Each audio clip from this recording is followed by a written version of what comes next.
Shadow is also in a Nordic country. Shadow. Also, like, Russia's a very large country, so depending on where people are, it might actually be closer to route through the US. Like, route through a server in Hawaii, you know?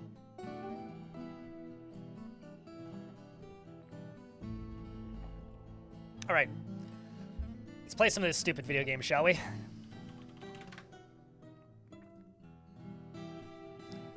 I would just like to remind everybody that this is a crowdfunded channel.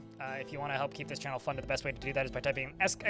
support in the chat. Of course, I do make the primary and vast majority of my revenue through Twitch via bits, subs, and gifted subscriptions, etc. So if your name is on the leaderboard or if you have a hat next to your name, thank you very much. You're the literal reason I'm here as consistently as I am.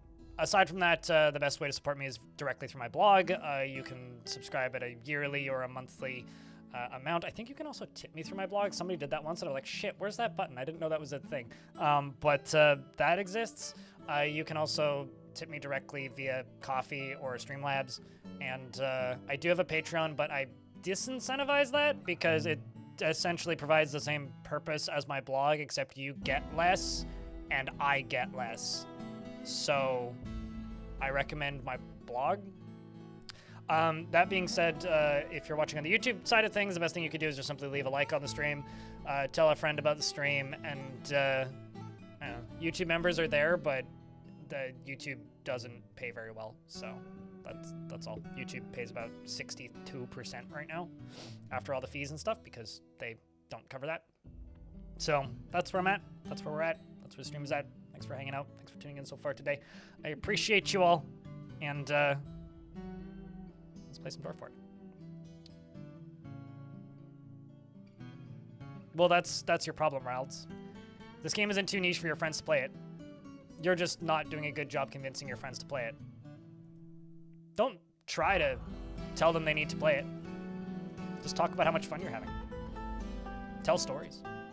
They'll get interested. You have to let people get interested on their own time, though.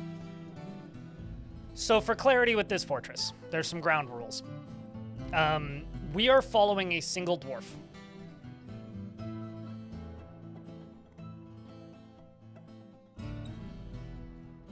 Cheers, Infinity SS.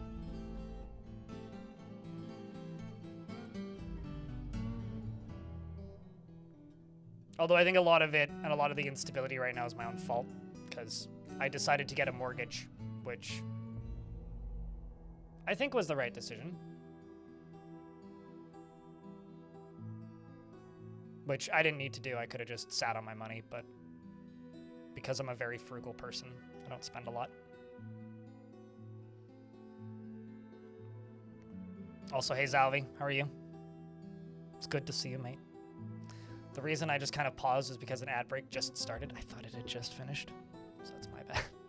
Literally just sitting here and waiting for the ads to end in 35 seconds, and then we can pop in proper. Then I'll lay down the ground rules, and we will cover the basics. How are things going? It was a little touch and go for a minute there this past weekend, but then I watched Talking Heads Stop Making Sense, which I haven't watched in a number of years, and that cheered me up. Something about Talking Heads that just make me smile.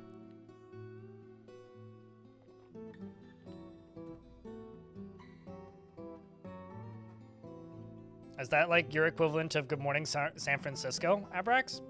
Good morning, armchair experts! Or hello, Vietnam. That's how I actually tried DF the first time. Same year, 2010. Your friend told you it was captivating. I mean, I've told this story many times. His fort? Huh. Did he play in Boat Murdered? That was very eloquent. Not like your description. I mean, I first found out about Dwarf Fortress because I'd beaten Adom, and a friend of mine in a Ventrilo call was like, "You should try Dwarf Fort." I was like, what's that? And I installed it and tried to generate a world. It took too long. I got bored. And so I tried to Control-Alt-Delete, and then it seized up my computer.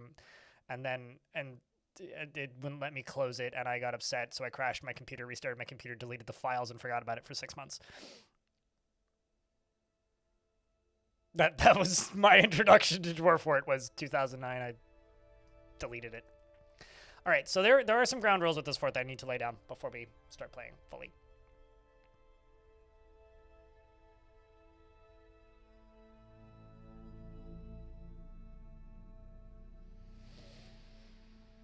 Well, as a humble armchair expert myself, Abrax.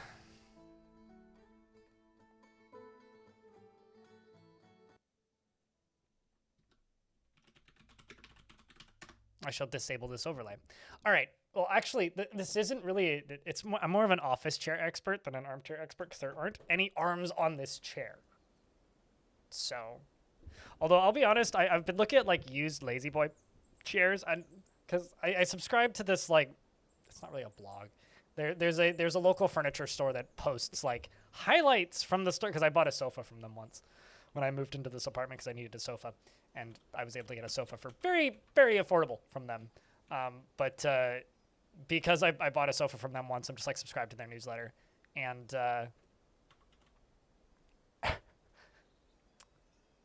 they've been bringing in a bunch of Lazy Boy chairs recently. I'm like, man, I used to know somebody who just like sat in a Lazy Boy with a keyboard on his lap and like a cup in the coffee cup and like a mouse pad on the other side. I was like, oh, that'd be nice. Just like sit in a Lazy Boy, just like sink into fabric, let your back get all nice and fucked up, and just stream for like 10 hours. Oh, I disarmed my chair when it fucked up my shoulders. It's not the nicest chair. It's not the most ergonomic, but I made it better. All right, so there are some specific rules with this fort. We are following a main character in this fort, and that main character is Tosid. Now, if you would like to look up Tosid or any of the history of Tosid, or any of the dwarves in this fort for that matter, type in !legends in the Twitch chat. In the YouTube chat, it's just in the description, or you can go to legends.blindirl.net. That is a link to Legends Viewer, which I'm hosting on the server in my closet, and Legends Viewer essentially is just it's the XML export of the entirety of the history of the world. So that'll allow you to scroll around and look at all of the history from the entirety of the world and everything that we've done so far. I have played 2 forts. This particular fort is called Aftercasket. The one that we played before this one was called... he says as his brain just like stops functioning for a second. The one we did before this one was Squidward. This probably won't be the last fort I do in this world, but this fortress started... its challenge portion in fall in the year 114. So in the year 224, in late fall, we will be done. Because the goal is I want to follow this dwarf for 10 years to see how their psyche develops. Now, the catch here is it's the 10th of Timber. Whenever I'm following the dwarf, the game will be unpaused. Whenever the game is unpaused, I can't pause until the 5, the 10, or the 1 of every month. So 5s and 0s and the 1s of every month I can pause. Otherwise, I have to unpause, and I can't move the camera. Which means when catastrophic events happen, it is very difficult to, like, come to grips with what's actually happening on screen, and shit can get very confusing, which is part of the idea of this type of fort. I did this once before. I followed a non-vampire dwarf for 10 years, and it was one of the more interesting forts I've ever played. So I'm replicating that essentially, but with a vampire. Now he has killed some people, but we'll get to that in a second. As for the fortress itself, we've got kind of like this nice little bedroom setup. If I hit Z, I can click on the little dwarf plus. You can see that there is actually quite a few dwarves that need bedrooms. So I think for a good chunk of the start here, I'm going to just be going through and building more bedrooms. We are at war with the elves and the goblins. I didn't start the war with either of them, actually. Like my faction was just at war with them from the get-go, but I did start raiding the goblins recently.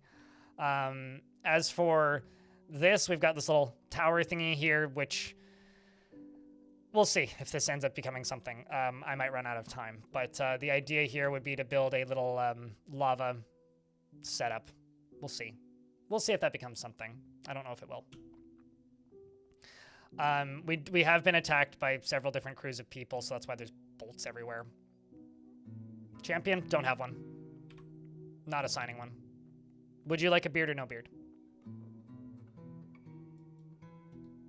Is that a giant mantis? Yeah, I had 2 of them. They only live for about 1.5 years, so they won't be alive for very long. And also, I'm not gonna like, give you champion, especially because of the war with the elves thing. I'm not a huge fan of, like, the genocide humor that surrounds Dwarfort. It's not funny to me, and so I'll give you a dwarf, but I ain't giving you that for this, like, weird war fetishism thing that you got going on, mate. It's not my vibe. Valium, hello. But if you don't want it, I can just pass it on to somebody else. That's fine with me. As far as dwarves that are alive, we've got YouTube. YouTube's still alive. We've got Yuristov. I think Twitch is dead. We've got Christopher. We've got Ilana. We've got Hanchest. We've got Stormwolf. We've got Emmanuel Kent. Not Immortal. We've got Shinobi. My brain was out of completing words in my brain. We've got Jim Lahe.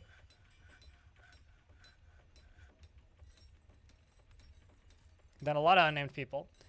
We got Nothing. Definitely not as in the band Nothing. I was listening to Nothing on Saturday. We got Emily. We got Moreb. Twitch Fellow Nava. Yeah, that sounds right. We've got Moreb. We got Seth TV. We've got QNO Earl Grey. We got Tinier Haj. Balfagor. I will get to cats and pets in a second. Paxmac. Key. I want to say yes in regards to the cat. We got Silk, Freeways, Micah. Who's the Count? And Wilm. One Sparse and Amelia. As far as animals, we got Salthopper, the mantis.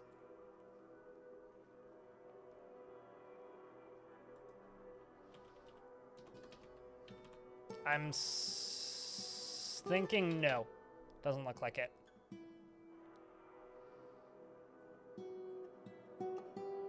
I'm saying no. Weed.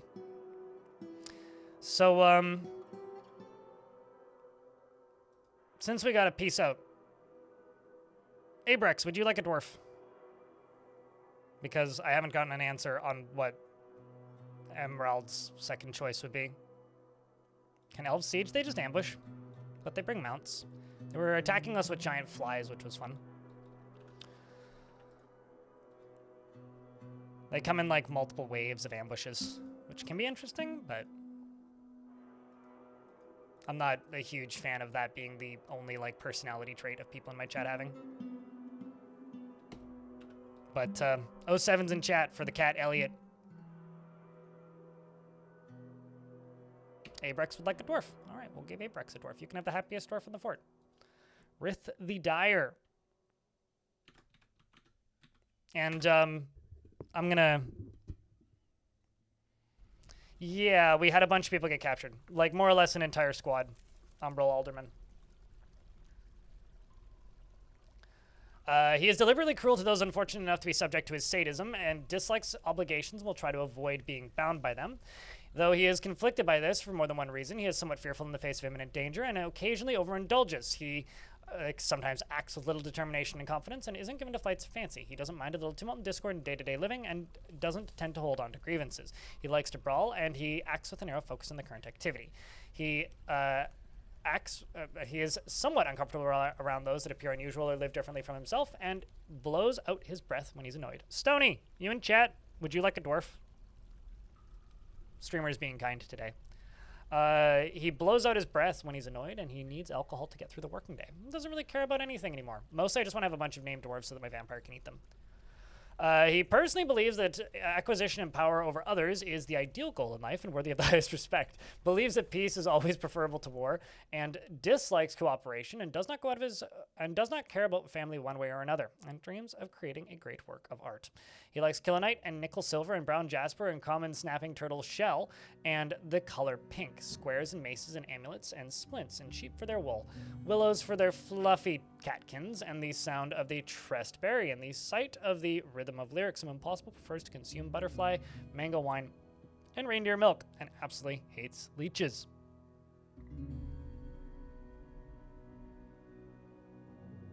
So I'm not changing anybody into vampires, at least not intentionally. I specifically converted one person into a vampire, and I'm not converting anybody. Vampires don't... Why did Silk kill Snail? Silk killed Snail? Or Slick killed Snail? That is a good question. I don't know. I wasn't aware that that happened. I mean, maybe I was, but I forgot that that happened.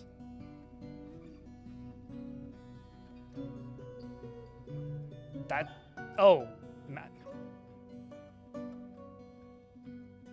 Maybe a bar fight? Or alcohol poisoning? I mean, he is a tavern keeper. I thought that Snail was killed in a squad. It's like, weren't you a militia captain? Like, didn't you, like, raid somewhere? I guess not. I thought that you died as part of a siege when we were getting attacked. You actually did try a mango wine last night? How was it? Hey, Brex? That's weird, though, Snail. Like, genuinely, that's weird. In the crazy siege? I mean, it was crazy.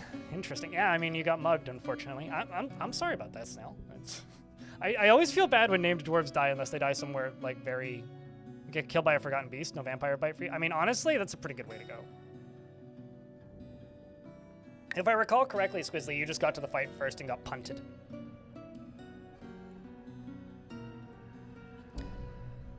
But let's read through our main character.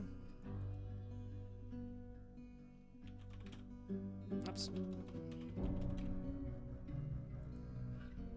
So currently, Tosid, arrived here as a normal dwarf, and then a strange prophet from a faraway land arrived and offered him a gift, which he accepted greatly, and then he realized slowly that he could no longer sleep and had a strange thirst for blood. This dwarf arrived in the fortress, and at this point, he truly treasures the company of others, has an incredibly calm demeanor, is confident under pressure, and has little interest in joking around. He rarely feels discouraged and does not tend to be swayed by emotional appeals. He is slow to anger, and he is not particularly interested in what others think of him. He prefers that everyone lives as harmoniously as possible and needs alcohol to get through the working day. And he is starting to work slowly due to its scarcity. And he doesn't really care about anything anymore. We need to get him into the tavern so we can go get served booze. He personally finds the notion that one would persevere through adversity completely abhorrent. Sees working hard as a foolish waste of time and does not particularly value the truth. He doesn't feel strongly about the law and doesn't care about art one way or another and dreams of raising a family. He likes chromite, trifle pewter, green jade, alpaca wool, cows for their haunting moos, and the words of the meditation of droplets, and the sight of the veneration of luxuries. And when possible, he prefers to consume gutter crewer and maize flour, and absolutely hates bats. His left ear is broken. Ugh, that must have happened during the last fight. And his very long beard is braided, his sideburns are clean shaven, and his very long mustache is neatly combed. His very long hair is arranged in double braids, and his somewhat broad ears are very splayed out. His silver eyes are narrow, and he has low cheekbones, and he has a deeply recessed chin. His eyelashes are short, his somewhat short nose is slightly upturned, and his hair is sepia, and his skin is copper. As you can see, he's had many jobs and tasks, and has several pet dogs, worships the god Ureth, the god of war and death. He's friends with the manager of the fortress and Emily, and everybody else that he is friends with are dead.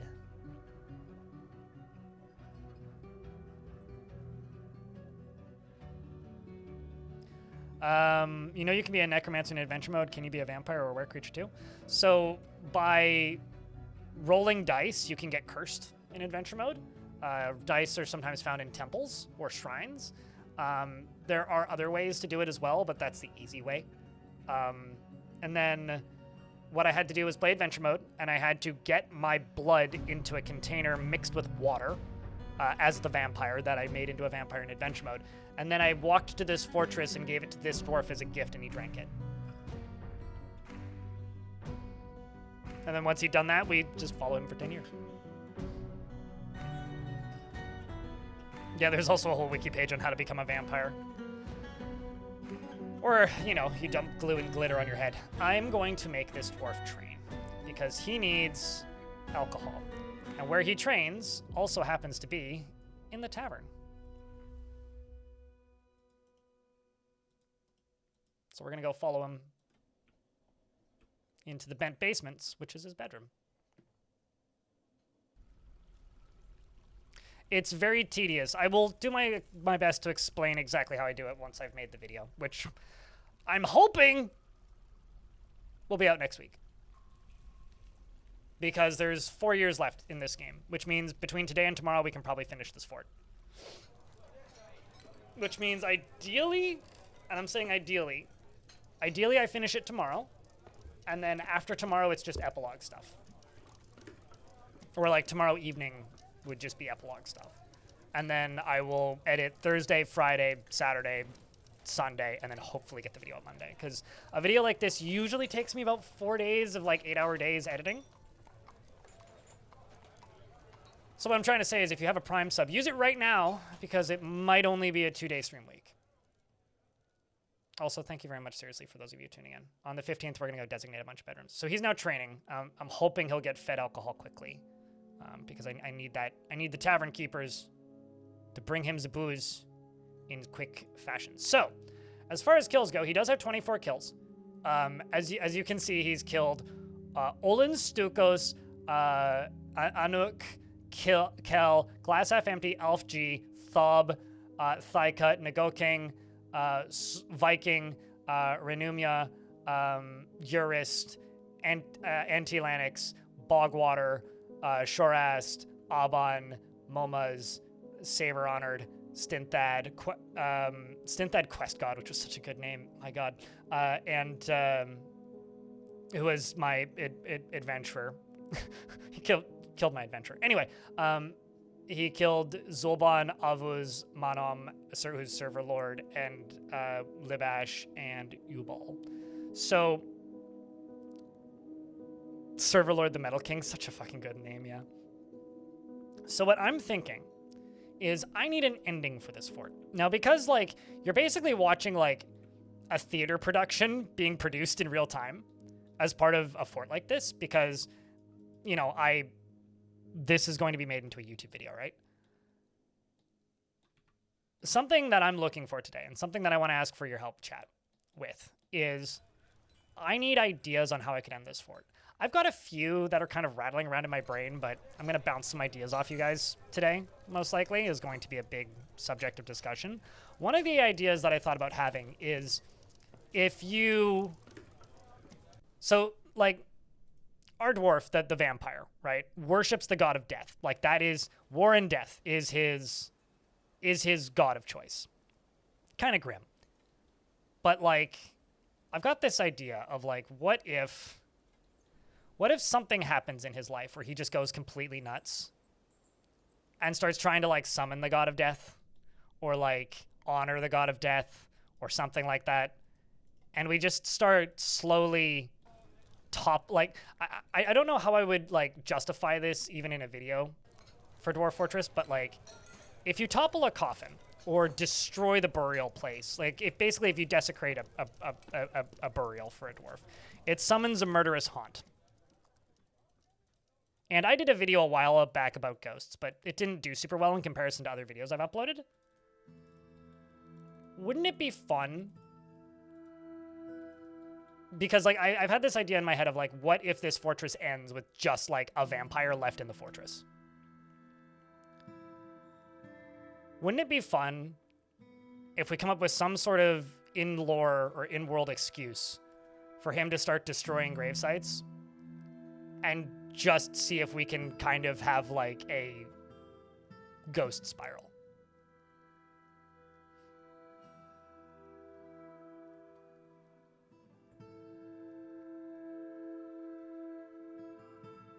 Because the problem is the ghost might just kill the vampire. If I do that. Like, we're going to get more sieges. That's going to happen. Like, I'm going to siege more things as well. That's also going to happen, but...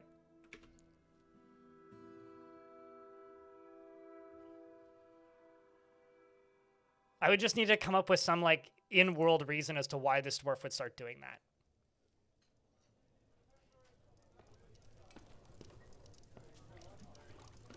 I mean, he's basically the previous Death Pope, right?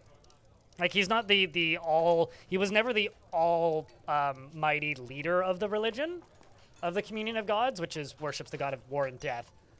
But he was the highest ranking official. He's more like a death cardinal, you know?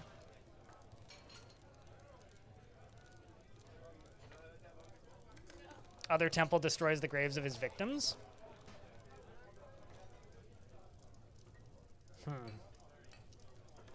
Death Cardinal. Cardinal of Death. He hasn't been fed alcohol yet.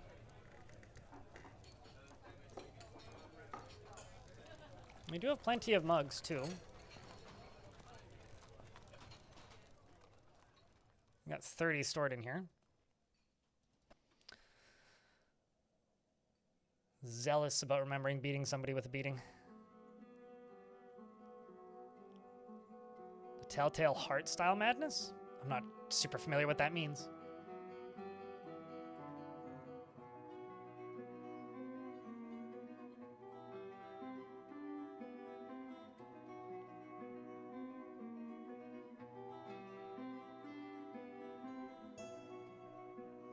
So he destroys their graves and destroys the bodies? Is that what you would say? Glass half empty? I could see that. I could see that.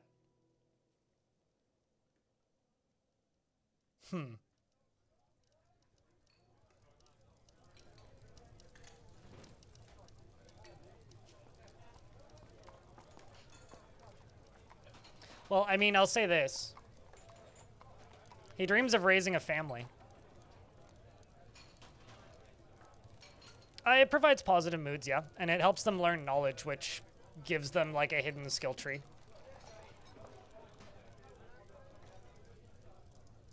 I mean, what's the point of having a mortal family when they're all just going to die?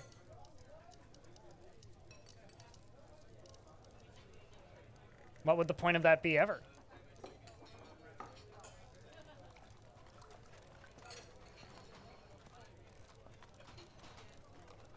It's definitely going to be a cycle of madness, though. All right, so something else that I'm building behind the scenes is down in the magma sea of this fort. There is a route for magma pumps to pump lava to the surface, or very high up. I can make a really cool sacrifice chamber or something. Also, we're pretty close to becoming Mountain Home, by the way. Or not Mountain Home, but at the very least, capital. We do have a count in the fortress, because we have Count Micah, who needs a tomb, by the way. So I should probably give him that. Or at least queue something up for that.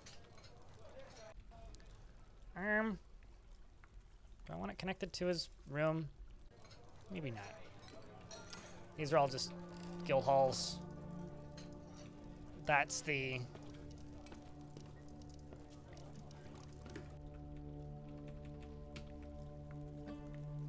Could just go down here.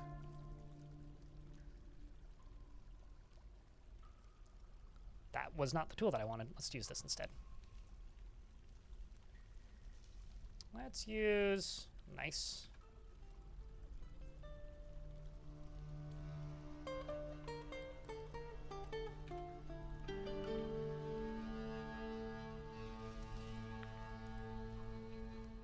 Let's go this way. Just do it to here. That was a little further than I wanted. So let's just go to here. Go there. Get rid of that. Get rid of that. Just go floor. And do that. That can be the space for you. And then if I go over to here, we can go... Oops. I keep losing spots. Every time when I'm like back after my time off every week, like my hands forget how to play this game. It's always a little embarrassing right off the bat. It's like, you know, you'd think that I would just be like muscle memory, but it takes me like an hour to get into it every time. Every single time. Without fail.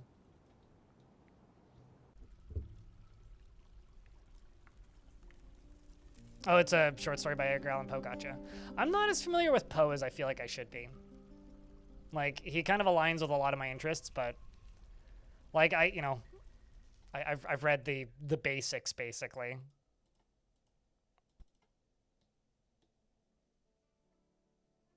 I read The Raven for school, which wasn't something I enjoyed very much at the time.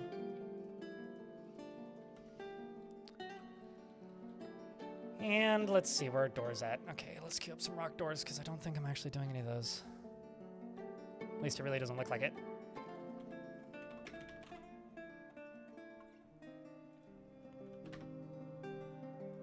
Oh, it'd help if I turned on my numpad.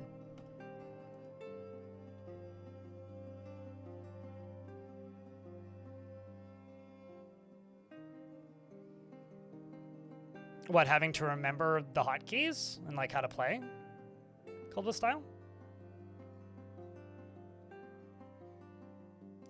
We got some ads that are going to play in a minute, so I will use this time to queue up more things.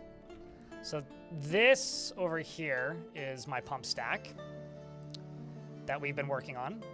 So I've got this that's connected to up here. So I've got to seal this off. That's something I've got to do.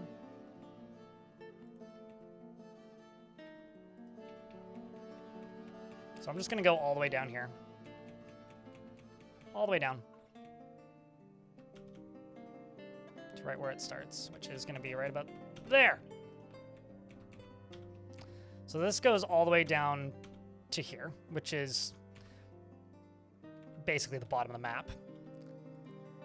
And I'm going to send a collection of dwarves over to here to dig all the way along this. Which should, ideally, release lava all the way along here, into here. And then we should be able to pump it out. I could also bring some over this side, but honestly, you know what, screw it. Let's actually dig over to here as well, because that'll be easy. And I can bring in more if I need it. Might as well do the thing before I screw the thing up so that it's harder for me later. We're just waiting for our vampire to get some alcohol in him, then we can move him. But he has had some traumatizing moments in his life. I mean, one of the most traumatic things that happened was, oopsies, he witnessed the person who made him into a vampire die, but not due to his own vampirism, because he beat them to death. And he was angry at the time and got some pretty bad trauma from it, but since then has become less anxious, actually, and has remembered that day with absolute zealousy. Zealousy? Zealous? I don't know how you use zealous in that way, but...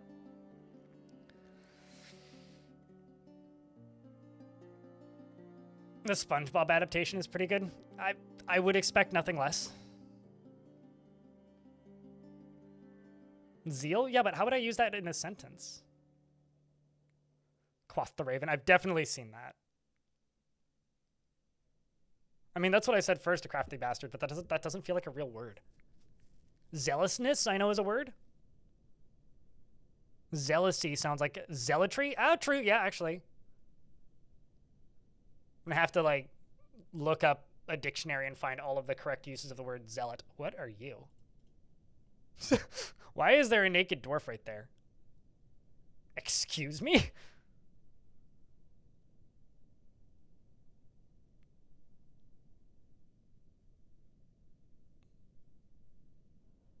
This is like a bit from a horror movie where there's just like a silhouette of a naked man in the doorway.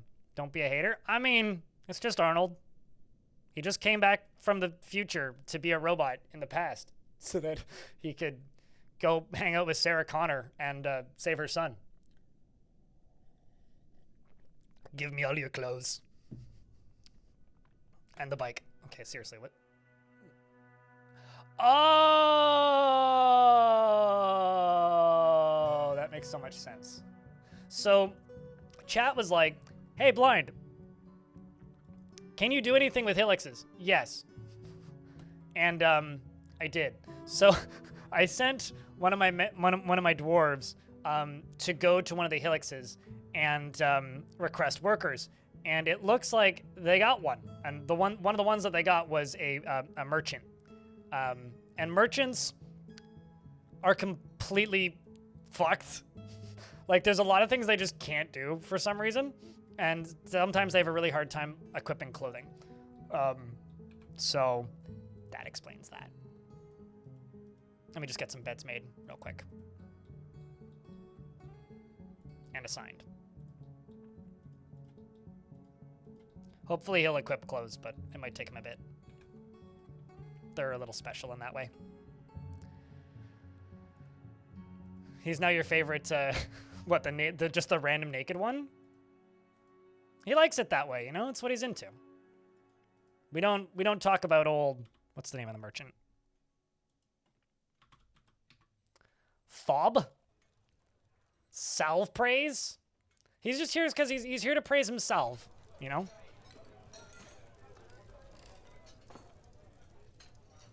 He's just standing there, menacing. You know, sometimes these days people will say things in chat like that, and I'll be like, was that something I said in a video? Pretty sure that was the case, right? That was something I said. I said, he's just standing there, menacing.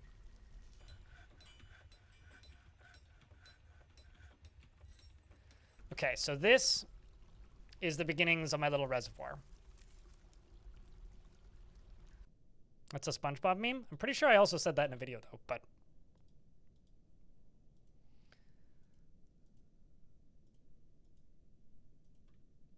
probably, like, absent-mindedly quoting a SpongeBob meme.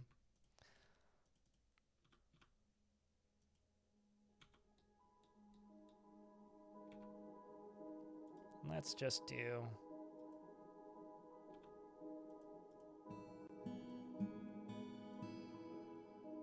this.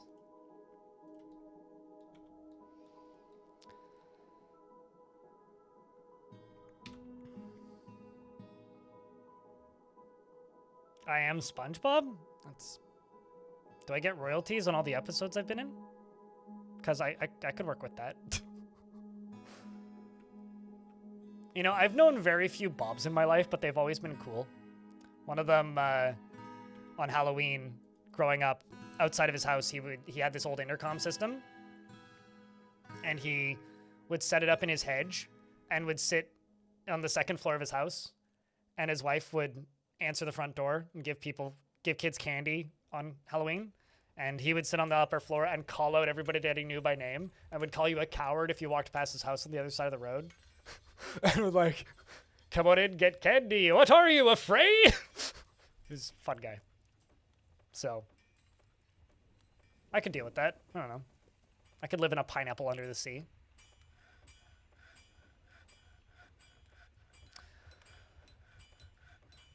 Also, Silver She, it's good to see you. Appreciate you for tuning in. Thanks for hanging out today, mate. Tossid! Me and my Tossid in my sleep. Did you get alcohol? He hasn't been boozed? God damn it.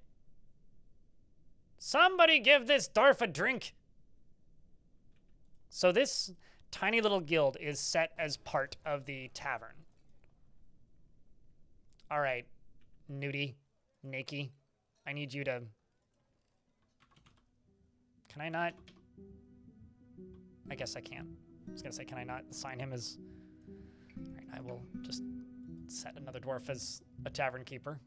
Because I need you to get fed booze. I don't care if other people die of alcohol poisoning. He's getting slow. When dwarves start getting slow, you have to give them booze.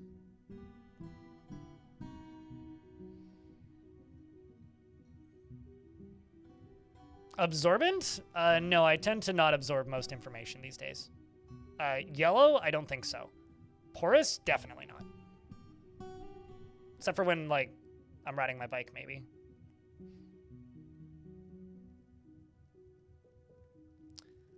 So we need to figure out an inciting event for this dwarf to want to build family. Oh, shit. Okay, I read that as a different word, which was funnier. The hillocks of Cobalt Sank has been formed a day's travel to the north and incorporated into your holdings. I'm just going to go take a look at that on the 5th, I think.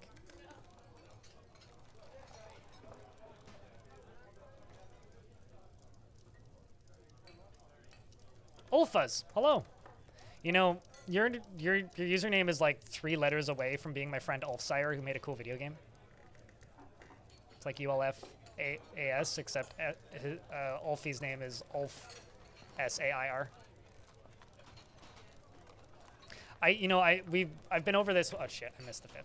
I've been over this before with chat before Stocked Bar, but I can count on one hand the number of times I've actually seen SpongeBob related things. I've seen so little SpongeBob. Like, I've seen the SpongeBob movie, and I played whatever the name of that 3D platformer was at my cousin's house once. And that might be all of the... I've seen, like, incomplete chunks of episodes. Dwarf with a pet. I can try. I can do my best. There's a way I can search for that. Do you care about... No, it's all good. You can have a dwarf just as long as it's not the same day that your dwarf died, and your dwarf did not die today. Yay! Had alcohol. Sweet, sweet, sweet. I'll just get you named on the 10th. I got to make sure to actually pause is the problem.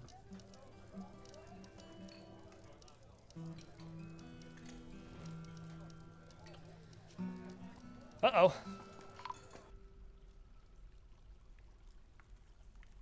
So for those of you who don't know, this dwarf is the captain of the guard, right?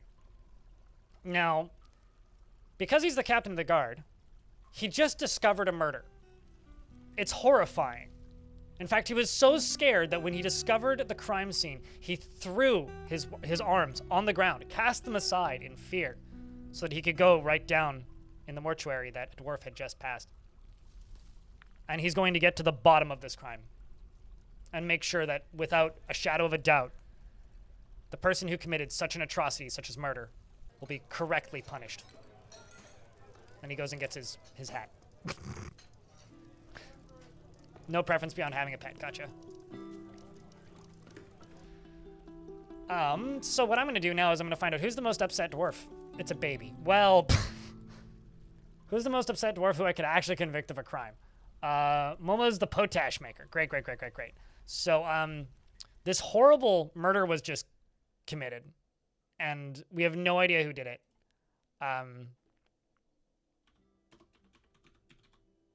So it must have been the potash maker. Who else could possibly be so angry? Now I need to find a dwarf with a pet.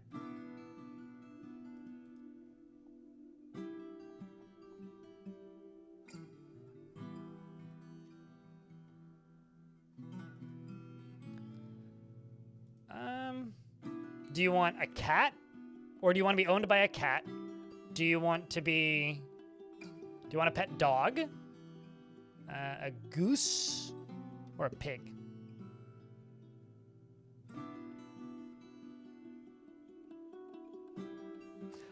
Because I'm watching a dwarf who is definitely not a criminal vampire, who is definitely not, like, rigging the books so that he can get away with doing his crimes. So in Legends, when you read about vampires in Dwarf War, it'll often read, like, they see a, this is a menu I never look at.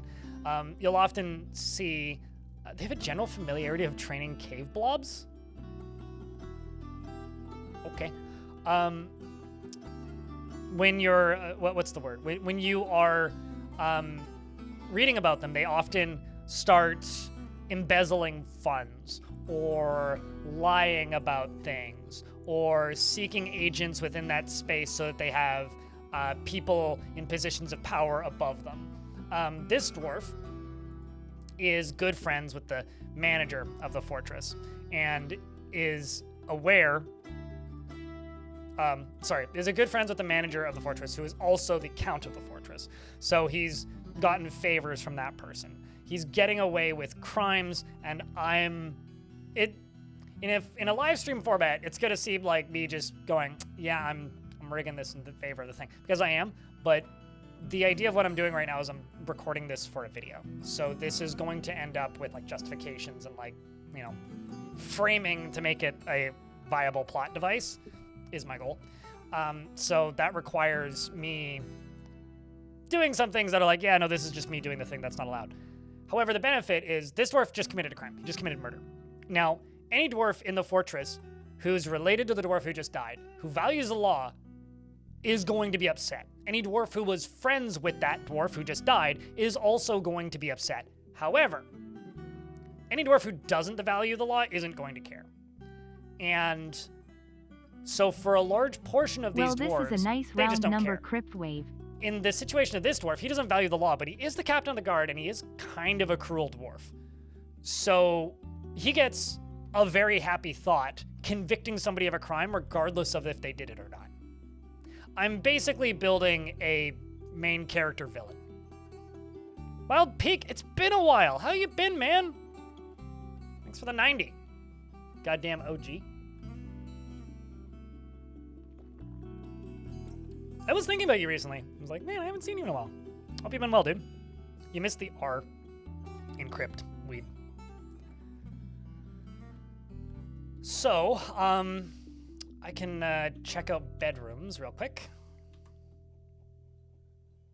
So basically, there's a lot of justification in like artificial character driving, right? But I think that's kind of what's fun about a fortress like this is like I have a video called "I Followed a Dwarf for 10 Years," which is like one of the more YouTube titles I've ever done, and this is kind of a sequel to that, where I'm instead of following a dwarf for 10 years, I'm following a vampire for 10 years.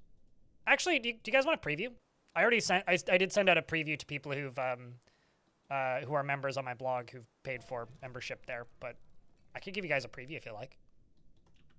I've actually got about 20 minutes of the video edited already, and more of it trimmed up, but I'm just prioritizing more upset dwarves. I do have a like pretty tight 4-minute preview of it.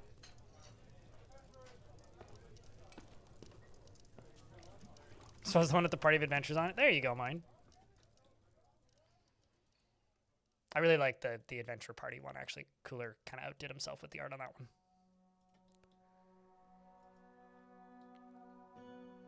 Moved into a new home. Should be back again. What was the reason for the traveling? Are you traveling for work or long vacation kind of thing?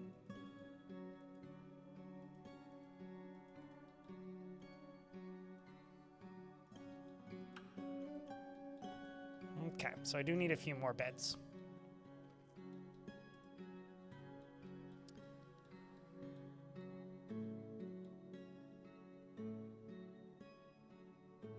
Always coming around and wanting to look at it. I think that's also available in separate stickers, if they'd want that.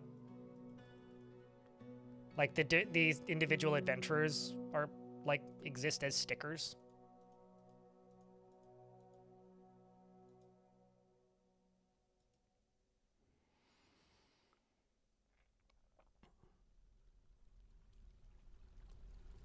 I have a genuine question. When you say moved into the wrong home, do you mean like place that just like wasn't good for you, or do you mean like literally you moved into the wrong house? And if you literally moved into the wrong house, how the hell does that happen? Like you just screwed up the address and just moved in and then get evicted like a month later? Not good for you. Okay.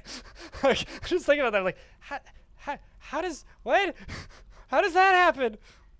Miscommunication to the maximum, man. But yeah, no, I get that. I get that, especially if like you're living with roommates. That sucks. I do seem to recall you vaguely losing your job at some point, so it's good to have you around, and I'm glad that you found somewhere. I would say that I lived in the wrong home for too long, so I can kind of relate, but it wasn't that I moved into the wrong home. I just lived there for too long. How is the lava flow spot doing? Okay, so this and down to here. So I need to get a channel down there. I need to go along here. I need to widen this out. I need to widen this out. I need to go up to here. I need to go over to here. And then right up there. And I can start getting this built.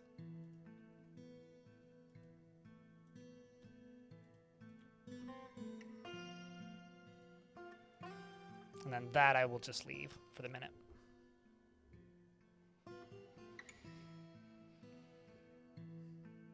You work in construction, and it's fairly common for people to do work on the wrong home.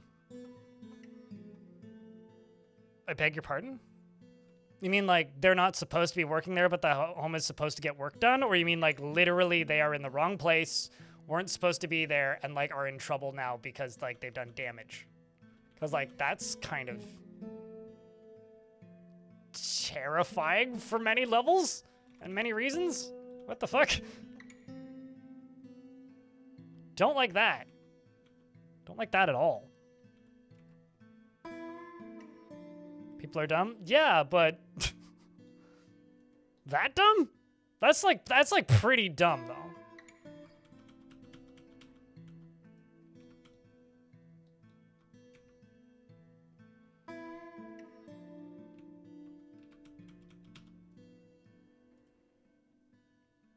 So the thing that I'm stuck with right now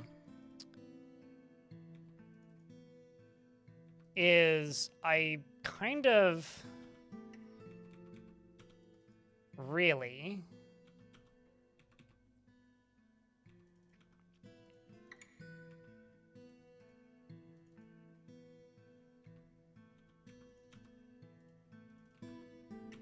the thing that I'm stuck with right now is I just want to fill this up with lava. But in order to actually use this, I need to basically build it to be powerable.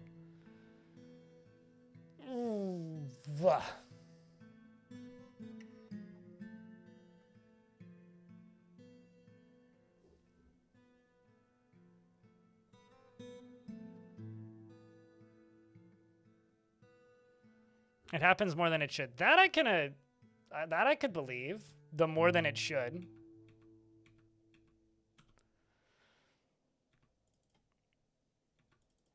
Because I would, like, could absolutely imagine the I'm not even supposed to be here today kind of situation where it's like somebody is, like, scheduled to work on Project B, but instead shows up and works on Project D, and then two guys who were supposed to be working on Project C actually show up and work on Project B, but...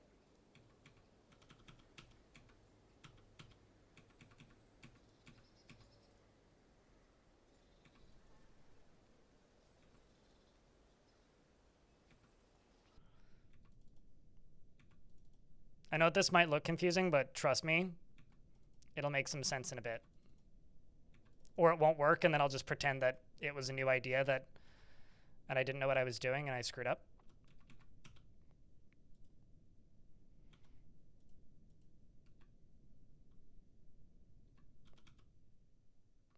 Actually, this is what I need to do, not that.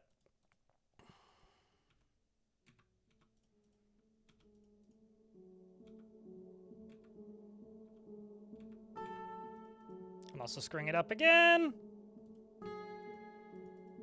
Okay, so you go down, there, go down, there, okay. You go to here.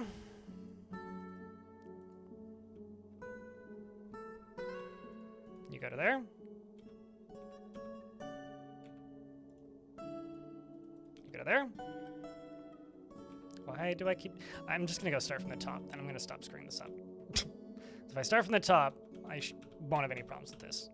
Okay, so you go from here to there, here to there, here to there, here to there, here to there. Yes, why didn't I just do this the first way?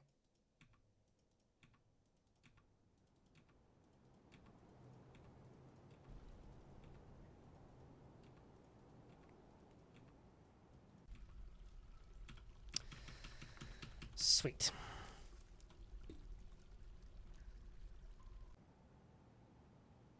You've heard of an instance of the wrong house being demolished? I mean, does it really matter where in the world it is? That's just kind of scary to me.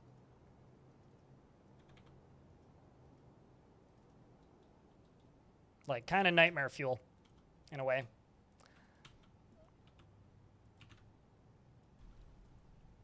Let's see what the vamp goes and does.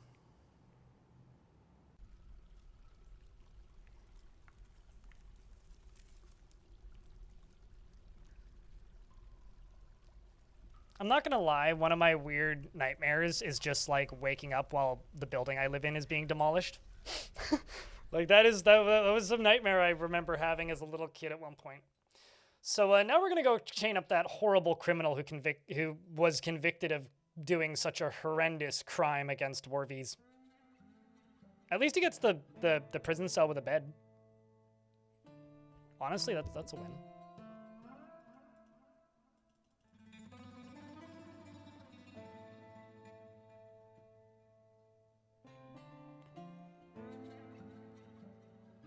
It was the giant mantis. Oh, probably. Or perhaps that dwarf that he chained up. That he convicted of the crime. Such a horrible crime to be committed. I mean, killing dwarves like that, such a monster.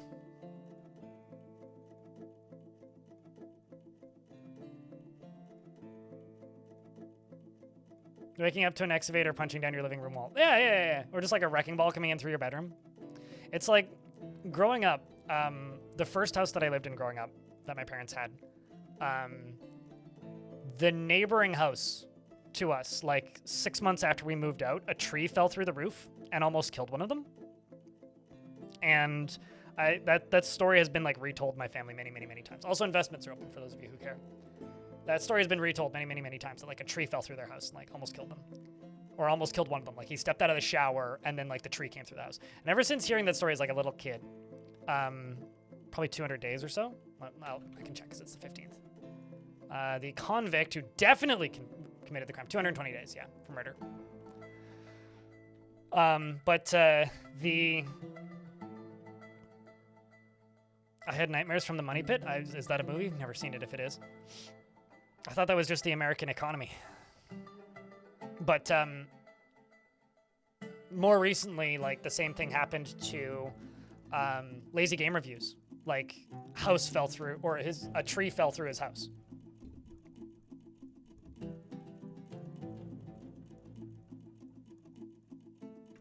So, yeah. But here, I got a preview for you guys. Let me just mute the audio for a second. I got something to show you guys. Just got to tab out real quick. This is like not representative of final product, and some people have already seen this. But sometime in 2020, it's my voice. It's the scariest thing in the world.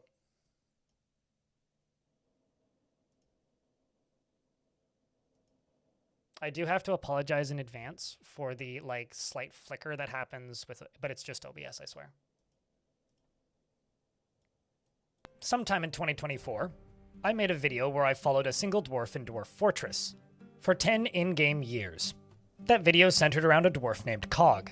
Cog was a relatively normal dwarf, with a bit of a tragic backstory, and over that span of 10 years we watched as his mood shifted, and he became a very different kind of person, harboring a lot of anger from his tragic past, until he eventually finds love, and even learned to resurrect those who had left the lands of the living.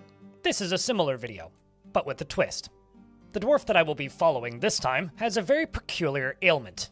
You see, they're a vampire, but that wasn't always the case. I made them this way. This is the story of me following a single dwarf for 10 years, from the day that they became a vampire, cursed to prowl the night in search of blood, stalking the halls of my fortress, and craving the warm blood of living flesh. How will their mind change and contort over these 10 years? And how did I even bestow this curse upon them? Welcome to Aftercasket, and the tales of a dwarven vampire. That's what you're getting. You can see more of that if you give me $3 a month on my blog. Otherwise, that's what you get for now. But yeah, that's the video I'm working on. I hope it does well, and I hope people like it. There's so many bolts down here from the last beast. It really is, yeah.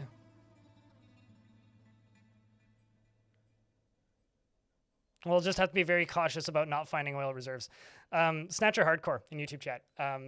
There's a game called Rise of Nations. And years ago, I did a stream with a friend of mine at the time where we played Rise of Nations. And I had this base that I'd built up that was like pretty decent, but I was like, if you've never played Rise of Nations, it's an RTS that goes like starts off with like cavemen, and by the end of it you have nukes. It's like Civilization if it took 10 minutes. So it's kind of ridiculous. Like cavalry just turns into tanks randomly. I was very much in sword and board and like cavalry kind of era, and my friend who I was comp stomping with was like had just gotten like to kind of the World War II tech, and so he had the ability to use oil, and suddenly these oil refineries started popping up in the middle of my base, and they're all his because he's just like, I need the oil. I'm like, I can't even detect that yet. So there was just suddenly like oil refineries everywhere, and just you made me think of that.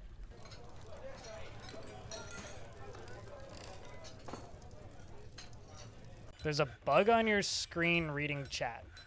You mean like a fruit fly or something?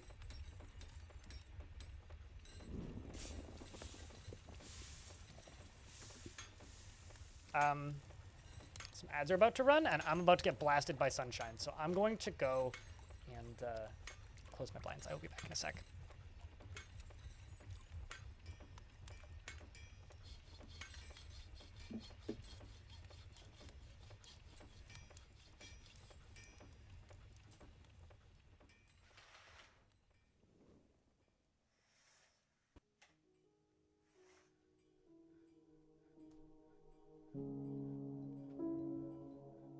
I shall resist the rogue sunbeam.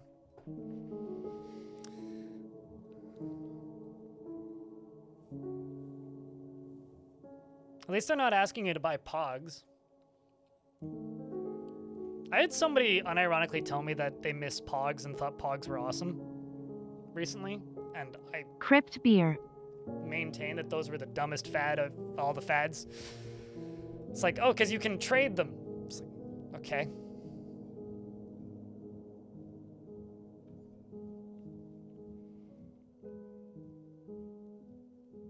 Just always make the endgame Armageddon. We had 4 seconds left, and my friend tried to do that in Rise of Nations.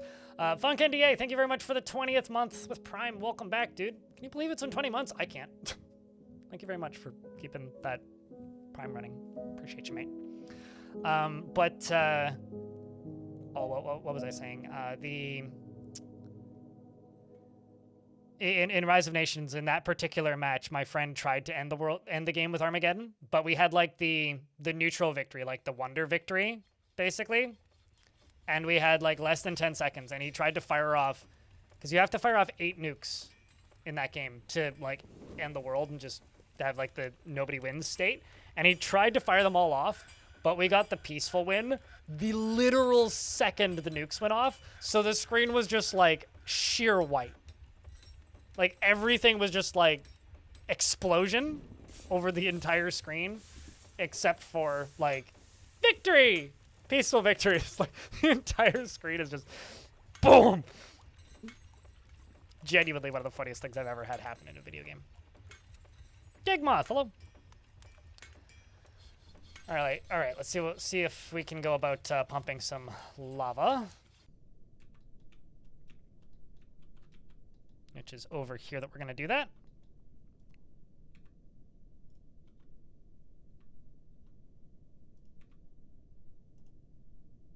I don't want to do that.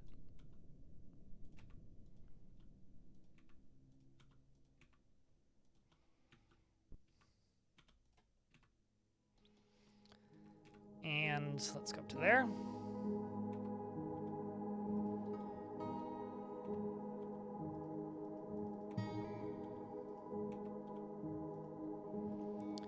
Okay, so we'll let them do that. Peaceful, because like all of the bombs went off at once, simultaneously. I should just be able to do that. Okay, so then this is blocked off.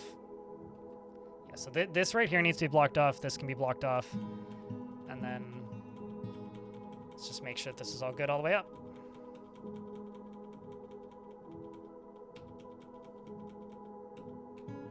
This one is going to need to be sorted, because this is where power connects. So I need to completely encase this. So what actually I'm going to do is this.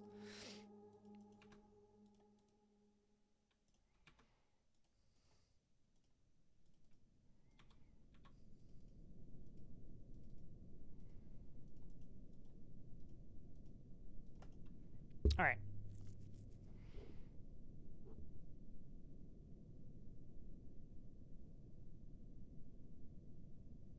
Was considering going on the lava, but chose not to. Definitely too lava colored, you know? Makes it look sketchy. Okay, so I need a lava safe material. I could just use a drawbridge, but eh.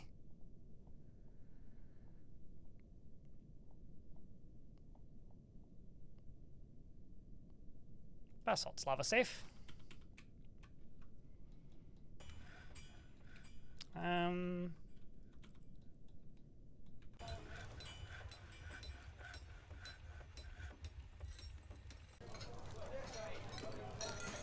Really don't have any lava safe mechanisms, do I?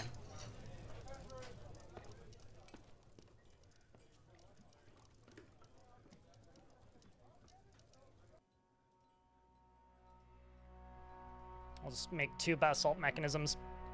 Those will get done pretty quick. And then you're making doors. How are we doing on those bedroom setups? These are all set up over there, so it's just the stuff down here then.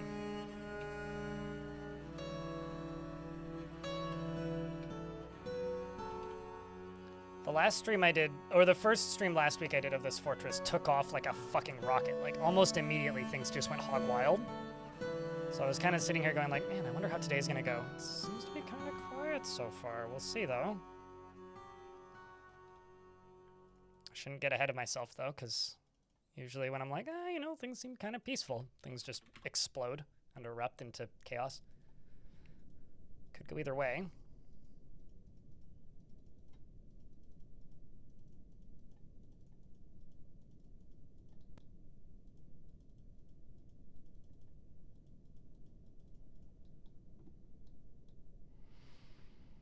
And Lanix, hello.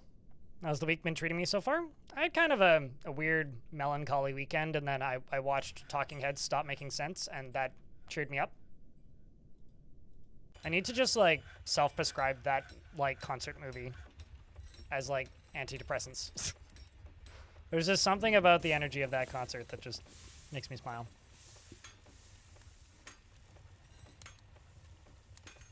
No matter how old man coded it is to be like, yeah, I watched Talking Heads this weekend.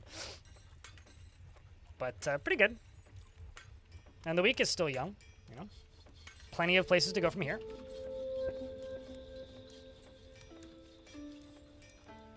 How about you, Lanix?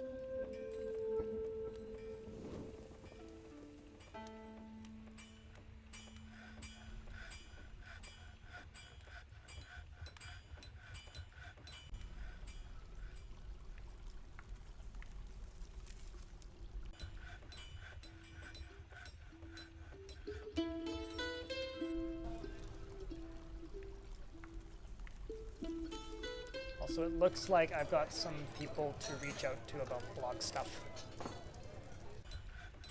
After the stream today, I will do that. Specifically the movie. Marmalade Man. Although I've been told that, like, I think that, like, the bug on your screen trying to, like, go after the dwarves is a very unique thing, because usually it's cats that are trying to get into the screen. Or kill the dwarves. It's like, have you ever seen those videos of, like, the model train sets on YouTube, and then just, like, it's just, like, POV model train set, like, going around a route, and it's super cool and cinematic looking, and then a giant cat comes out of nowhere and just, like, bats the train set off of the track. It's like, BOP! It's just, like, cat sees it. Like, just this giant cat off in the distance. Fucking love those videos. Those are some of my favorite.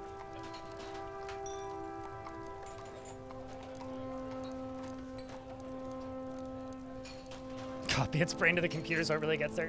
What are the ethics of that? Did you ask that bug for consent first before you cloned its consciousness?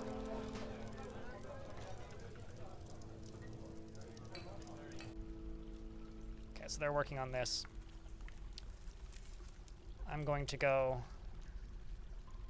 along here. Do this on priority number 5.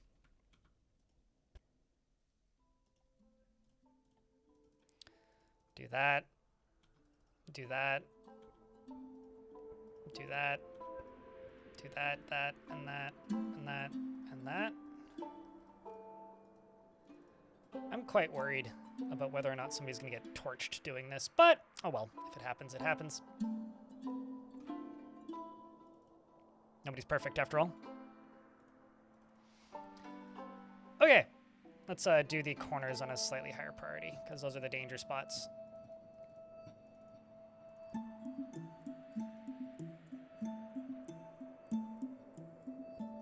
If he dies, he dies. Well, I guess so.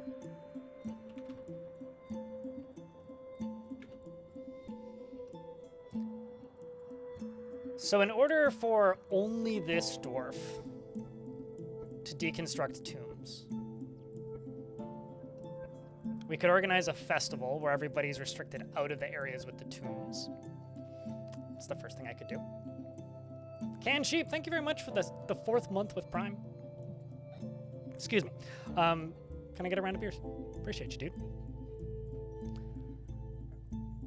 So the first thing that we could do is I could assign all the dwarves to a zone and then permit the vampire to leave the zone and start toppling stuff. That's the first thing I could do. The second thing I could do is I could unassign everybody from construction and deconstruction. Oh, that's interesting. There was just a big hitch. And a child has risen and started haunting the fortress. I wonder what that hitch was. The population drop? I don't think so. Okay. We had some sort of crimes roll in. Ah, I failed a production order. So the count is ordering more people arrested for one reason or another. So it seems that our vampire is going to have some antics for a little bit. And it seems that a child has come back to life. Did you eat that child? No. I don't actually know what killed Lord then. I think we just let that child be, you know, a ghost. We're gonna have to take a look at the child and see who killed them. See if we can figure it out.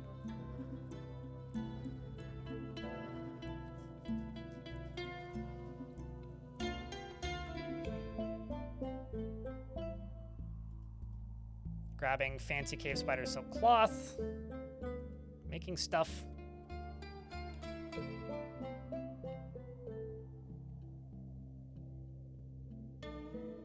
It's like the movie Ghost Dad, except it's not a dad, it's a kid. I don't know what movie that is, but that does sound like a movie that exists.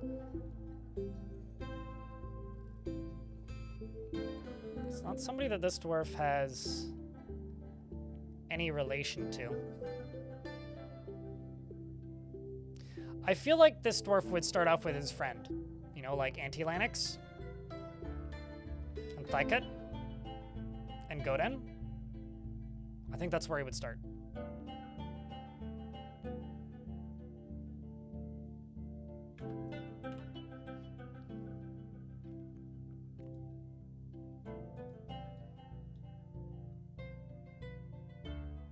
You saw Bronze Watchful's dead body.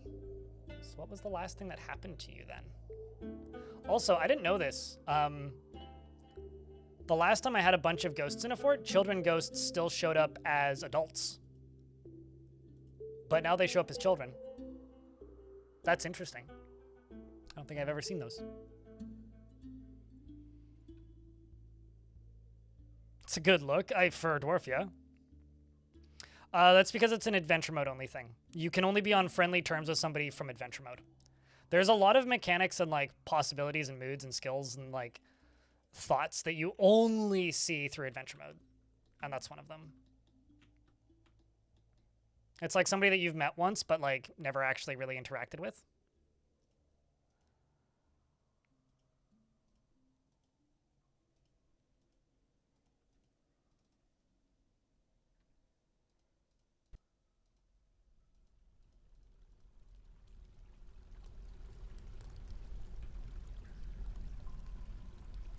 And then down here, we're just going to do this.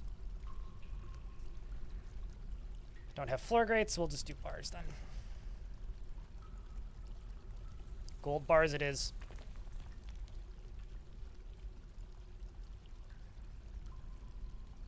You enjoying the use last material option? I kind of don't really think about it anymore because it was added so long ago, right? Like, when was that even added? Like, it has been years at this point, right? Feels like it's been years. At least a year. But yeah, I'm enjoying it. I guess I don't really think about it that much anymore. It's been long enough. Watch, it's only been like, it's probably actually only been like 2 years, right? Okay, so so what I'm going to do,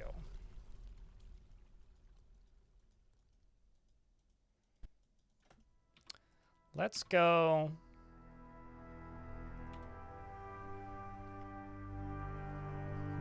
Oh, this is the thing I want. Add new work detail.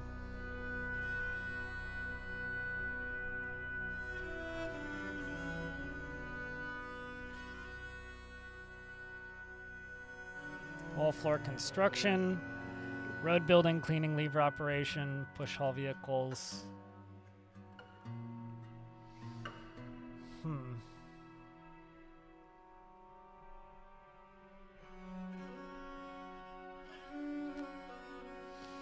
Yeah, it doesn't look like I can do a specific job then.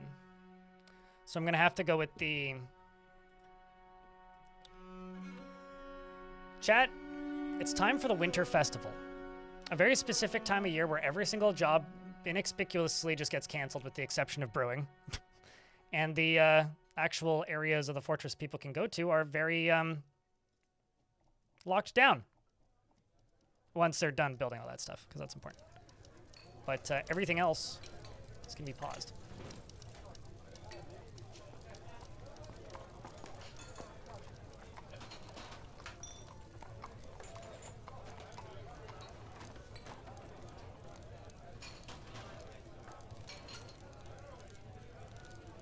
And I'm going to make a burrow, which is going to be called the Festival of something. It's going to be just here. Just here. And those beds. And maybe just there, because actually I do need to finish that. And that's basically going to be it. Aside from the tavern, the additional bedrooms. Basically locking everybody in the one temple. And then these spaces. Now this is going to take everybody, except for the vampire. It's a good proposal. Good proposal, I think.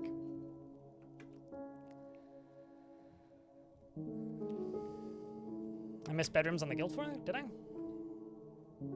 Which bedrooms did I miss? Oh, yeah, you're right. Good call. I should also put the hospital in there. Just in case.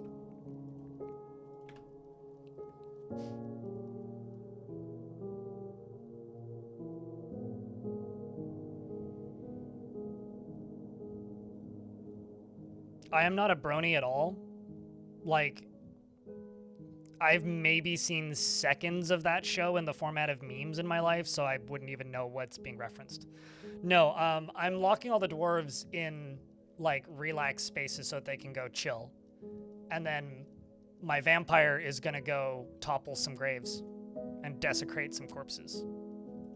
So I don't know what the fuck that would have to do with My Little Pony. What are we doing? Do you remember when I followed one dwarf for 10 years? That, but vampire.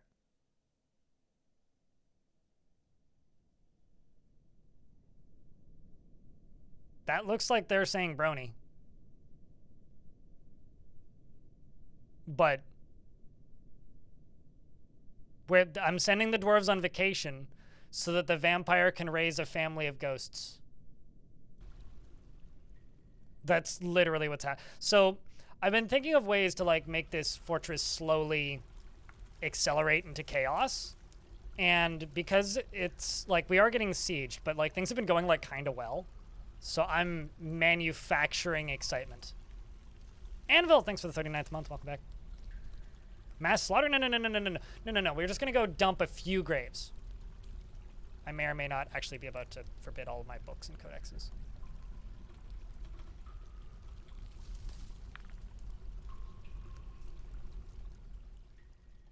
No book. Book bad. I mean, maybe not bad, but no reading. Why are these all separate? Putnam, please give me a forbid all job. Thank you. What I really want to know is why can that one book be thrown out? It has to be like a non-finished book. Or like a non-unique.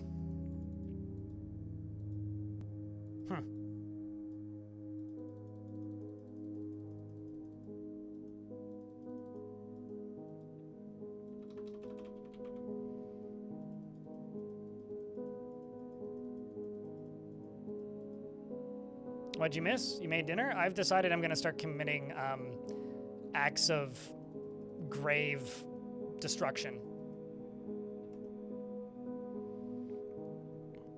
That's what I've decided.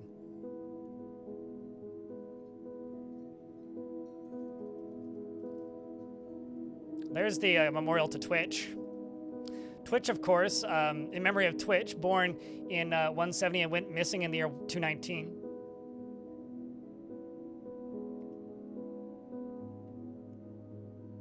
Yes, like a normal fort. I mean, chat, who here doesn't want to see, like, ghosts start appearing and killing people on top of the vampire, you know? I mean, they do worship the god of death, after all. My kind of, like... This is fine. Actually, that's actually not a bad thing. I mean, everything's all prepped now and ready to murder. How dare you disrupt my festival like this? That's rude. Hey, chat. I need a vile force of darkness, please and thank you. Please and thank you. And as a reminder to everybody, it only takes 1 bit to get number 2 on the leaderboard. It only takes 51 pennies to get number 1 on the leader and unseat the weed. You only need to gift 1 subscription to get onto the gift subscription leaderboard, or 2 to beat Shadow Absorber for number 1 on the week. This is a crowdfunded channel. I only make a living because people throw tips at me. So if you're here and you're watching the stream and you're getting something out of it, well, okay, now it's 56 cents to get number 1 on the leaderboard because we decided to just like do the...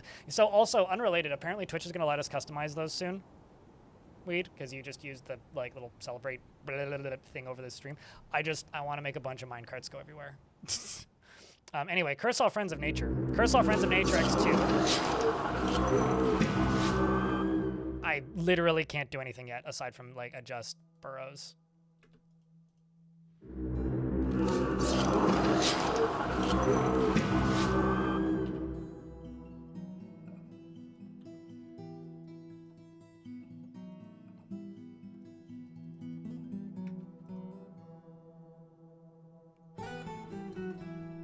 Now we have a problem. They're already shooting bolts at us. And he's running somewhere. Not entirely sure where. Oh, shit. It's not supposed to pause.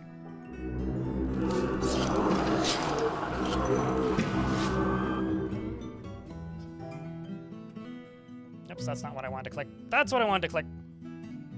This is gonna be bad. We're gonna have a lot of deaths on the other end of this, aren't we?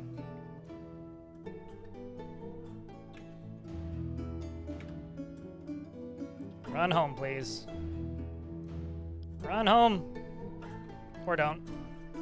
They're like directly beneath... Oh, bolts are starting to fly. Maybe this fort will be very short. That was actually a very successful ambush. Look at this. They're like in the middle of everything. Nobody's died yet, but this is about to go hot.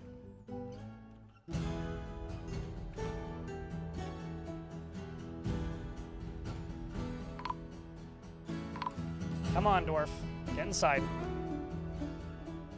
Maybe you can run. Maybe you can't.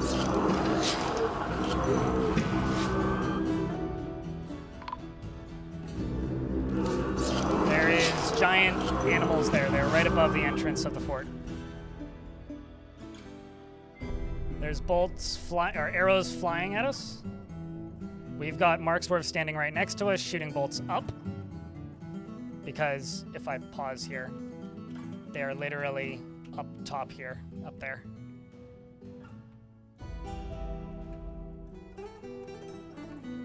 If I cancel this, maybe I'll run in. There he goes. Let's see if I can pull my dwarves inside. We've got one more day and I'm gonna just close the door, I think.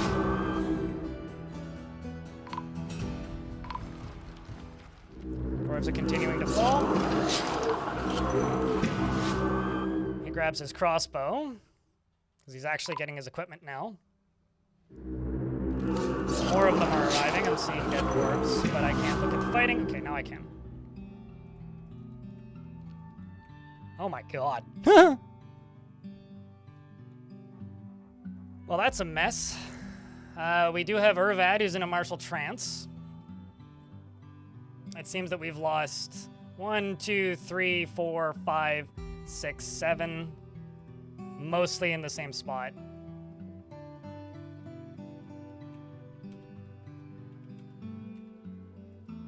We do have Urvad here, who's killed 4 elves so far.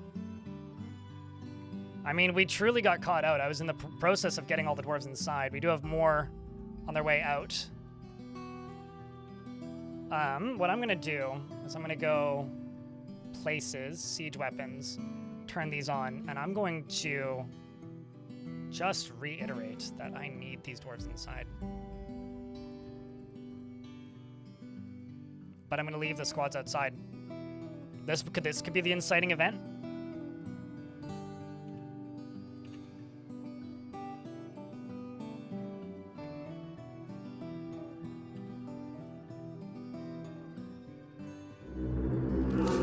Are those what I think they are? Are those giant honey badgers? Holy shit.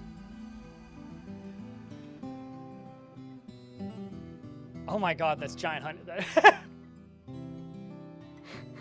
Fear the badger! That's fucking terrifying. Holy shit. That is actually horrifying.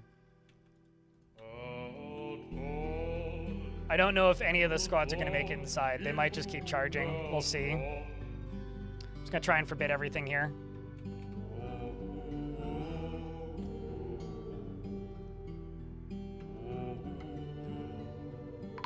Actually, let's just make sure that I close this gate.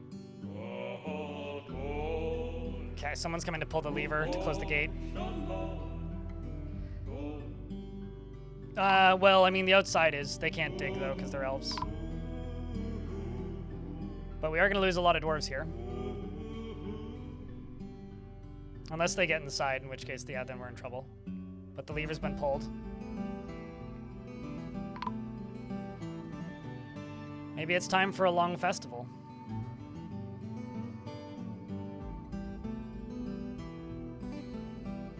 I have lost a lot of military dwarves, though, that's for sure. More arriving. I could fight this if I wasn't playing this fort the way I'm playing it, but because I'm playing it the way I'm playing it, it's very hard to fight this.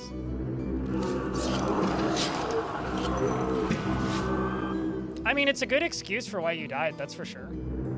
My god, there's so many.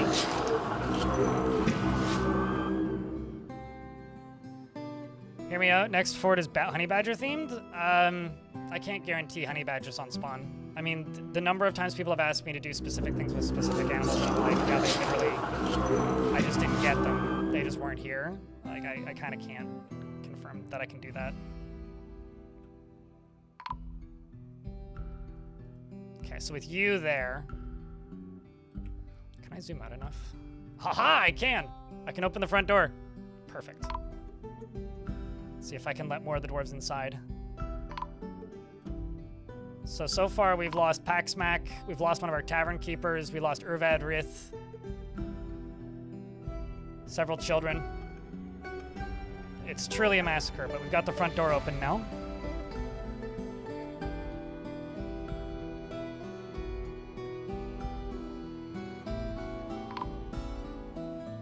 Is this part of that burrow? Oh, also another thing I need to do is I need to just, like, remove everybody from this. And then make sure that everybody's assigned to this. That's the other problem.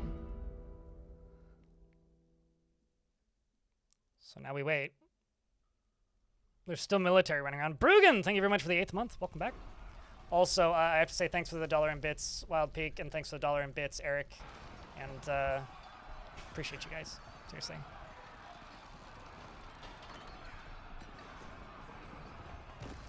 Yeah, it's crazy when they're all, like, ambushes. Okay, I can pause again.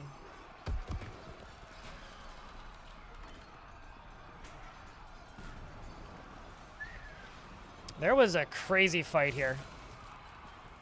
There's Paxmack. How did Paxmack die? Stormwolf was out there. Oh, wow. There's so many combat logs, I can't even see who's still alive. Hugh Green Tea got injured badly, was actually stabbed to death. Rest in peace, Earl Grey. Repeatedly stabbed in the neck by an iron or a wooden sword.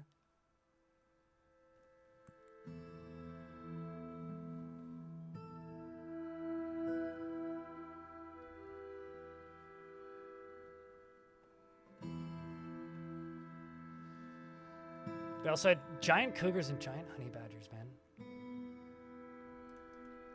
Let's see, how many of my soldiers are still fighting? Let's see if I can find one. Your husband's still alive too. He's all the way over here. He's injured though. Where's Besmer? Besmer made it in. Cyril is out here and injured. You're in the hospital injured. A lot of them don't have their weapons. I think I know why. It's because we weren't quite prepared to fight at the moment. Okay, so a lot of my soldiers did make it in. So did an elf, which is kind of crazy.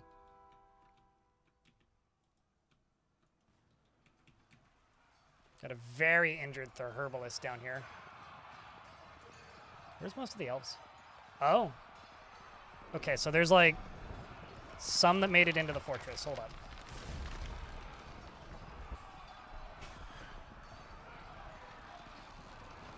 That's actually real bad. It seems like most of the fighting is over. And they're all just down in the caverns, except for this one.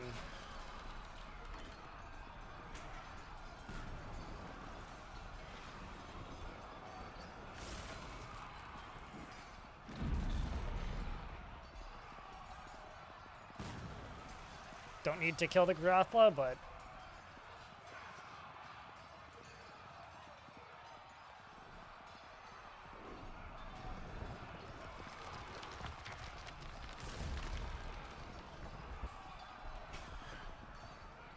Oh, I see what I'm trying to do. Let's see if I can send the vampire down here.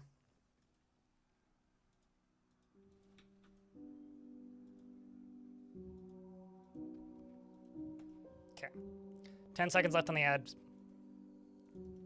It takes so long to reorganize a siege when shit just goes hog wild like that. Okay. Let's go. We're on a mission now.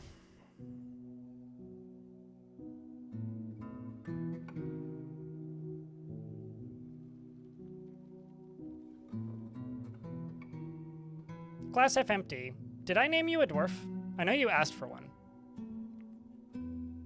I don't have any recollection of if I did or not.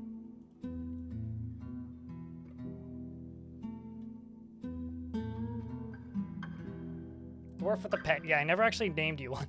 You redeemed one, but uh-oh. I should give you one now.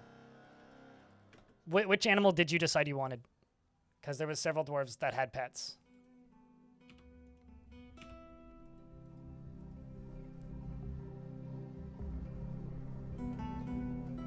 Most of the elves are dead, though, Mass Morass, that's the thing. Vast majority of them are dead. How about we go with the one that has the pet cat, Pim?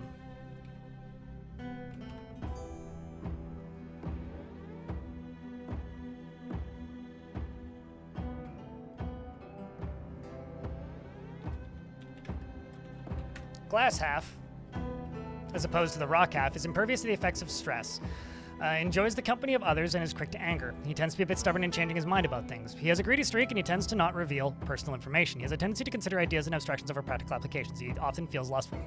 He laughs in a unique way when he laughs in a unique way when he's nervous and needs alcohol to get through the working day. He does not mind being outdoors at least for a time and doesn't really care about anything anymore.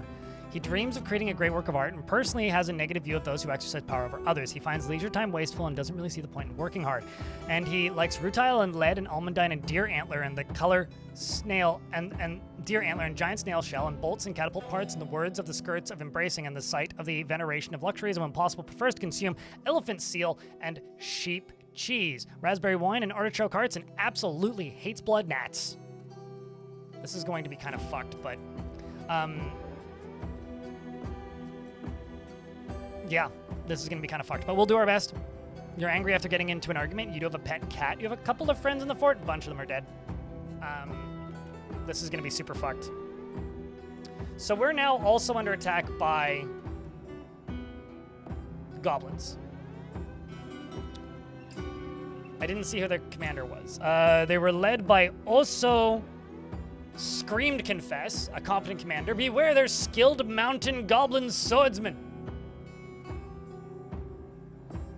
With them come monstrous siege engineers, mineras, and of the goblin fortress of Spider Hobbled. So if you want to see who these goblins are, ! Legends, and you can go look up the leader of this squad, who's Scream Confess.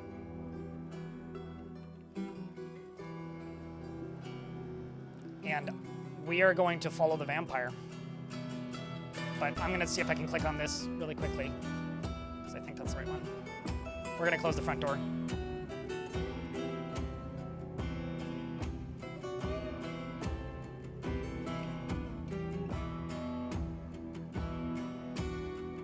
So once these kill various requests are done, we're good. But until then, there's still elves in the fort.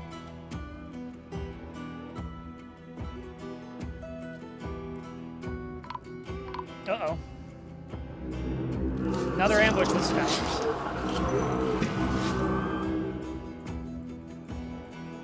What if I just lock these doors?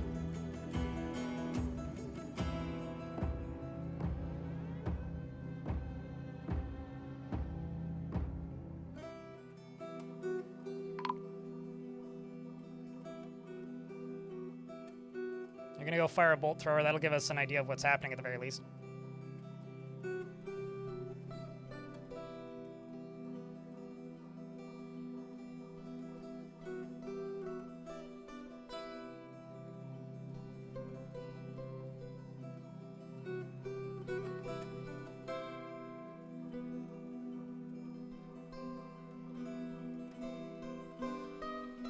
Okay, well, when we hit the first, I can unpause.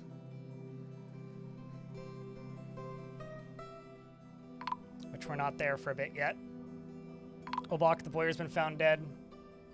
Potash Maker's been found dead. I don't know where they're dying. They could be outside of the fort. What wood is white? Literally one of the mushroom woods. What? Tower cap. Don't know where they are. Cannot check. Do not have the way to check. Cannot check until the first. So I don't know if these are things in my fort killing my dwarves, or if it's stuff outside of the fort killing those dwarves. Anyway, there's another ambush.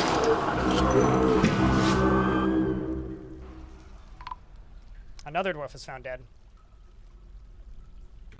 It's the fucking longest season I've ever seen. What the fuck is killing them?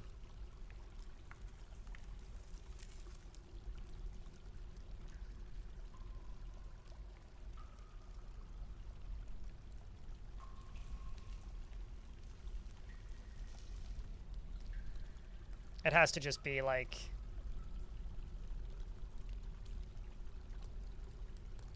Steel Bolt hits the Goblin Maceman in the head, chipping the skull. Yeah, it has to just be the last few. Ay, ay, ay, ay, ay.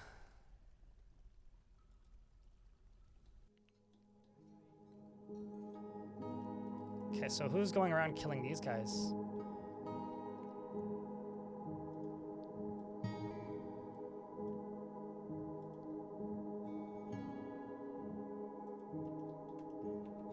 Huh.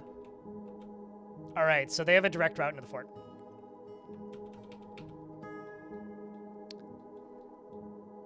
Because I wasn't able to build this in time.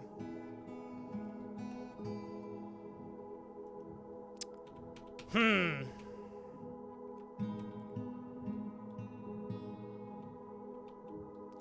I wasn't able to get this hooked up. That's the fort. It's done. Unless I cheat.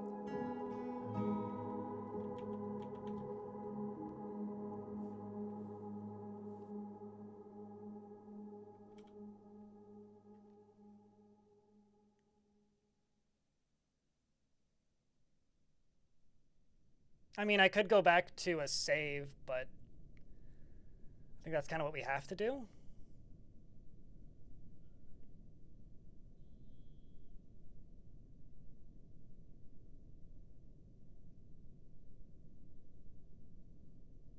No to which part?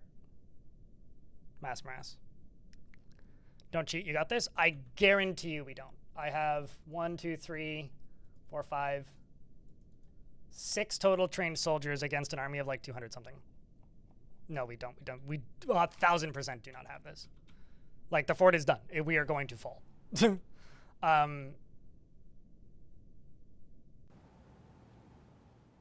But then I don't complete the goal, Mass. That's the problem. You know? Like, if the goal is to follow a dwarf for 10 years, then we fail. It's late winter year 220, so this is year 5. We just finished year 5. We're into year 6. Not even halfway done. But no, I 100% guarantee you we've lost. I mean, I'm not going to cheat. I would just go back to a save. I would give it another shot. Basically. Is the only way that I could think to beat this. Was this all a premonition dream? I mean, it's not, if you call it save scumming, I will just argue about why it's not save scumming. It is the plot armor. But no, this would be Fortress done.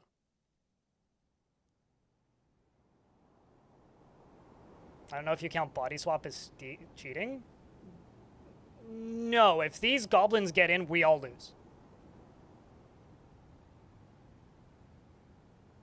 Because, like, basically what I would have to do in order to save this is I would have to turn this on.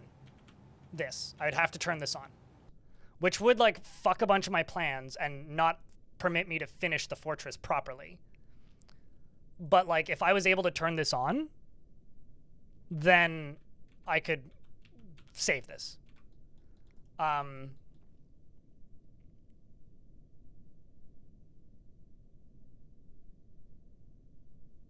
Make the vampire fight until he's dead. What does he have for gear at the minute? Yeah, I mean, we could play it out until it's, like, done, but just so that you guys know, we're going to have to go back to a save. We are going to have to go back to a save. 100%. There's no other way that this ends.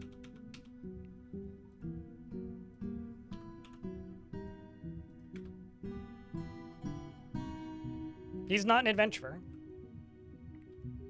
There was an adventurer, but that adventurer has been dead for a while. I used an adventurer to make this dwarf into a vampire, but...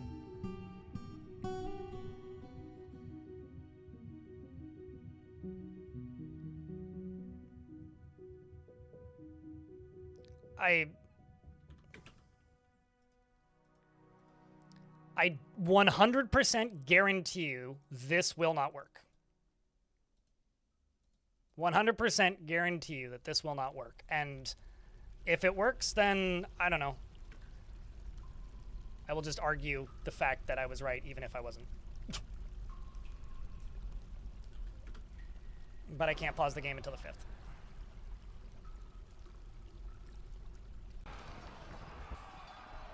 As the vampire backs out.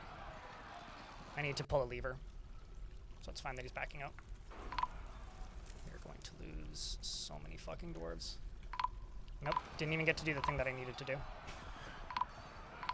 I'm telling you once again, this is not going to work.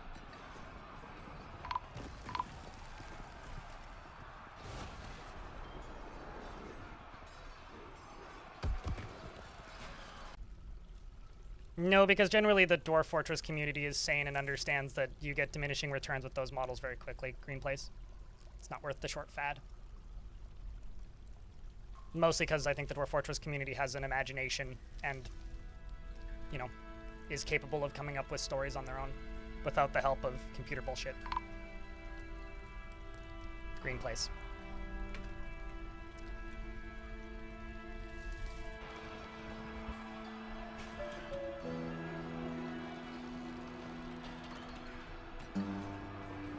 So now I need to deconstruct this,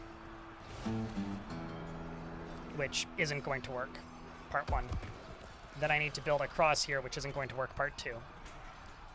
And I need to build into here, which isn't going to work, part 3. There's too many moving parts that are already full of things that are killing us. But we'll see.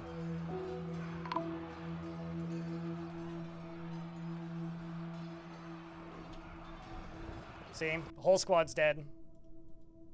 Most of the squad's dead.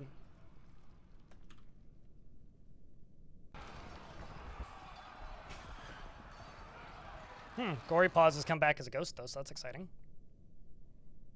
And we're not going to see much because we're just going to be in a single file stairway the whole time. That's the bummer here. You know, as I said, if I had $1 for every single time some twat in the YouTube chat brought up LLMs as like a way to make Dwarf Fortress better, I would have like an extra $10 to $15 a day. I would make more money than I do in YouTube ad revenue. Just with that. He's literally collecting more bone bolts because he's out of ammo already. There goes more.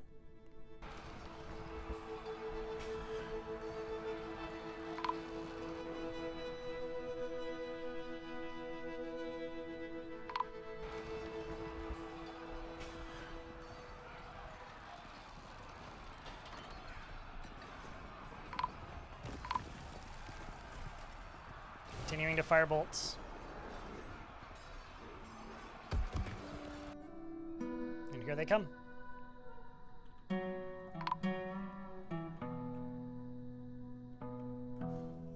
Hey chat, can I get a round of beers? Because you're going to see the fortress fall before we go back to a save.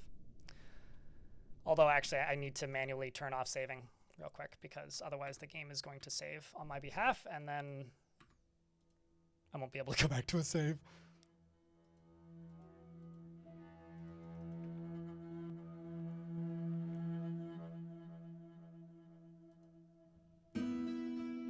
Save the game.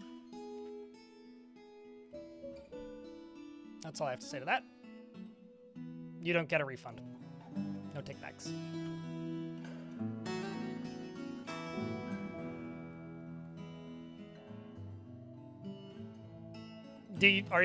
I'm getting the vibe that nobody wants to see this fortress complete. Do you not want to? Because if you just want the fortress to die, we can let that happen, and I can end stream now and go edit the video, and you'll get a stream on Tuesday next week. If that's what you want, I'll go do that. Because that's what it looks like, Sally. I would like to at least get to the time limit. There's always the lure of the fresh fort. I guess. Let's see. Have we made any progress? Like, I'll play this through to the end until the fortress falls. And if we complete it, then cool. but I'm not going to save over my save file and not give me the alternate option of saying, welp, I fucked up. And if you don't want to give me that, then that's your problem. I'm not going to play in that world. Yeah, see, these are not going to get constructed, which is a shame. That is getting there, maybe? Effectively, I just need this.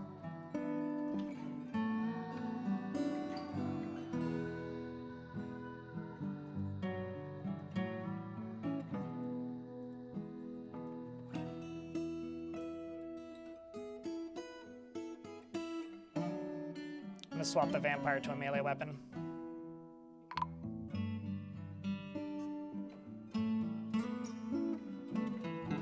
I'm not gonna reload it until everybody's dead. Giving you guys that, because people seem to want that, so we'll give that. Because I'm not gonna lie, it would be kind of cool if I do somehow manage to pull this off. But at the same time, I'm going to leave, like, safety precautions in place in case there is somehow a success here.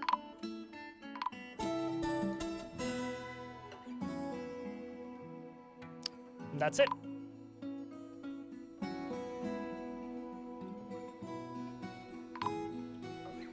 It's over.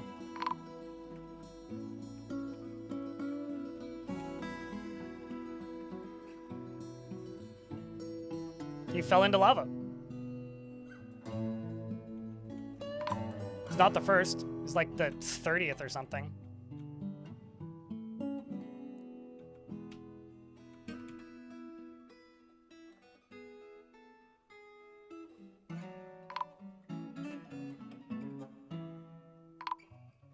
So no, we will reload. We will reload a save, but I'll let the goblins win.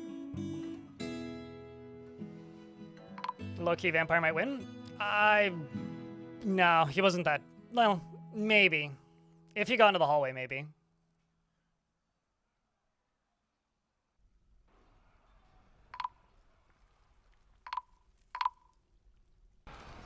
Just waiting for them to come piling out. I'm kind of surprised I haven't done it yet.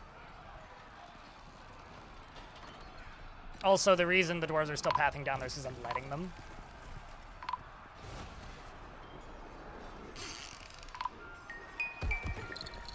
Who's having babies during this calamity? Jesus Christ. Where even is the nearest goblin?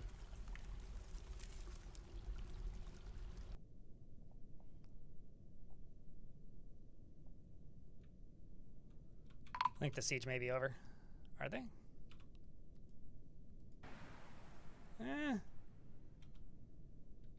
They had nowhere in particular to go.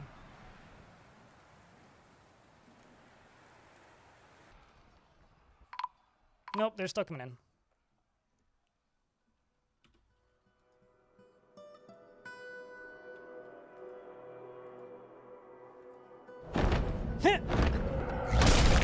Some forgotten beast arrives. Oh, it's also in a level where it can't get to us. That's unfortunate. Yeah. Low-key, it is kind of a draw, but, like... we'll still do the fights again, so you'll get to see these happen a second time.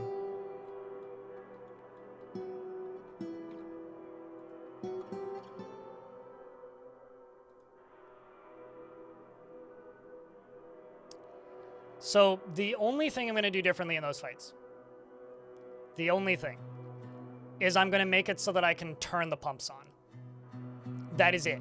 There will still be a fuckload of casualties. But that is the only thing that I'm going to change.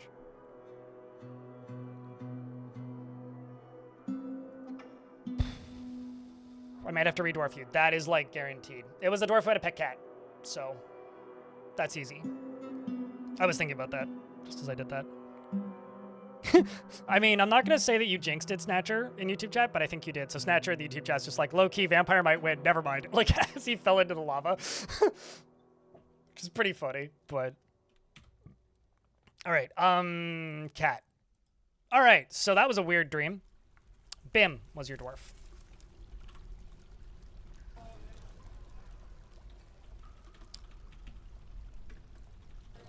Glass half.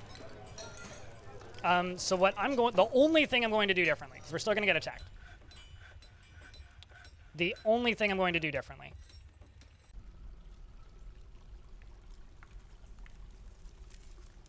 is I'm going to place you there, right here, right now. You there, right here, right now. You there, right there, right now.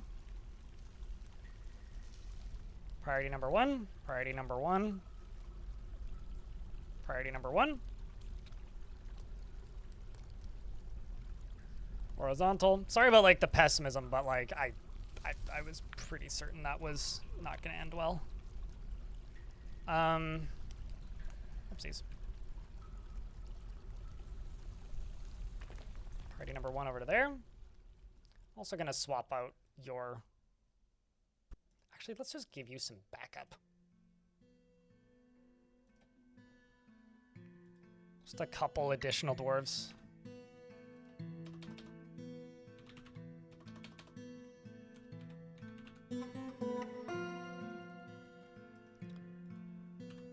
All right, so we're going to do that, and then this is just going to turn this on almost immediately. So what I'm going to do alongside of you is I'm going to go up to here, place a lever in the middle, and that'll be the one that I use to turn that on. I am preparing for the attack. Well, loosely preparing for the attack. The other thing I'm going to do is I'm going to take everybody off of staggered training.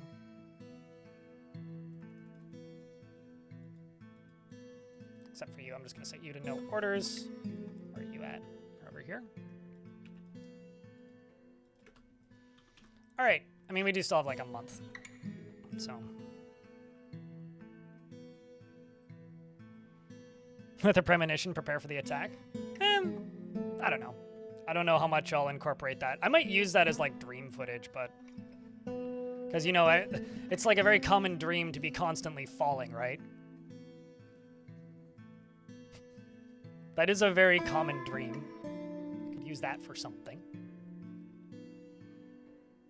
Vampire had a vision. A vision from the future! Mr. Zalvi, you did ask me to save earlier, didn't you? I don't know what you're talking about. Although, truth be told, I do genuinely feel that save scumming is only scummy in a high score game. Like, the term save scumming came from save scumming your scores in like FPS games with a score at the end, so you could brag to your friends that you got a better score than they did. That is the only recollection of like the actual term of save scumming. It's okay. We're all just very shameful people that are into the shame. We like being shamed, Valium. I should also re-enable autosaves.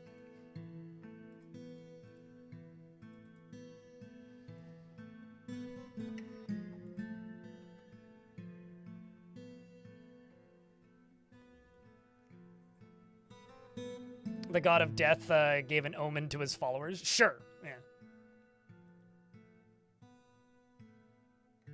The game gives you the tools, use it. You know, I like to remind people that quit without saving is a new feature to Dwarf Fortress, but back in the day you had to literally crash the game. Never stopped me, but... Oh. I liked the name of the other hillocks we got more. Oh well. On the 5th we're going to check. I'm also going to check the actual weapons that people have. Oof, we are very short on crossbows.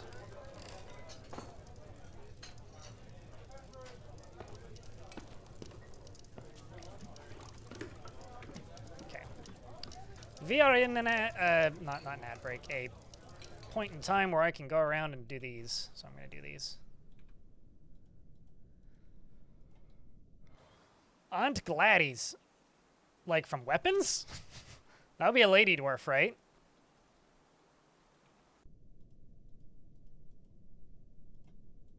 Something, something touch of consumption. I should rewatch that movie. I've only seen it like 5 times.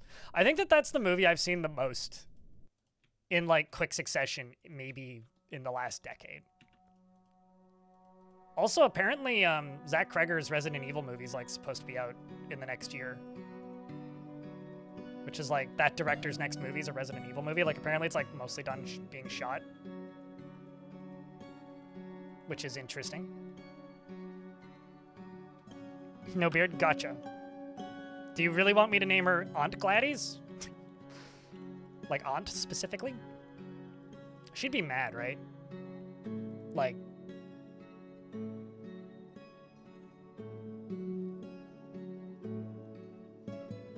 No beard?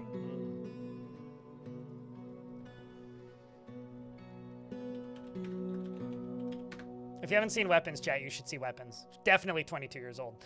She does not care about her appearance and talents or other personal vanities and has a very calm demeanor. Yeah, that checks out. Has a low sense of self-esteem, feels strong urges, seeks short-term rewards, and is a pessimist, can easily fall in love or develop positive feelings, and is quite polite and has little interest in joking around and lives a fast-paced life. That kind of checks out to a point. She tenses up when she's nervous and she needs alcohol to get through the working day, dreams of mastering a skill and personally disregards tradition, values sacrifice, and finds those that deny their impulses somewhat stiff. And doesn't care about art one way or another, and dreams of mastering a skill. Aunt Gladys likes orpiment, lead, and blue jade, and lynx leather, and the lynx leather earrings and catapult parts, and water buffaloes for their water wallowing, and periwinkle brutes for their rhythmic undulations, and the words of the sport of power, and the sound of the vermilion rhymes, and the sight of the veneration of luxuries of impossible prefers consume giant one-humped camel cheese, pearl mullet beer, and blue blade weed seeds, and absolutely hates large roaches. Actually, no, mechanisms. And then there's one other thing I need to check, actually, that I'm not sure if it's done.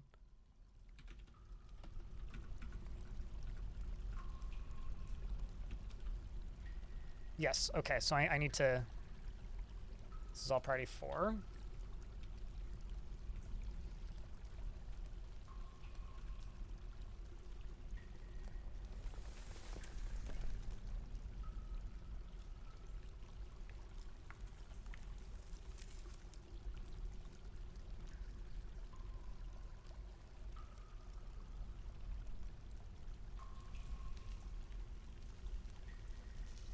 Nope, that's channel. I need dig, not channel.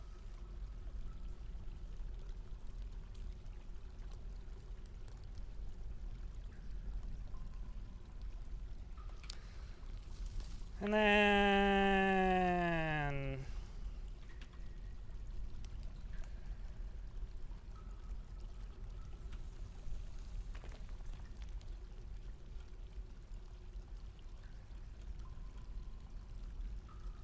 like the homebrew community for the GBA?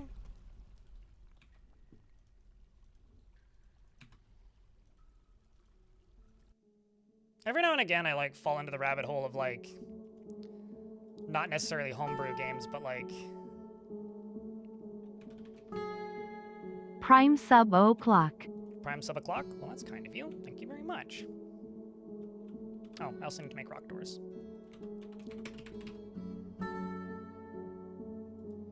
Sandshrews, thanks for the 19th month. Welcome back.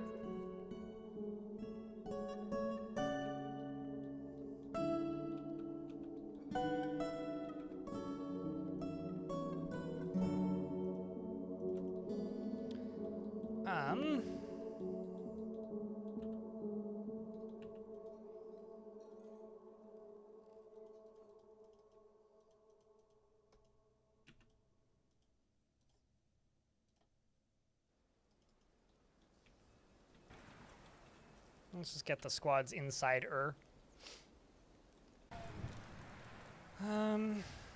So the problem is this... Oh, shit. I didn't actually screw it up again. Well, I gotta screw it up again.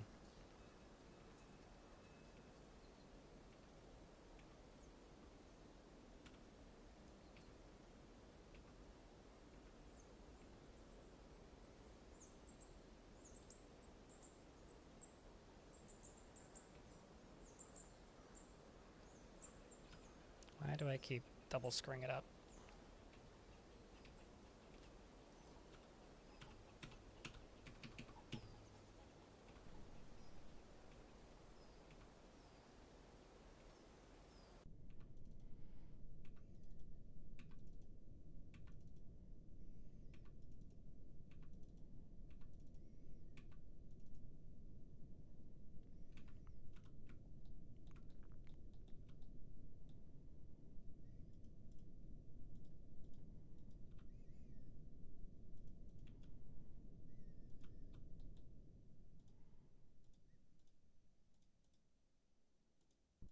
You know, it's funny. If I didn't do this the first time, we would have just been totally fine.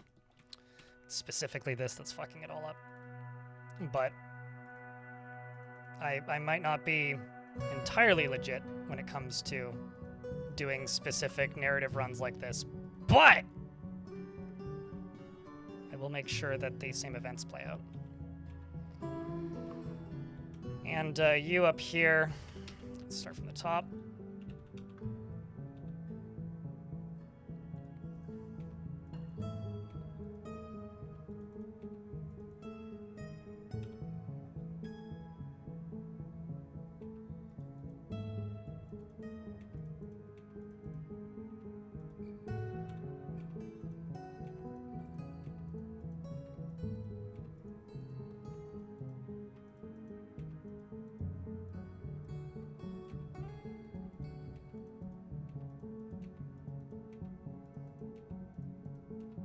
Okay.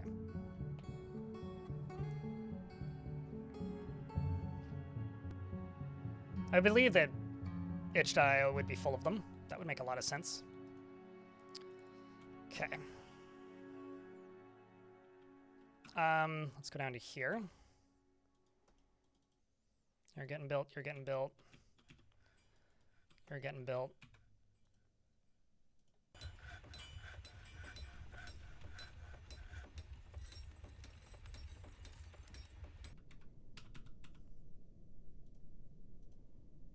Okay. So this is going to be disconnected from powers. Is anybody confused about anything I just did? This right here is going to be disconnected from power as soon as it's hooked up.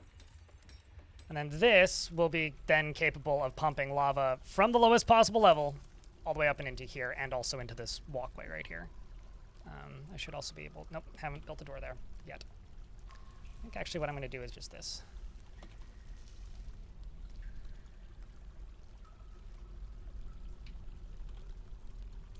And there we go. I need to take a piss, chat. It was great until everybody died, and then we went back in time mysteriously. Corey Fancy Pants. I'm going to take you... Well, actually, no, you need to drink alcohol. I will be right back. Make sure this dwarf drinks some booze. 2 seconds, chat. No doors or gates? I don't have any doors nor gates yet. I'm making them. I'll be right back.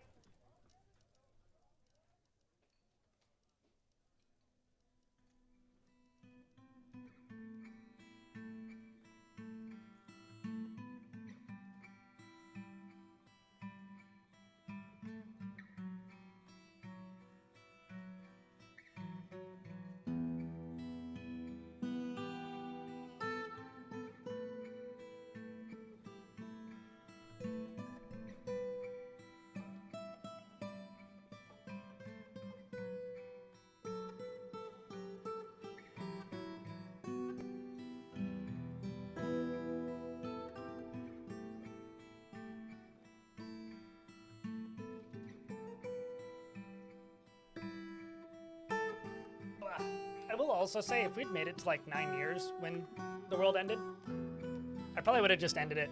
Because like the dwarf was in the fort for 10 years at that point. Uh-oh. Did I eat somebody? What did I do?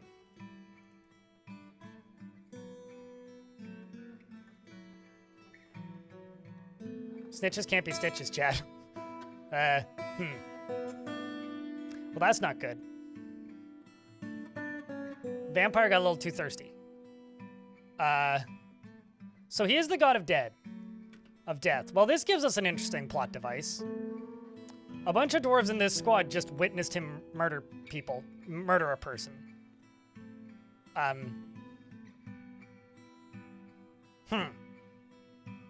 hadn't really thought about what I would do if that happened.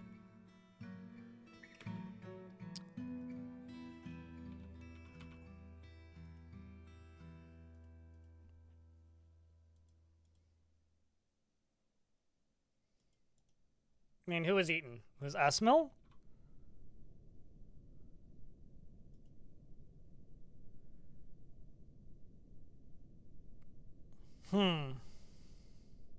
Well, okay, so this is the Engravers Guild. This is not his religion. I suppose I could do one of two things. I could convict every person who witnessed him find the body off of him, right? I could convict every single one of those people. Or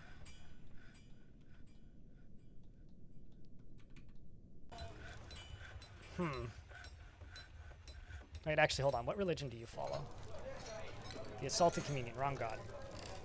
Communion of Gods. Correct God. One sparse. Doctrine of Horns. Wrong God. Creed of Ivy. Wrong God. The Fellowship of Deceivers. Right God, wrong religion. Communion of Gods. Right God.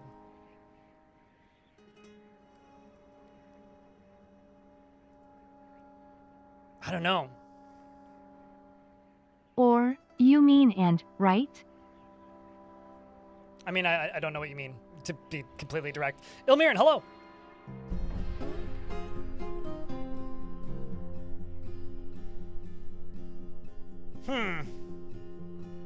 I don't know how to play that out.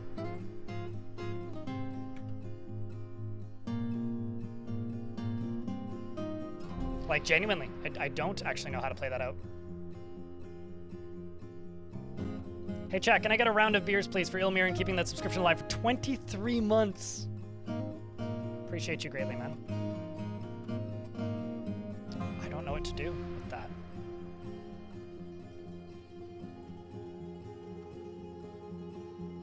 Also, by the way, shoutouts to those of you jumping onto the blog, by the way. I do see you. Appreciate you. I genuinely don't actually have a way of, like, putting notifications for people over here. Also, I don't know if I want to, because some people do put their real name in. I don't really want to dox people. But, thank you. I need to figure out a way if there's a way to have, like, a manual notification. There probably is. Just, like, bind it to a hotkey or something.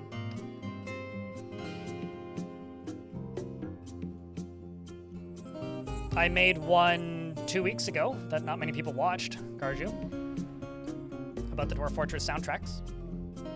And I do one with Tarn more or less quarterly or after a major patch. But if there hasn't been any major patches, then we don't generally do them. But that's primarily the ones I do these days. I mean, I've made dozens in the past, so you can go watch those. They take an absolutely ridiculous amount of work, and not many people watch them, so unfortunately they don't make much sense to do super frequently. Like, without being too mean, I didn't even make, like, $50 on that video. And that video took me, like, a weekend, plus 2 interviews, plus editing the initial audio and breaking it down and sorting it. It's just not viable. I mean, I will continue to put them out with the similar regularity that I do right now, which is like maybe one a year. And then the ones I do with Tarn. Because they don't make sense, unfortunately. I wish they did, but they don't, so I don't make them very often. As fun as they are to make. It is what it is. I mean, it's the least popular type of content that I make, so I'm just gonna get rid of this out here. You asked, I'm just being honest. Apologies for the honesty, but it is what it is.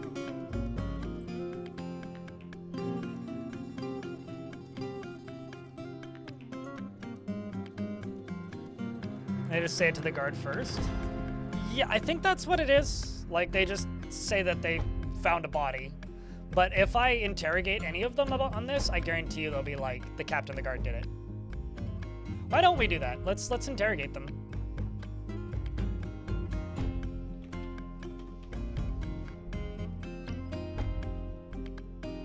Like, one sparse. Let's see what they say. I'm actually just kind of curious now.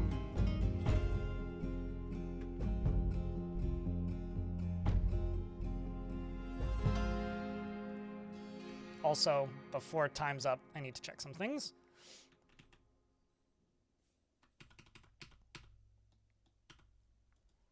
Okay, so you are already hooked up.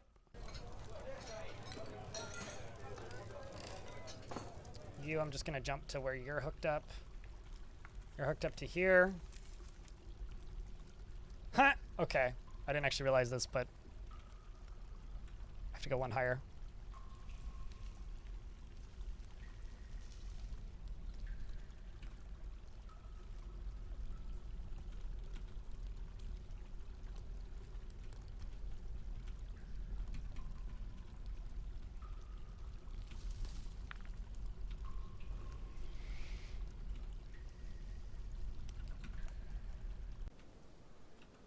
Okay.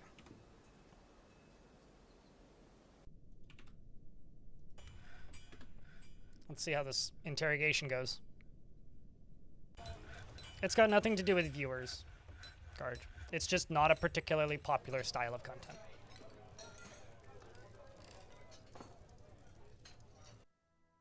Like, I don't want to just sit here and harp on it because it sucks to just, like, talk down the work that I've done, which is what this always turns into.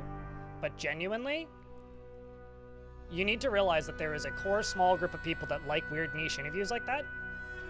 And the most common feedback I get are, these are really well produced and I like them, but I find them kind of boring, so I don't watch them very often, is genuinely the most common piece of feedback I get. And so I have two options. I can make content that gets that kind of feedback and generally gets shied away from by the majority of my audience, which gets my YouTube channel as a whole recommended less. Or I could not make them very frequently because they're time consuming, pay terribly, and not very many people watch them. And I like making that kind of content because it's very rewarding mentally. But I have a mortgage to pay. Jack, can I please get a big round of beers so that I don't need to harp on this subject for any longer? Because it's just, I'm going to get stuck here. And I'm going to be here for the rest of the day if that's the case. Appeal to the threat to the shared worship of Urath in order to elicit information. Naively complied. No new information was revealed. So I would take that to mean that they're not going to talk.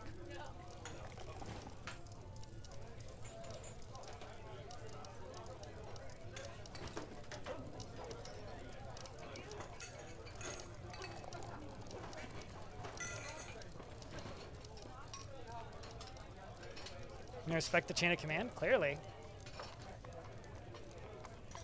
I wonder what his intimidation skill is. I realize the game's paused when it's not supposed to be, but...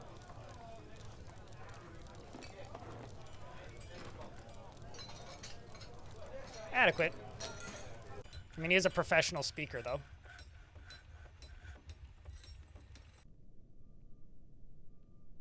I don't think all these dwarves are soldiers necessarily, though.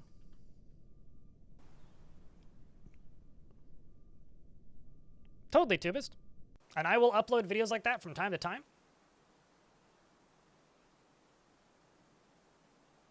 But it's not what pays the bills. Well, naturally, he's funny. Of course, he's gonna always be funny. Like, that just makes perfect sense.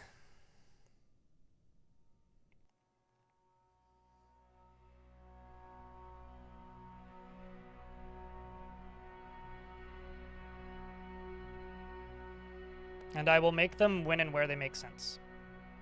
Garju.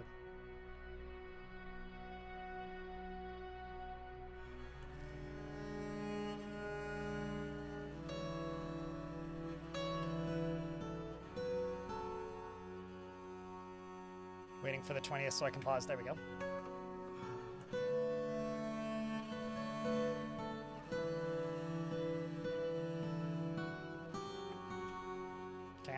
We're almost done preparing that.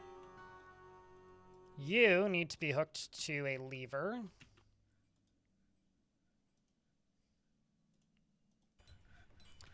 In order to do this, the easiest way to do it would be to forbid all of the not lava safe materials. Oops.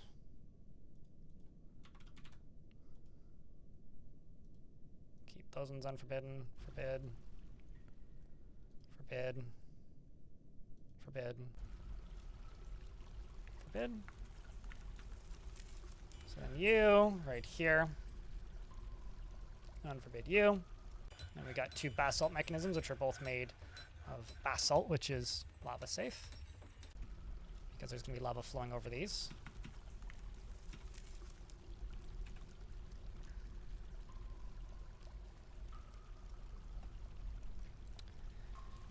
And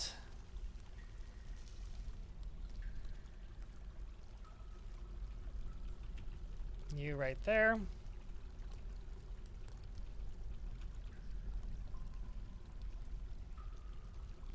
Okay, then the next thing I can do is I can go to mechanisms. Unforbid all these. Just don't re-forbid any of them or you'll cancel your job. And then right here, horizontal axle.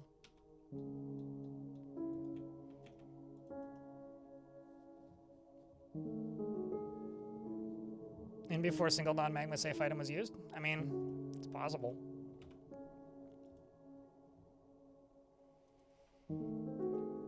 The good news is, though, I do have a drawbridge now. And a door that I can lock.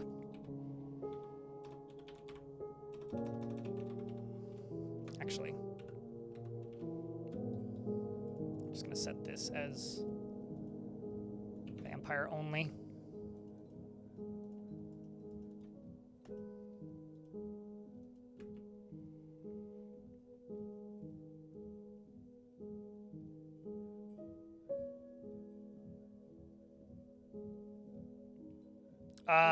Like 90 seconds before you tuned in was when I reloaded. Corey Fancy Pants. Like, I kid you not. It was like 90 seconds.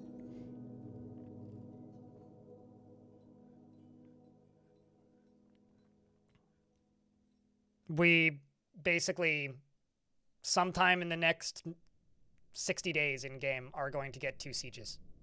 We're going to get attacked by elves and goblins.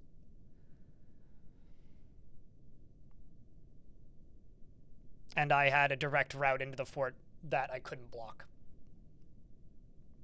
And I'm still building it all up the same way, but like, I'm just completing it earlier so that I will have a way to unblock it if and when need. We are recording one right now, Garage.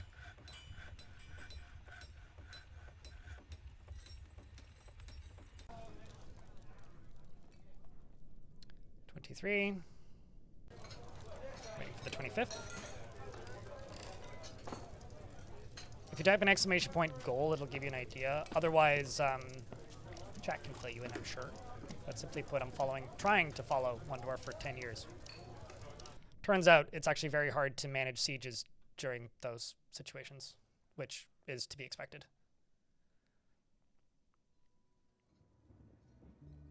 Well, I said goal, not ghoul. Ghoul!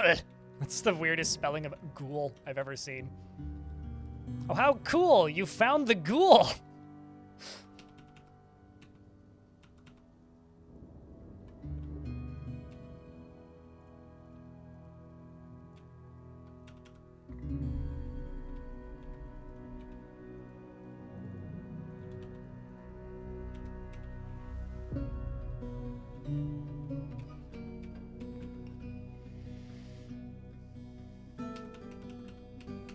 That's what I was looking for. This is all done.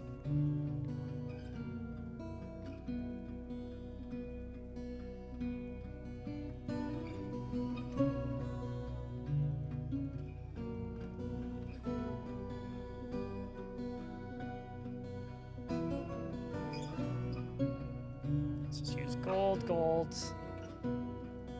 and gold.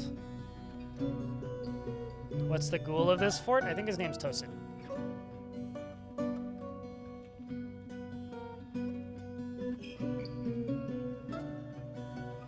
Okay, so the next thing I need to do is, because I did start doing this last time, is I started organizing a festival, but I'm just gonna go start pausing all the jobs for the minute. At least most of the jobs, I'll say. Certainly the non-mission critical ones.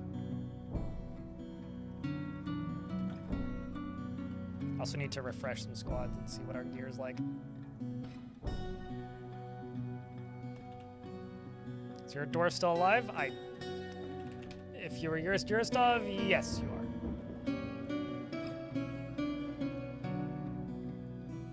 Currently you want martial training and you want to pray, but you're still at it, still mining, still picking. kicking away.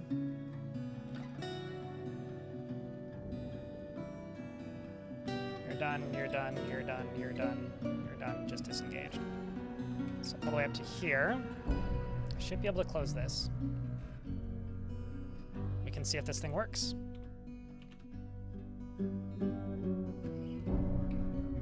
Although he's reading a book at the moment.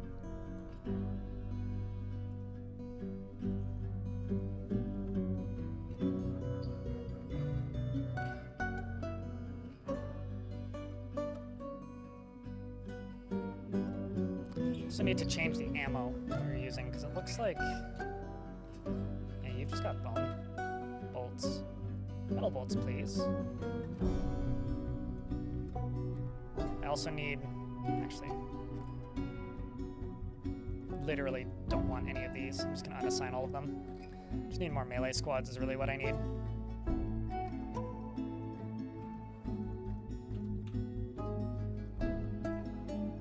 Okay, he goes off to go pull the lever.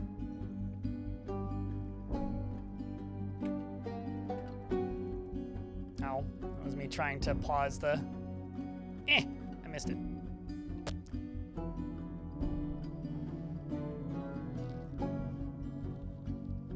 Still playing Star Sector even though you're burnt out? It's never a good idea. Only if you're still enjoying it, man.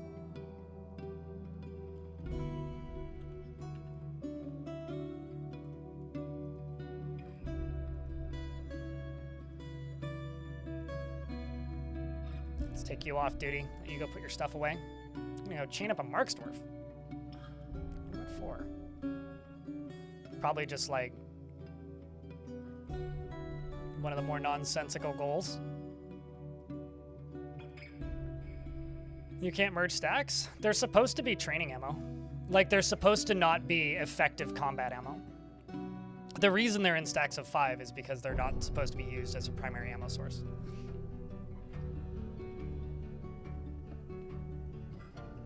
But there is at least one mod that I've seen that just turns them into stacks of 25. I actually don't care about not merging stacks all that much, because if you use them the way they're supposed to be used, they do get destroyed enough of the time that you don't really notice them. At least I find you don't really notice them. Maybe I'm just not annoyed by it at this point. Like, there are some things that, like, maybe used to annoy me back in the day about this game that just, I don't even register anymore as something that someone would find annoying. I think we call that Stockholm Syndrome.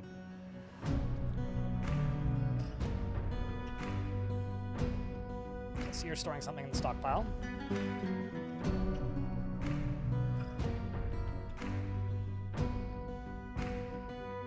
God, there's so much Elonite down here. This is such a neat material. It's one of my favorites. One of the better ones, that's for sure. Okay, let's pause the game real quick. So this right here is going to be specifically vampire. We're going to see if you go pull that lever. Stockpile syndrome? I guess.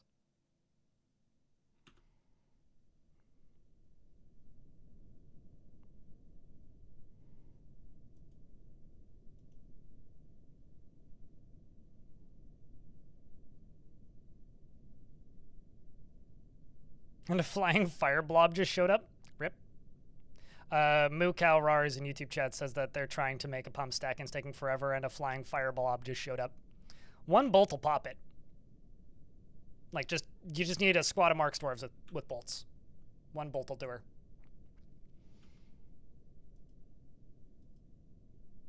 Literally just one. That's all you need.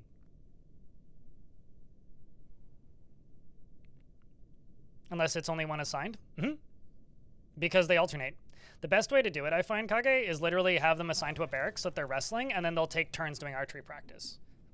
Because if they were all assigned to, like, ranged practice at all times, then they would just run out of combat ammo immediately. And you want them training in a normal barracks anyway, because they need to have dodging skills. And they only train archery and range. So, like, that's something you just want running in the background kind of concurrently at all times. If you want to do it that way, I never bother, to be honest with you. I just get them to train in combat because they train 7 times faster. So I just train them in a barracks. And then the first siege, they suck. But by the third siege, they're great. And, like, I don't know. It doesn't need to be a barracks, but if you want them to more efficiently train, what you would do is you'd have a barracks here, right? And then you'd have an archery area here, right? And then you could go like 1, 2, 3, 4 separate archery ranges or just one archery range, and then assign your Marksdwarf squad to the archery range as well. So they train over here, and then they cycle out one at a time and go over there and practice archery. Like, that's like the most efficient way to do it, because it is a one at a time thing. Like, it's something that, like, always kind of bounces off my brain a little bit when people ask, because it's like, it's annoying that it works the way it's designed. It's like, well, do you want to just run out of ammo immediately? So, like, in case of emergency, you want to have the training ammo as, like, a stockpile, right? So, would you want them to just, like, power through all that ammo immediately? Because I would want them to, like, cycle through while also getting other things trained. It's just not the most straightforward. I mean, you could do that, or just like the first 2 or 3 sieges you get that are smaller, just let your Marksdwarves train on that, because they train 7x faster on live targets, right? So you could, like, by the end of the first siege, you'll have accomplished Marksdwarves. Like, they'll suck initially. If you're making a bolt recovery pit, Nick, and you're also the person, and you see people complaining about not being able to remerge stacks, it's because you were literally utilizing a bug to have unlimited training ammo, which you don't need to do at all. You used to have to do that. You don't need to do that at all now. Just go into the ammo thing and assign some training ammo. I just haven't bothered. I mean, I could, but it's not really a huge priority for me at the minute. Because I genuinely don't think you even need to train them in an archery range. Like, is it optimal to have pre-skilled dwarves? Sure. I kind of don't care. Okay, so, we're gonna turn this sucker on. We're gonna find out if it's busted or if it works. But we're in an ad break, so we will wait.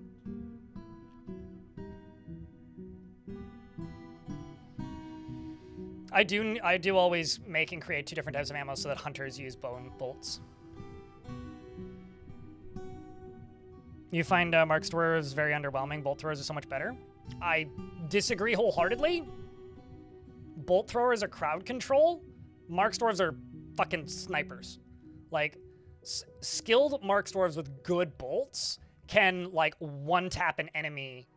Like, I've seen them one-tap angels through multiple sets of bars and 2 sets of grates and, like, a doorway and a fucking, like, they're basically the guys from Wanted, that movie where they bend bullets around corners by snapping their arm really quickly. It's literally that. Like, I've seen them, like, 30 tiles away, maximum possible distance, like the impossible shot, just like fly perfectly in like one shot an angel. So no, Marksdwarves are really good, but the difference is bolt throwers are just it's just like accuracy by volume kind of thing, but they run out of ammo so quickly that like Marksdwarves are better.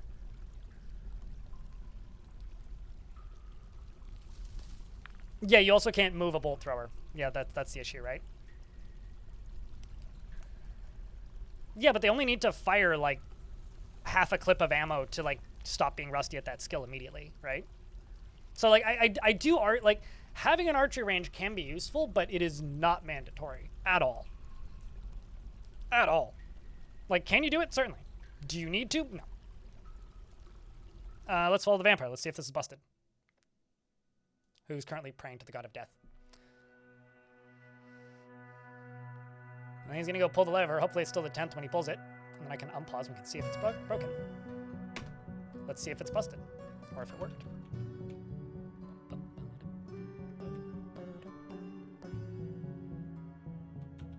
Haha!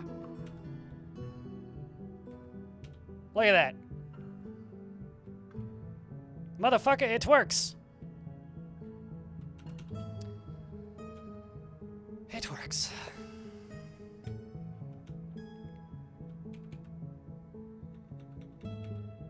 The really important thing with Marksdwarves, though, if you want to utilize them well and efficiently, is you need to have lots of little barracks everywhere and let them store ammo there. Because then they'll have little ammo depots all over your fort. Like, it only needs to be like a one-tile zone. So like this is a barracks, right? If I go to my 2 Marksdwarf squads, which are these 2 bottom squads, and let them store ammo here, There's a bunch of ammo up here, but it's not specifically theirs. I should also make a separate one for metal bolts, but because those are mostly bone bolts, which are going into the bolt throwers here. That's the purpose of them. I use those more for disarming, but like then they'll store ammo here that are assigned to the squad, right? Which are most of the metal bolts plus the bone bolts. And then they don't need to run all the way to God knows where to go get more ammo. And you could put more chests in, and then they'll store more bolts there. Or I could go, like, I don't know, over here and make a one-tile barracks. And then I can go here and do this and this, which allows them to store ammunition in there. And then just go here and make a one-tile zone right there, which that is the right spot, right? Yes, it is. A one-tile zone right there, and then just make a ammo bin for metal bolts. And then they will go store and collect their ammo here. Or I could even get rid of this and alternatively just do it this way and just put that there. So it's now like an ammo depot.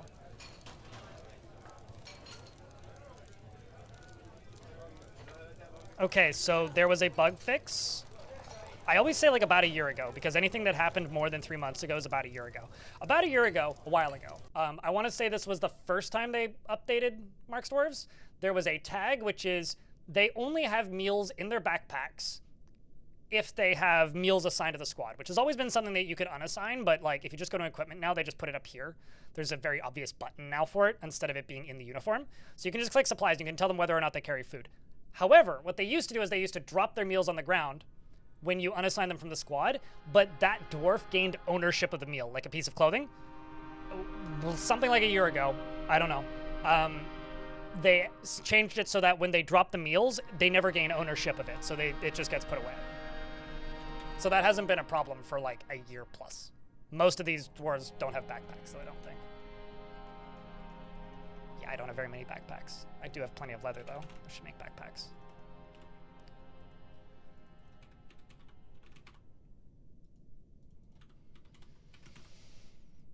And quivers. So yeah, no, that hasn't been a going concern for a very long time.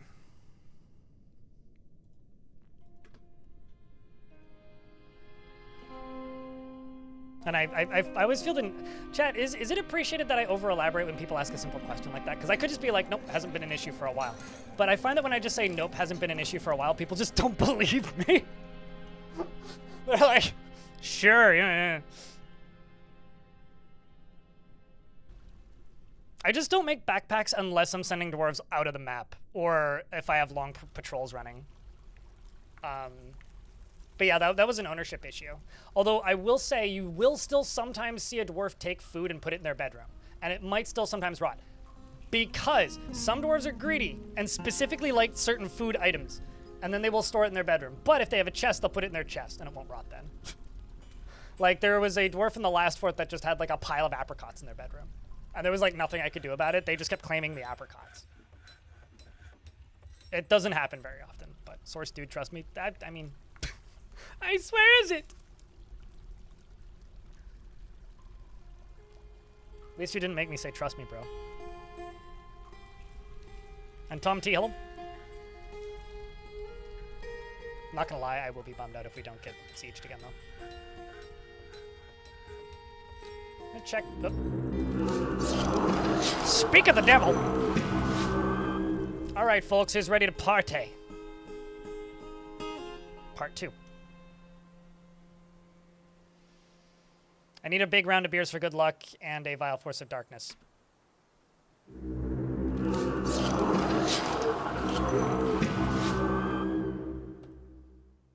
I have to keep following the vampire for another day.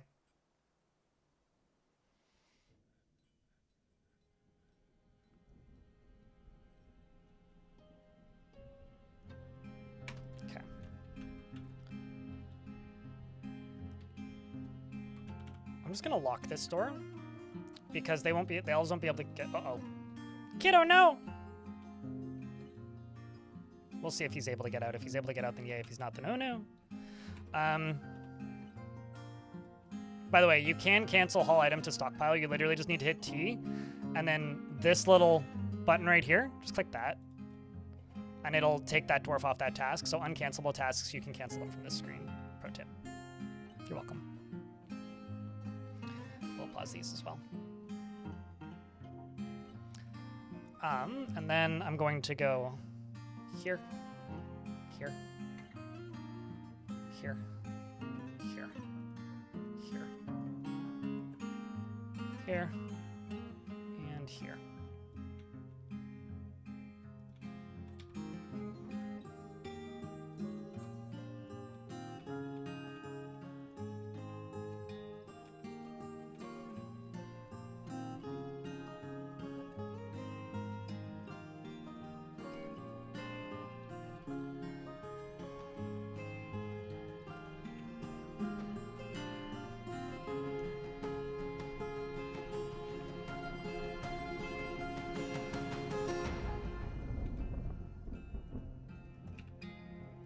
Okay.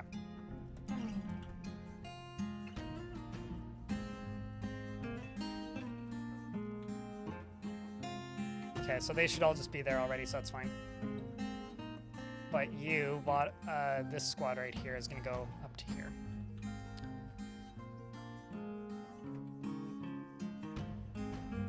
Vampire's going to go fire the bolt thrower. A green force of nature ass.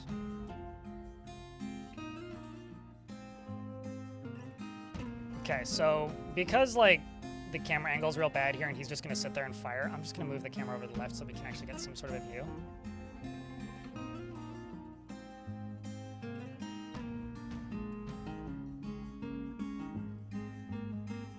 Bunch of pointy-eared hippies, yeah. Bunch of Vulcans. You know, in Star Trek there's so many Vulcans everywhere, but like no one ever talks about Christopher Vulcan.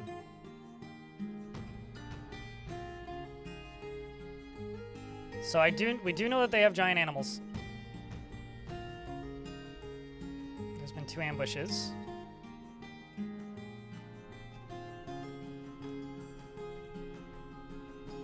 Vampires right there. How's your thoughts doing?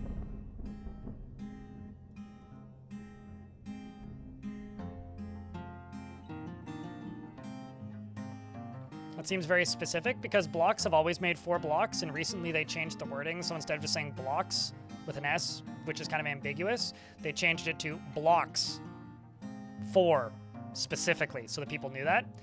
It's like the wording in the game for a very long time was shoes, but it didn't state that it was making a pair of shoes. Now it says a pair of shoes. There was an update recently that like clarifies some wording of tasks. So it's always been 4 blocks. It's just now it tells you that it's 4 blocks instead of just blocks.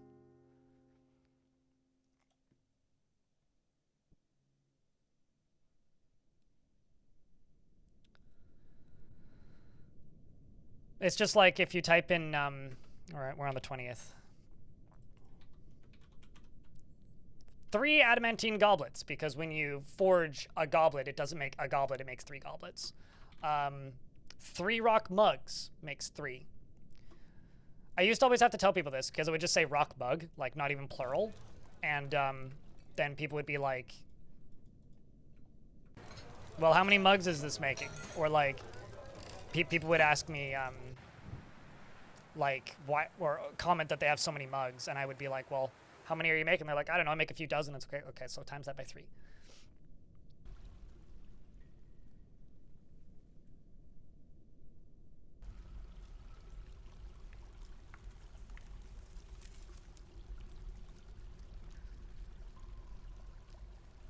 It took you so long to realize why I kept making so many meals? Why did you keep making so many meals? Because it makes like hundreds per meal unit? Well, maybe not hundreds, but...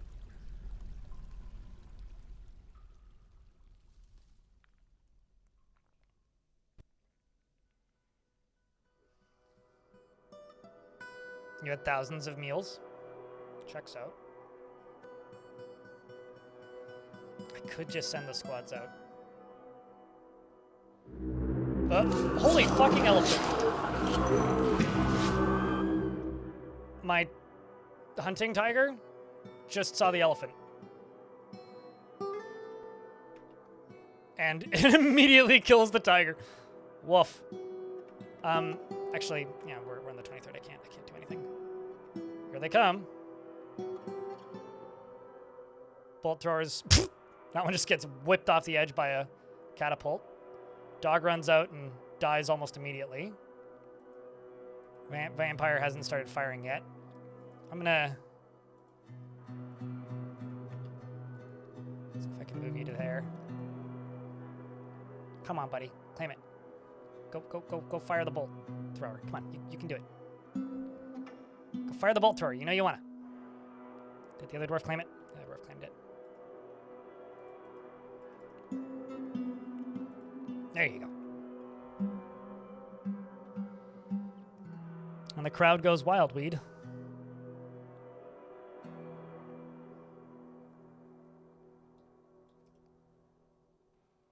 See, like, this is all you need. Like, we've got expert marks dwarves and adequate, and most of these were recruits not too long ago. This is all loaded with forgotten beast bone bolts. Oh.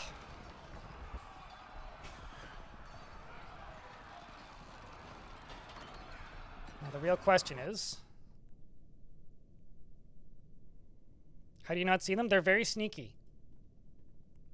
Very Looney Tunes is how. Doesn't feel anything while in conflict, that's for sure.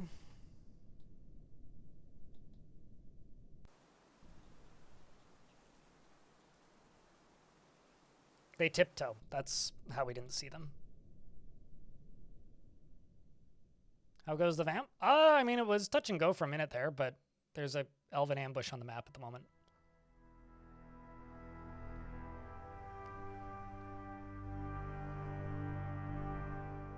I'm curious if they brought the giant honey badgers again, because those were pretty badass.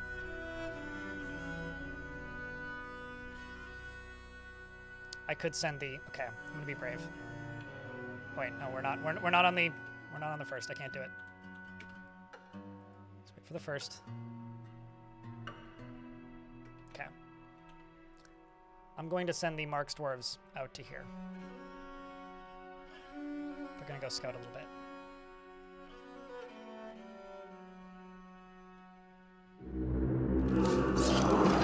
We make a bunch of discoveries almost immediately as the dwarves go outside.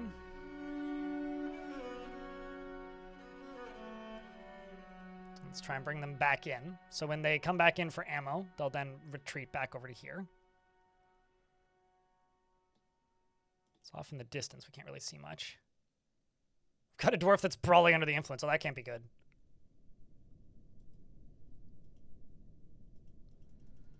Oh, that can't be good.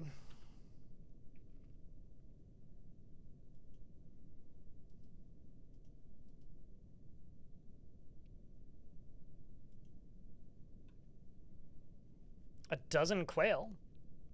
Budgie, are you here? You're the resident quail expert.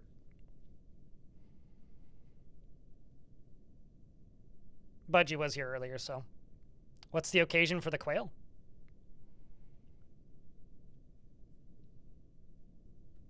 You taking up raising birds?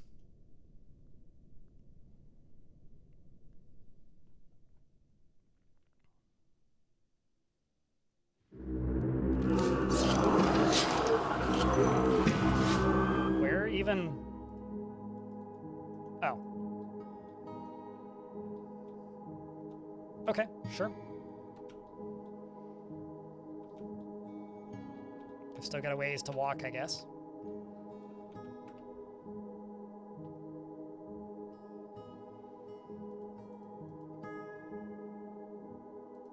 Just gonna let the squads go get food if they need it and then come back.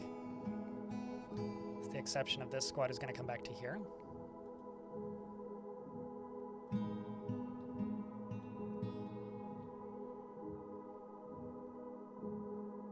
You had them before, you're just getting new ones? Gotcha, gotcha. Do you keep them inside or outside? Curse all friends of nature. They're going after my war dogs. Poor pupper did nothing wrong.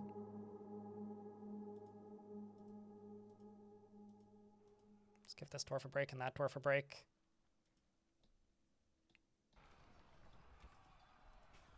Let's give you a break. And you a break.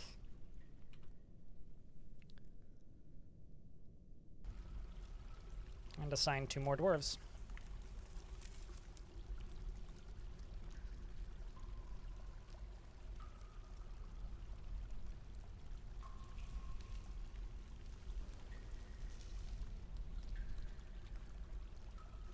Okay, so one of my dogs just went off and died.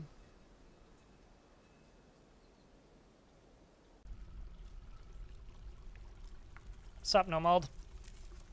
We are being attacked by elves. They sent a group of elephants to come fight with us. Now we're waiting for the next wave.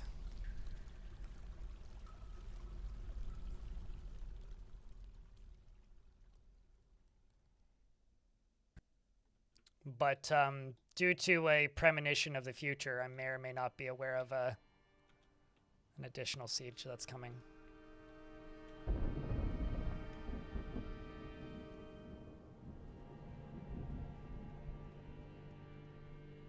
Let's see where they're at in a second.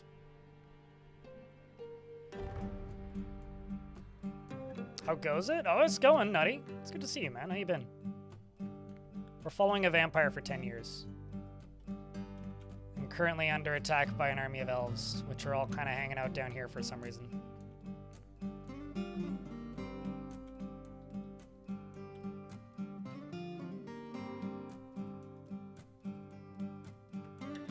I'm gonna take my vampire off of this and let him go grab his military gear.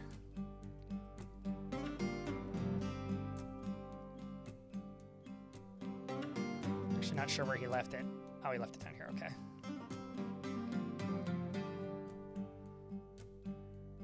Guess he's gonna go probably get a backpack if I had to bet. Oh. More arrive.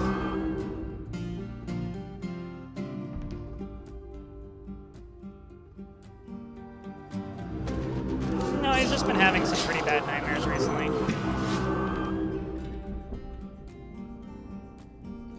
Where actually is he going? Oh, he's literally grabbing a backpack. See?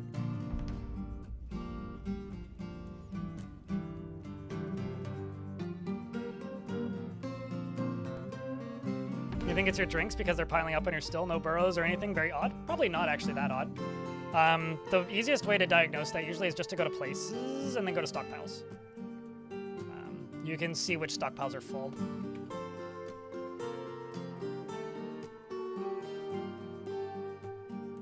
That or they just literally can't locate the item.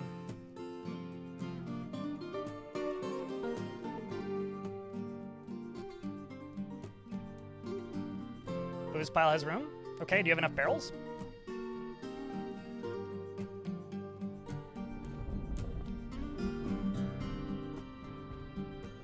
Do you have places to put the seeds? Uh-oh. That was kind of wild.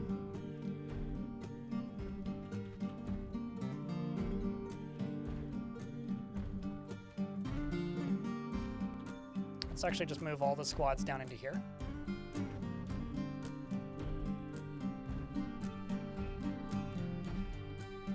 Tisk, tisk. I apparently need to work on my blood sugar. I will be back in a second. I gotta go stab myself with a needle. I have much fun anyway. I'm just gonna let it run right now, and then we will see where we are going to end up when we charge.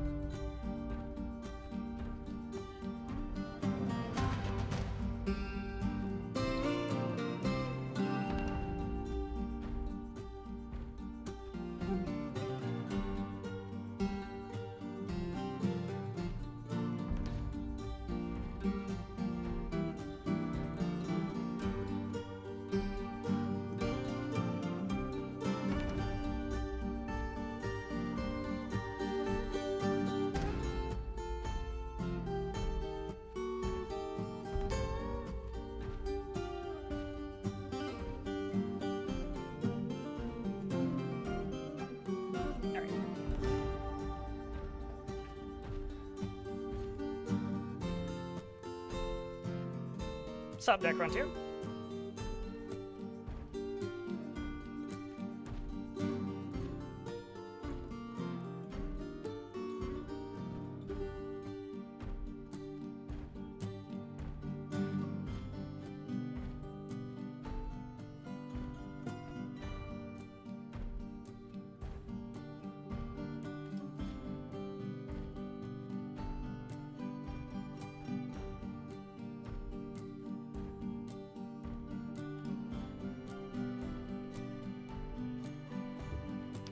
Who got munched?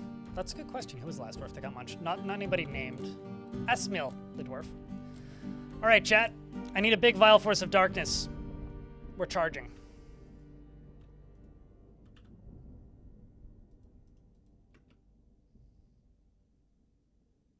The dwarves begin charging. Bolts are flying from Mark's dwarves.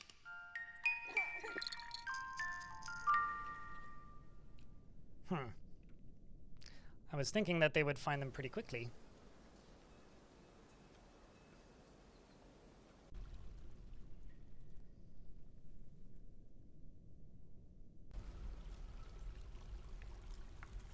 Oh, there's one. And dead. Surprise, motherfucker! Well, that's not good. It's the 16th and I can't pause. So, do you guys think it's back in the home, or do you guys think it's safe? Here's hoping it's safe.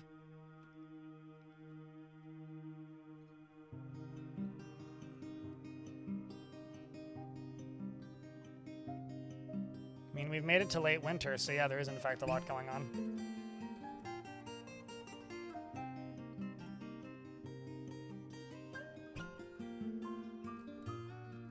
I'm just gonna move Toasted's squad up here so I can see.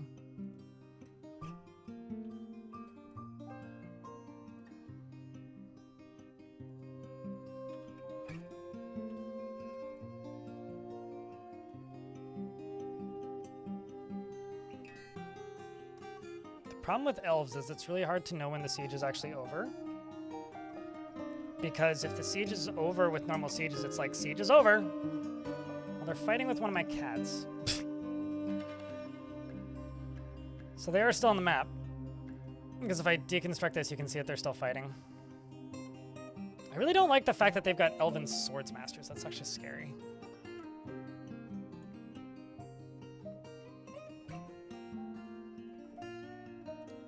Tarn has talked at lengths about all sorts of magic gobbledygunk over the years, and yeah, there's been all sorts of things talked about at length with gobbledygunk related to magic.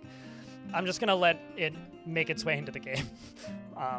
But Tarn has talked about like artifacts maybe having spells associated with them. He's talked about that stuff. But whenever I see people saying things like, oh, it's gonna be like Noida, I go, oh no, because I don't think it will. You know how like a lot of stuff in Dwarf Fort's very random? I think it'll just be very random. If I had to bet, I don't think it's going to be like, I want wind and this and this and this. I would be very surprised if that manifested in that way. If anything, that seems more like an adventure mode thing, or like a mods thing. I was expecting the goblins to have hit by now, but they haven't yet, which is weird. Did you guys just see a dwarf fly off the edge? Because I thought I did.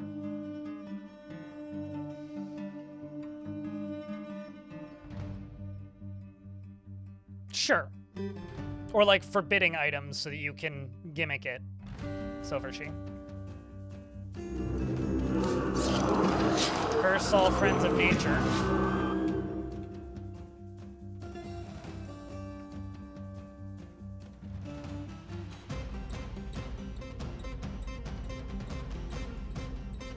Runs away. I was kind of hoping that you would go operate the bolt thrower. There you go. Wait, in real life, or are you talking about in Dwarf Fort? Because you gotta specify you're talking about a video game here. Tiny hippo.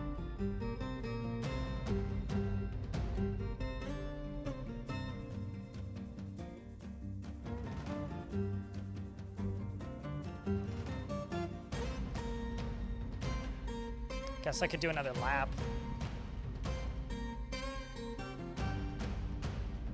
Oh, dwarves tossing themselves over the edge. Okay, got it.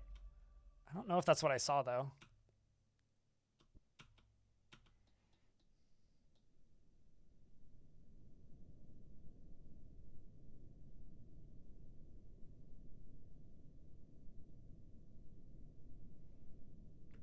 All right. Well,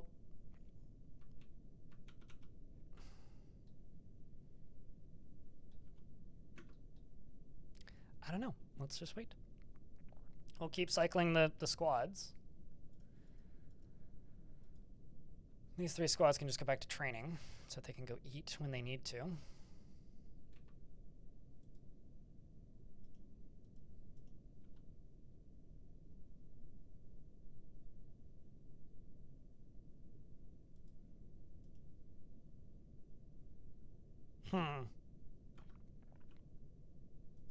I mean, a stockpile crash would be a terrible mess to have to clean up. I will say this.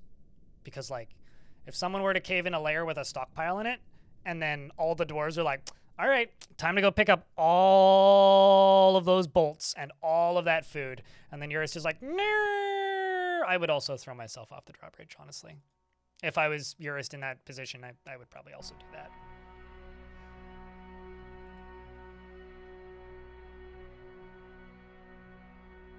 So weird thing, last night I watched an 1.5 hour long video essay, and at the very end was one of my first Twitch subscribers as one of the first patrons. I see that kind of a lot. Where it's like random patron for a video essay that I'm watching, and it's just like first person in the list or like person in the list I look at and I go, oh, I know that name. Like there's a few in CoffeeZilla that I recognize. Do you guys have an internet cinematic universe? Like podcasts or YouTubers that you watch that then like all have the same patrons? Uh-oh, there we go. They finally made it. They do seem to kind of just fall off the edge more often than not.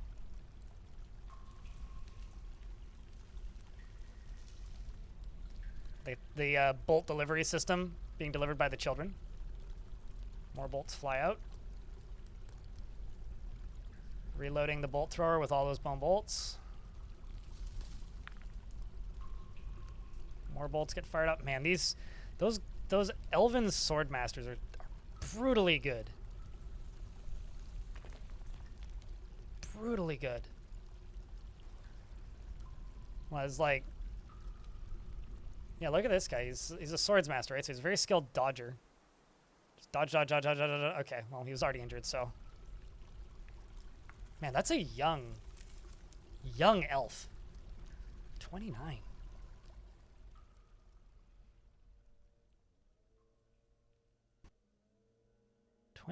Dude.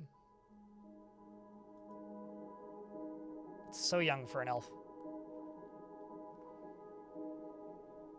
Dog's helping. You love to see it. Except for when the dog dies, then nobody loves to see it.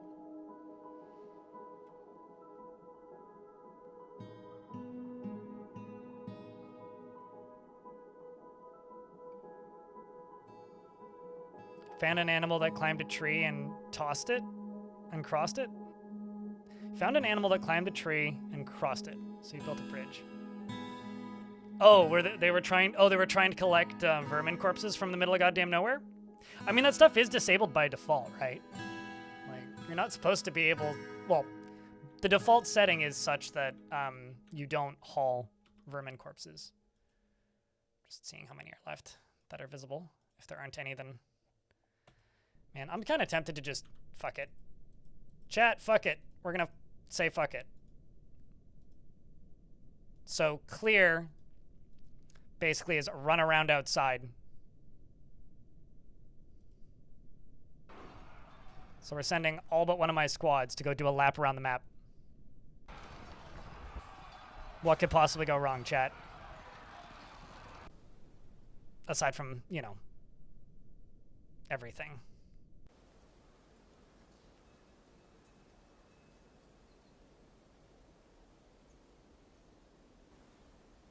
Firing bolts off. Multiple bolts. Many bolts are flying. Ooh, that's sketchy. Dude, you should run. It's gonna go get more bolts. That got scary. Maybe I should get them off of clear because that seems like a sketchy, scary situation to be in.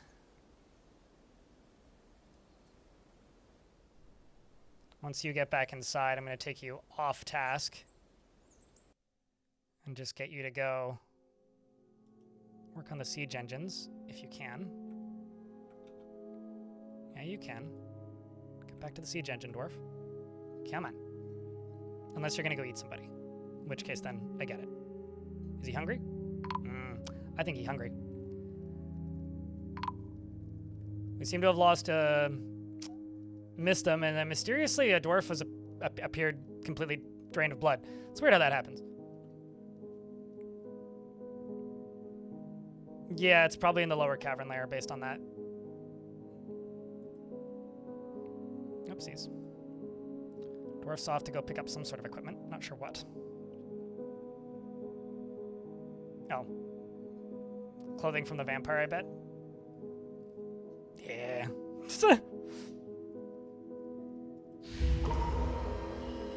Dwarf withdraws from society. Then goes and puts his stuff away. Am I that dumb? Nope. Why are you putting items away? You should go fire a bolt thrower. Speaking of firing bolt throwers, we've got more bolt throwers to fire. More bolt throwers to fire.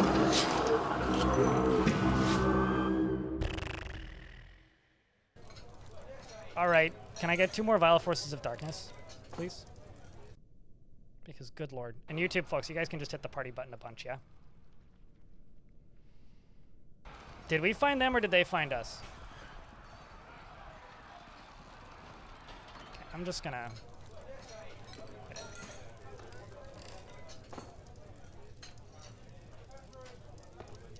I love the fact that, like, vampire drains a dwarf of blood, loots their corpse for all they got. It's like a pretty standard RPG character.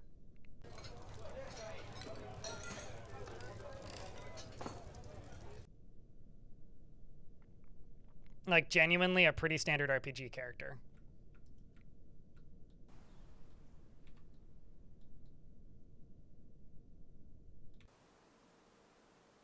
Let's see, where are they? There's like one right there. I've killed a dog. Probably killed my dog. They're all just like scattered everywhere. If I wasn't so scared of the goblins, I could just like send them out. Chat, I have a question. What would you rather see? We wait here until they slowly all funnel in, or do I just send the squads out and say, fuck it, fight them?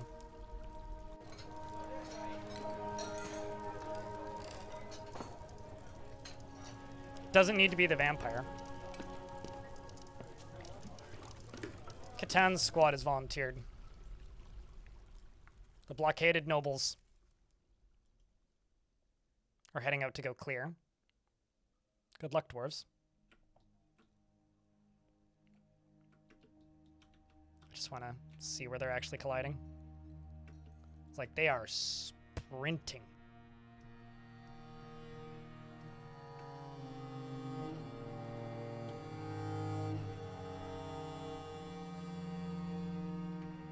Fucking goblins have obviously gone somewhere else. Well, not necessarily. I'm not sending out my entire army, just the one squad. Huh? What a fucking time! Holy shit! Goblins, some migrants have arrived despite the danger. Yeah, no kidding. What the sh... Smartest dwarves of the year go to. Oh my god.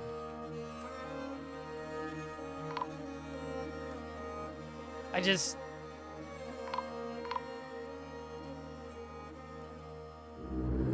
not gonna say that I have no words, because I've got plenty of words, but all of them are what the fuck.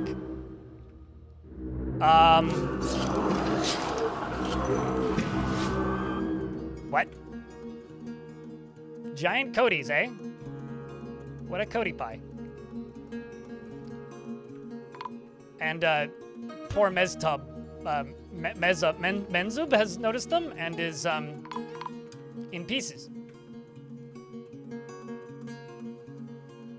In other news, we should hide inside, I think. This is normal difficulty, yeah? I haven't changed anything. Well, Codys are like a type of lemur monkey thingy, right? They're the same family, aren't they? All right, well, let's see if I can get these squads back inside. I'm not super hopeful on that, but we'll see. I mean, they are all legendary, I think. Most of them, yeah, Axe Lord, see. 16 other kills, 4 notable. But we're just losing so many on... Oh, shit, I lost Paxmac. What? Rest in peace, Paxmac. I realize it's not the 20th, but shit. Rest in peace, Paxmac. F's to pay respects, as well as to those migrants. I'm so fucking shocked by those migrants. Holy crap. That might be one of the dumbest sets of migrants I've ever seen. Although, actually, the vampire fort that I did was definitely worse because I would have migrants that would show up completely encased in ice that couldn't actually get to the fort and would just starve to death. Or like they'd arrive and like some of them would make it and then some others would just like starve to death. Okay, so we did lose a Spearmaster and a Swords Dwarf, but a bunch of the squads are getting back, and that's actually a new migrant. Holy shit. One of them made it in, chat. 2 of them made it in. That's wild.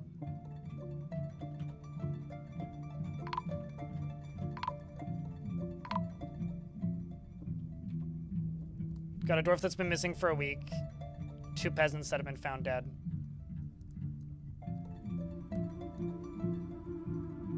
These are all migrants. Or when they come in over a frozen ocean, it's just... I haven't played on a frozen ocean in a while. But yeah, that's definitely happened before. I once started a fortress on a glacier / frozen ocean, and wagon parked. I spent 3 days in game, like unpacking everything, and the ocean thawed, and the fort ended. Kubok the Engraver has created a nice earring named Domas Sherbrum. Remind me after the fight, and I'll go look at it. I can't believe that some dwarves actually made it in. That's crazy. Did Stormwolf die? Stormwolf was in a martial trance. Stormwolf seems to still be alive.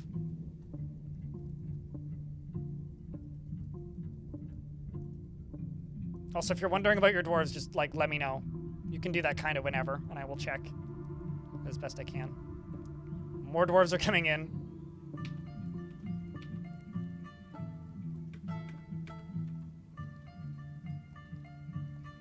Oh, I thought we were on the 25th. 6 notable kills, 20 others on Stormwolf.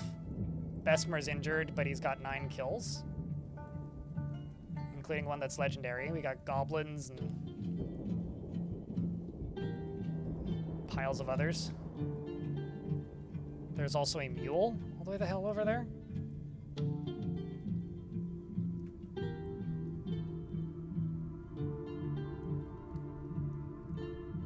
A nice earring made of nice, yes.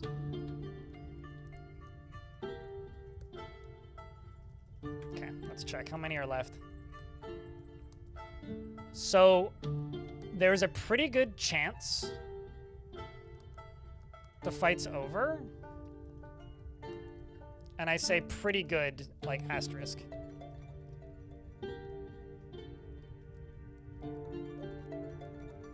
Let's just take these 2 bottom squads, the Mark Dwarves, and we're gonna send them out. I do have some injured dwarves. So there goes the vampire. We're gonna go do a lap.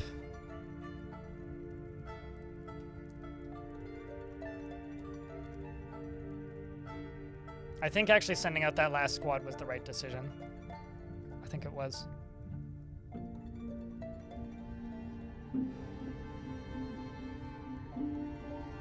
We'll discover more ambushes if there is more.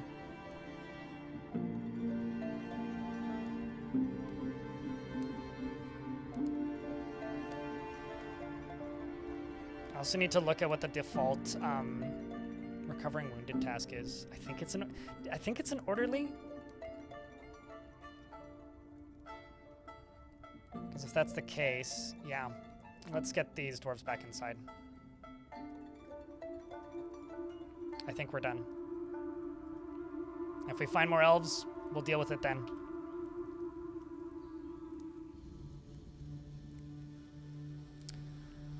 Round of beers, chat.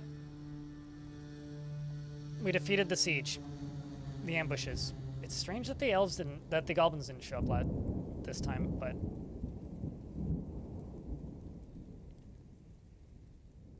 Or rather, that the goblins didn't show up and it was just the elves.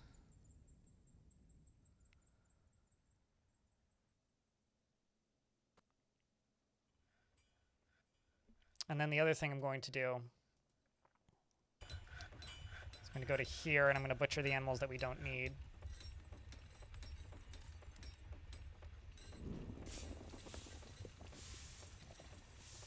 And you know what? Let's just go here.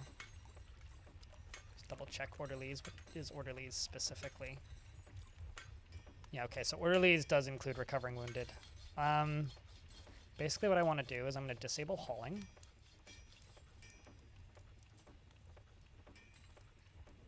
And also let's go to places, siege engines, load.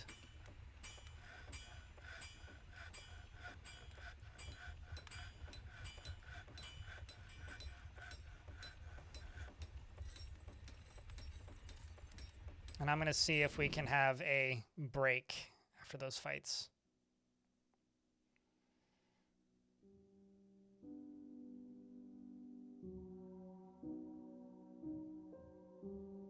Because I think these dwarves need it.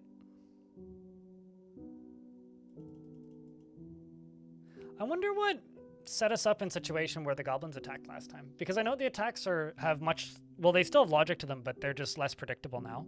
Ever since the siege update. But, like, I wonder... Because for those of you who don't know, before the timeline change, we did get attacked by the elves. And then the goblins. But then I went and fixed the mistakes that allowed them to get in on a new timeline, and then they did make it in. Or did not make it in, rather, and we didn't get attacked by the goblins, just the elves. And that's intriguing to me. Also, Name a Dwarf is open, if anybody wants to name a dwarf. It's been open for a bit.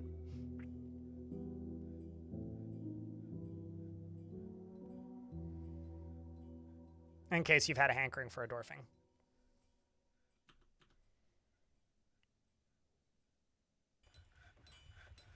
Okay, so that should have been enough time to get everybody indoors.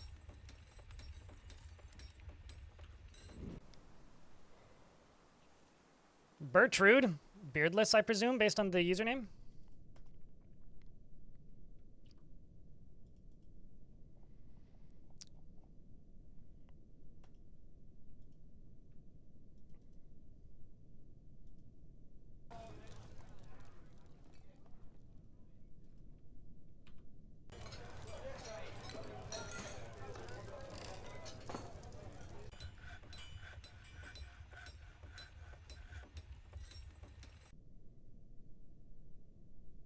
Okay, so now that everybody's inside, I'm going to just enable hauling.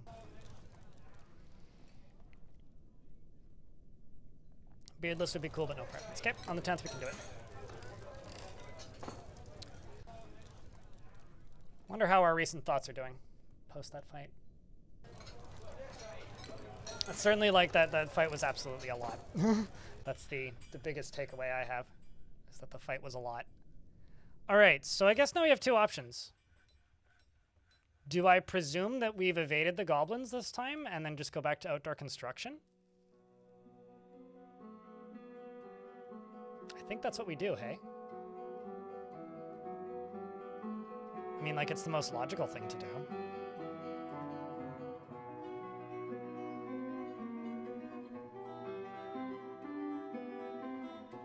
Chad, how was your weekend, by the way? You guys up to anything? A lot of good video games have come out recently. Is anybody playing anything cool? I think that we can probably most likely all say that that new NVIDIA DLSS announcement is, you think people want that. Busy weekend? Slay Aspire 2? Gotcha. Imagine that with DLSS on. Just like melted AI slop faces. That would maybe actually be the only way to make Slay the Spire uglier. Does anybody else feel like Esoteric EBB stole Caves of Cud's font work treatment for the logo? I don't know if those, like, if there's any, like, relation or, like, crossover between the two whatsoever, but, like, I saw that, I was like, that looks, what? That looks like Cud. I thought it was an April Fool's Day joke. Now, only Blizzard does that. Deep Learning Super Slop. I'm going to call it that from now on. Thank you.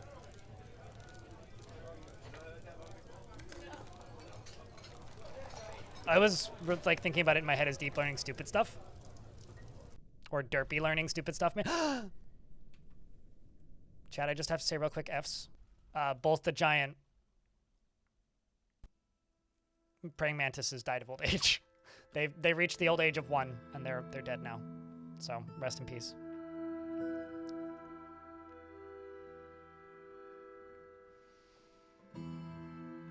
Derpy learning stupid slop. That's what we're calling it now.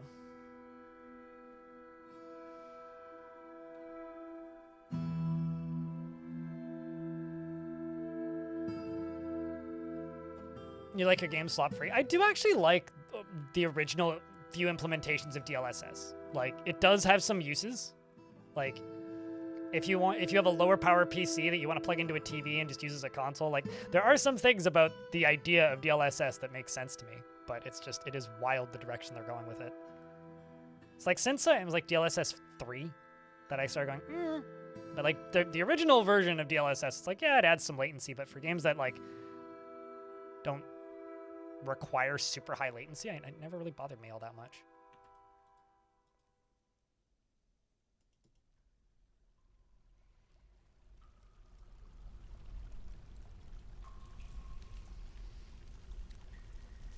Okay, so what I'm going to do is name that dwarf for Bert. Because I keep missing the 5s and 0s. Just gonna wait for the 20th.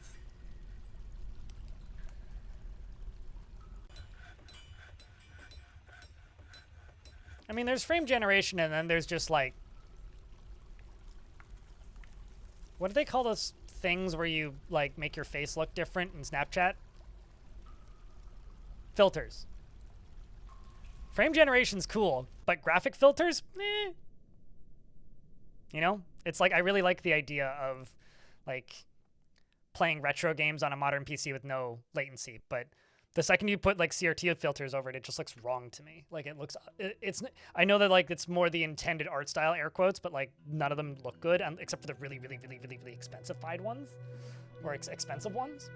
None of them just quite look like a phosphorus glow. Like, it's hard to replicate that. So I would rather have like pixel perfect that just doesn't look like the original product than like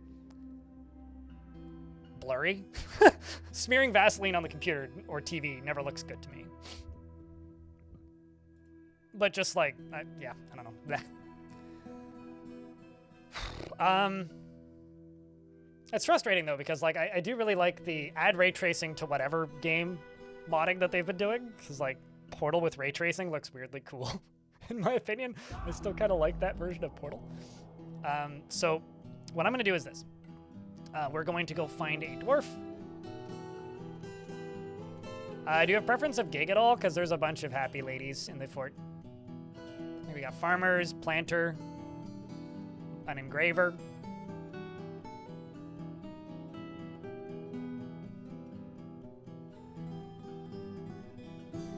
I will say, just like when people like whenever NVIDIA announces anything and people just troll the shit out of them, the memes have been pretty good. Like, unintentionally, like, NVIDIA's really fucking funny when they announce something that nobody wants, and then it just gets turned into a meme. Like, I saw this posted by the one and only Victoria, who's the community manager of Inner Sloth.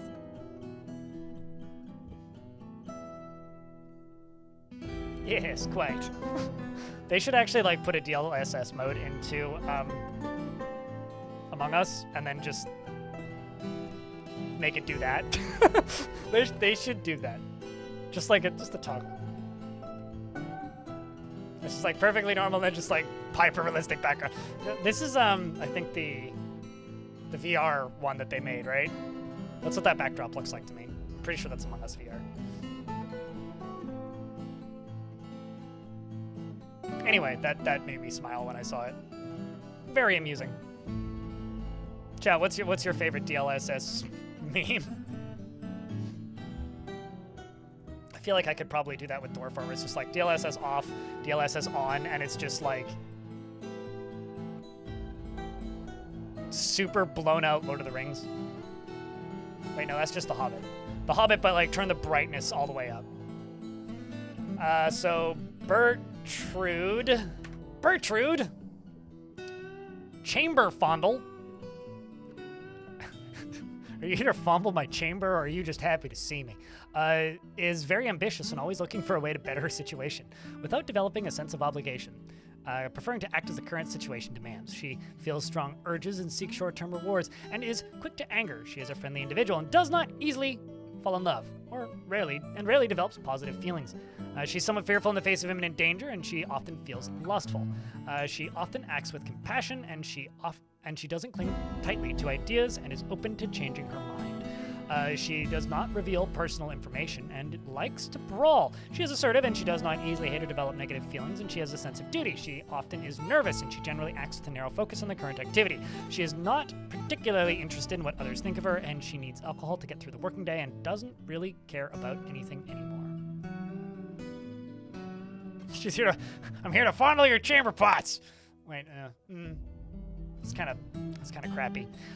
She dreams of attaining a rank in society. That's why she's fondling all the chamber pots. And she finds the idea of independence and freedom somewhat foolish and doesn't care about art one way or another. I need to check something real quick.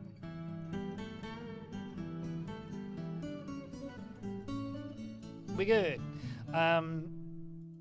She likes bituminous coal and black bronze and sapphire and coral and giant tortoiseshell bolts and high boots and quivers and barrels and the words of the skirts of embracing. When possible, prefers to consume giant cave swallow and tuber beer and 2-grain wheat flour, and absolutely hates flies. Her dry, curly hair is extremely long, her nose bridge is very convex, and her ears are splayed out. She has a deeply recessed chin, her nose is short, and her eyelashes are extremely short. Her eyebrows are extremely short, and her gold eyes are somewhat narrow.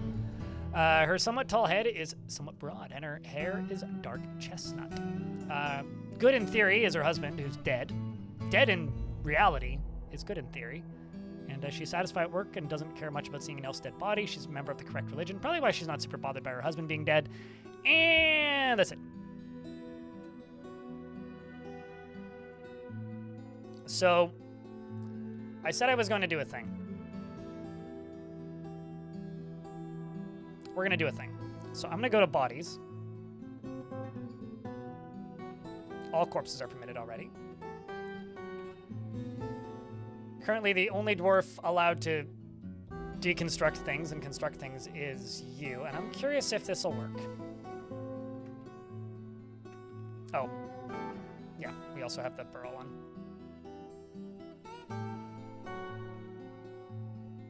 Oh, I need to turn off the burrow for you.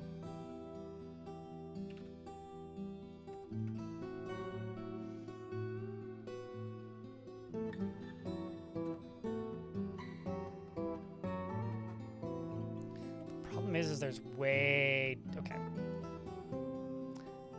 I've got another idea on how to do this. I realize I'm pausing off pace here, but I've got a better idea.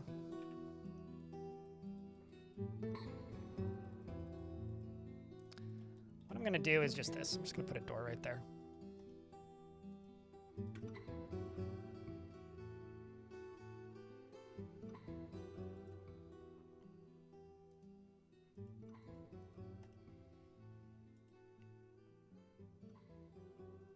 You're a widow. Mm-hmm. I don't know why the Necrons would do that, because I know too little about how Necrons work. I gotta be real with you. Did you watch my smallest map video? I suppose not, Ranger Rick. That's literally like the whole point of my smallest map video. So if you haven't seen it, I recommend it, because that's literally the whole point of that video. And what I did for the majority of that video's duration was make liches.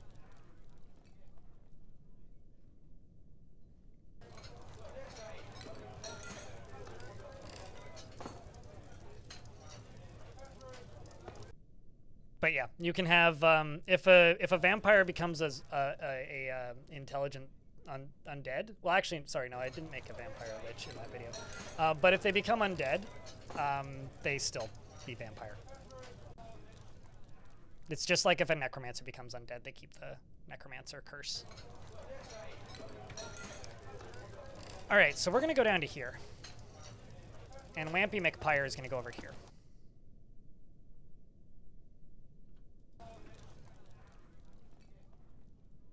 But first he's going to go grab his gear. As he does. As is tradition.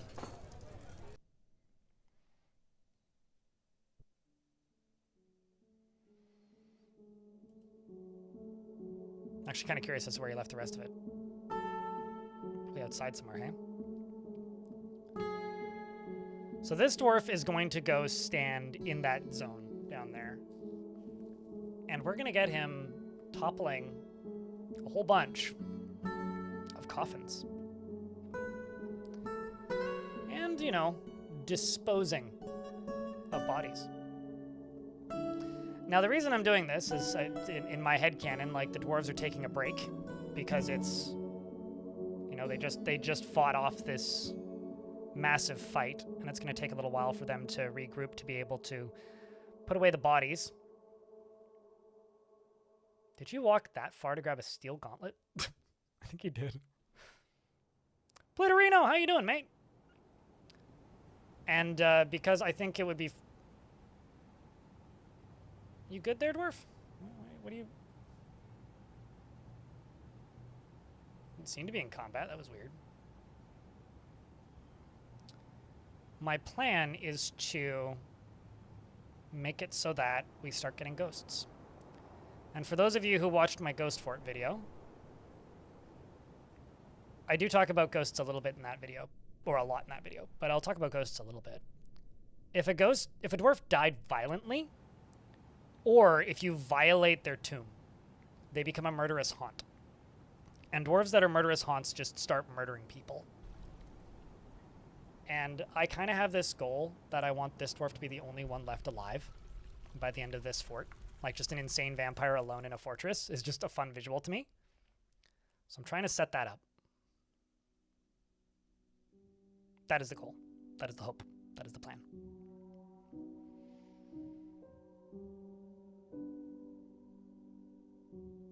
Why are you tired? What's up, Plutterino?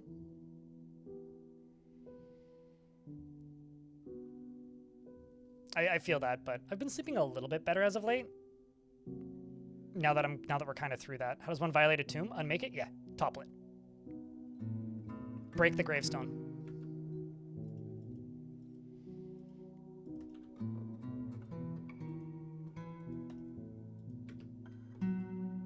Like this.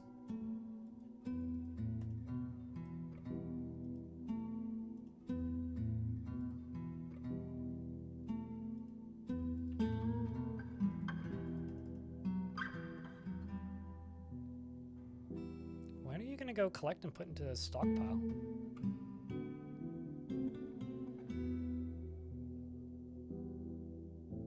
That's really perplexing.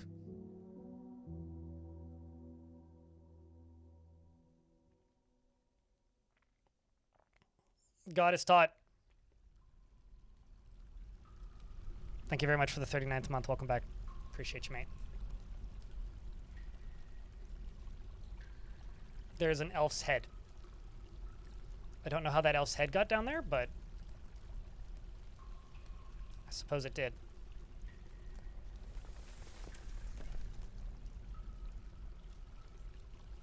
All this I can just forbid all of.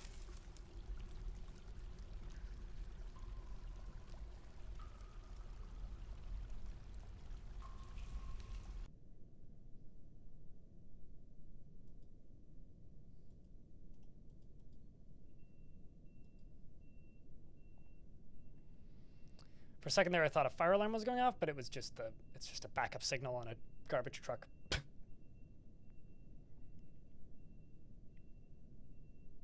So, fun thing about the city I live in is the alarm sound on the street cleaners in this city, like the backup signal that they make, sounds exactly the same. Like indistinguishable. Oh my god, I'm such a fucking moron.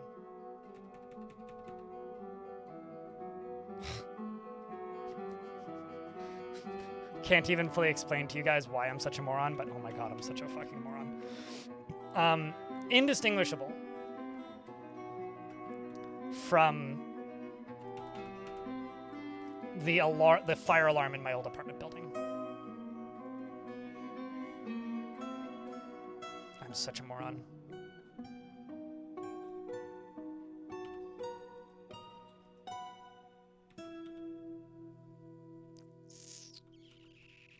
The thing is, like, I could just, like, chisel through this, but that would probably kill the vampire.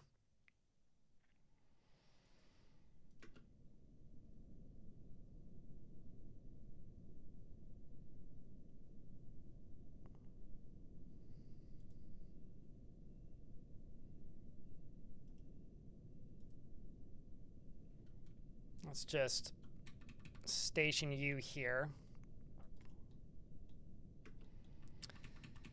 And go down to here.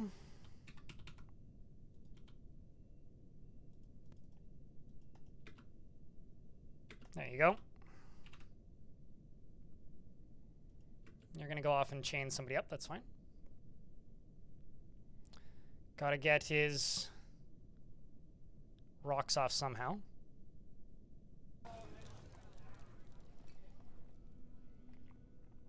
Freeways, how you doing? Daryl, hello. It's good to see you. Evening.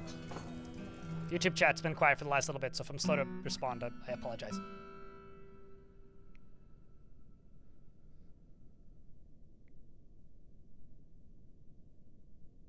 Okay, so then you go stand over here. We're just gonna wait until a dwarf walks out.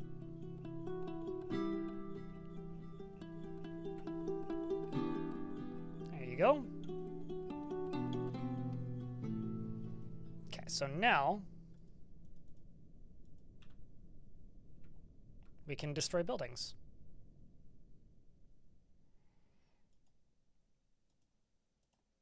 And buildings. And buildings. And buildings. Question is, how many of these do we destroy? There's Bootlegger. There's 409. Arash.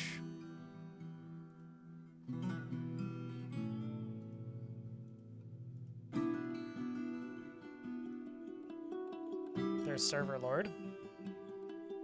So these are all going to immediately come back as ghosts. If not immediately, then very quickly.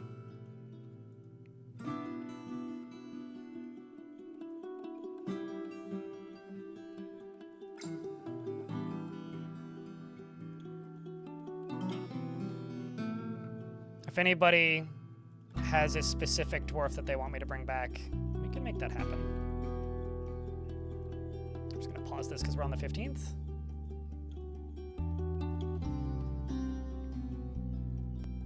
So he's just going to go dispose of these bodies. It's going to be mighty strange, you know? Like, bodies just disappeared during the festival. The dwarves got some respite finally. Perhaps it's some other weird curse to do with this place. Or maybe it's a sign from their god that all of the death was valued. Perhaps they should just start sacrificing the dead because, well, they've had so many at this point. The ghost of your husband could possibly come back. I don't think he's in this little area, but...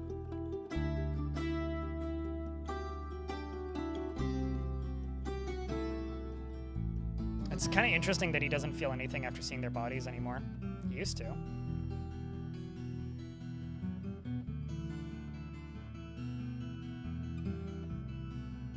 used to.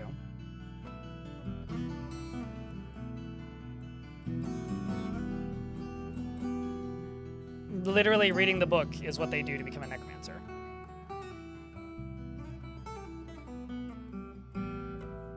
Like, I have a question. What else did you think they were doing? Did I not show it well? Yeah, when they read the book, they learn the text in the book. And when they learn the text of the book, then they become a necromancer. Like, that is one-to-one how that works.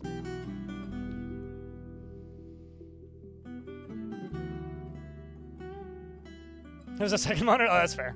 I was just worried I didn't explain it well enough. But yeah, no, that's literally just how it works.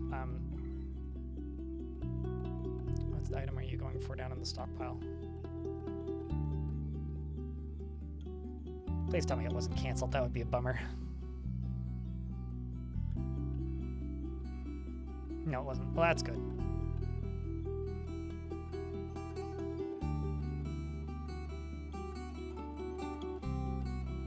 Yeah, that's fair. Lots of things are my second monitor entertainment. But yeah, no, literally, you just need to find a book that contains the secrets of life and death, and then a dwarf needs to read it. And then, boom, necromancer.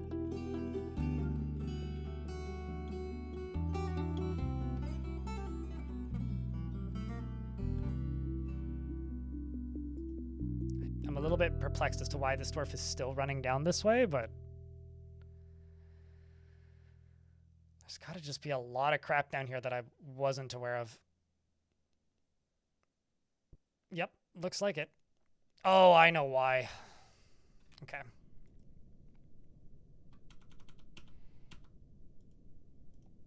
They just all got moved. I don't want you running up and down forever, vampire.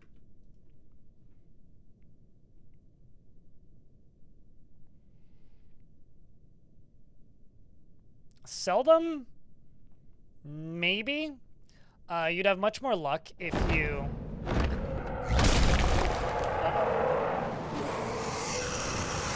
We'll read that in a second. That's a problem.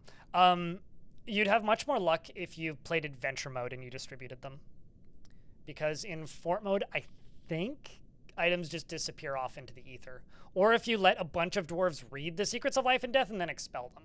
That would also do it. Although necromancers won't build towers after World Gen is over.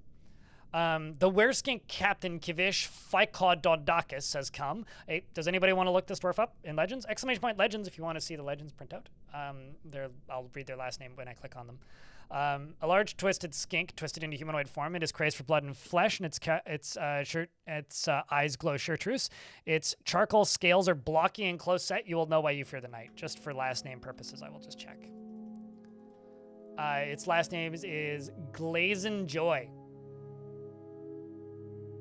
Glaze, enjoy.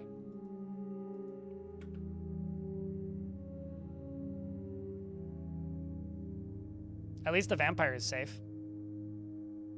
Yikes.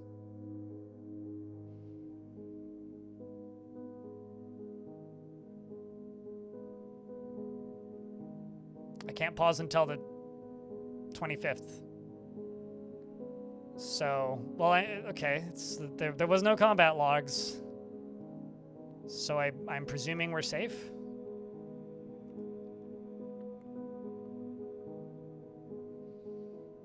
The captain of the mythical risks. Certainly risky. It's a dwarf wereskink. Exciting. Thank you for finding them.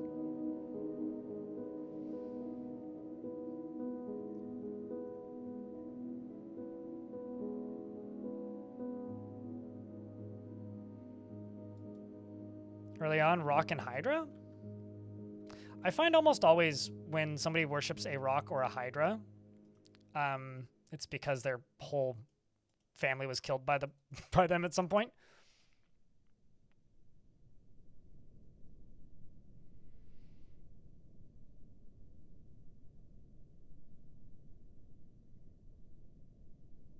So he was cursed. So he desecrated a temple then. Basically meaning like he punched a temple at some point. Punched a temple. Rolled dices, toppled a piece of furniture, statue. Used to only be statues, but now it's any piece of furniture. So toppled a piece of furniture in a temple or something. That's exciting. Also, I think I said something when this happened, but God is taught. Thank you very much for the 10 months. I do appreciate you. Thank you very much for helping keep the channel funded. Appreciate you, mate. Thought it was yours? Yeah, it's always terrifying. I used to get that from League of Legends a lot when I used to like watch streams and play League of Legends. I would like hear double kills suddenly while playing the game and freak out and then realize it was just from the stream that somehow got unmuted. I used to watch a lot of streams on a platform called Owned 3D, which had a bad habit of unmuting itself mid-stream. Like, would go from being muted to unmuted, and then suddenly there would just be like sounds I wasn't anticipating hearing.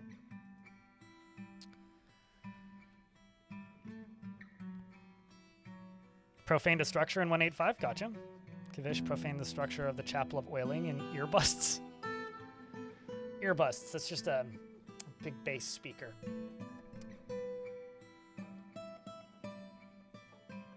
You wished it was the gambling? I don't know, Ken. I don't think I've ever actually seen that happen outside of adventure mode. Like, I don't know if they can do that in Legends. Like, maybe they can, but I don't think I've ever seen it. So yeah, that would be kind of surprising. Something I should mention about the Myths and Magic video, though, I did something recently, a little bit of experimenting.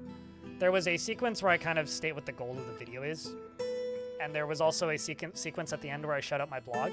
I've removed those from the video because I personally think that it's worth experimenting on YouTube a little bit, and I decided to experiment by seeing if I could potentially increase retention time by cutting out sections that have big dips in the video. Like, if you watch bigger YouTube channels, you might notice that after a while they tend to cut out sponsored segments, and also a lot of bigger channels recently have just been like ending immediately without doing like a little outro sequence. And in my experience, the reason for this is YouTube values retention above all else. And because YouTube values retention above all else, they kind of want you to, how do I put this? Make sure that the watch time is as long as possible. So anything that drops down retention time is a negative. So I've cut out those two segments. So if there's a weird cut in that video now, that's why. Because I feel like most of the people who are going to see that video have seen it. And I'm curious if increasing the retention time by cutting out those segments will get it better stats in the end. Basically, I'm doing a little bit of YouTube experimenting.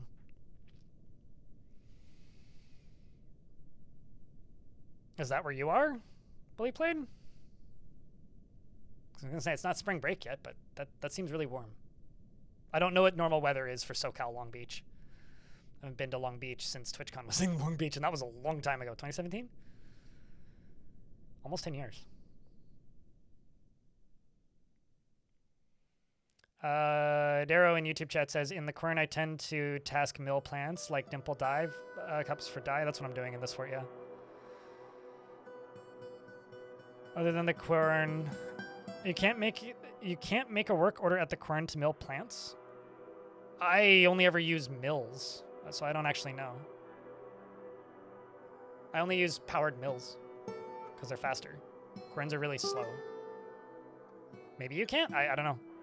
I haven't built one in ages.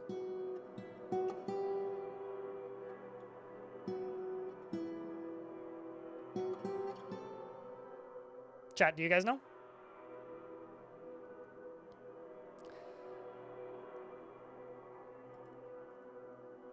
I think I'm going to bring the military squads down here.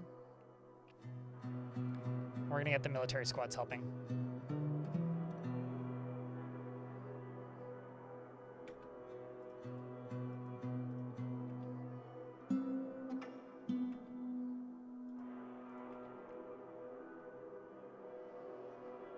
So we need some extra hands down in here.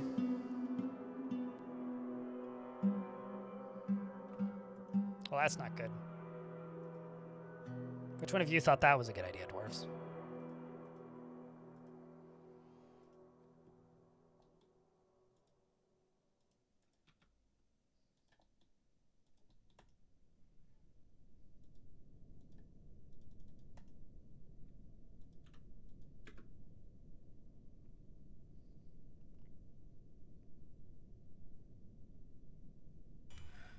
Since the die update, yeah, it's about the same for me. God damn it. So hard to get this door closed. Okay. And then we're going to go back to this and say, yeah, everybody does that.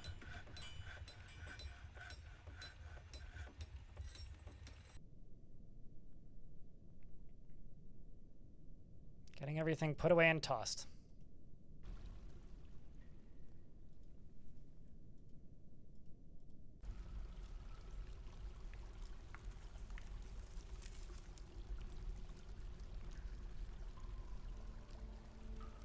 Then on the 15th, I'll get all the stuff down in the basement dealt with.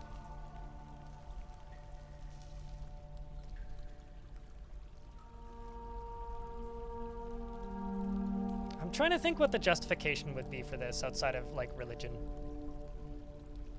Because I can't really think of one. Oh, they said, oops, they can make a task? What was the issue? Darrow? Were you out of the material? Stockpile's not connected or something?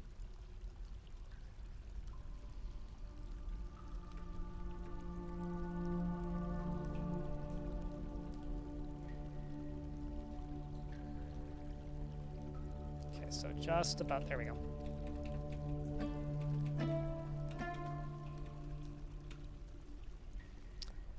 All right, so now they should go down there and get that stuff.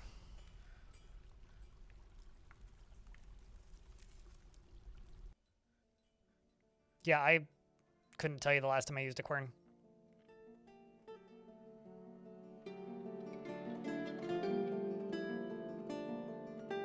Frustrated over the scarcity of cages.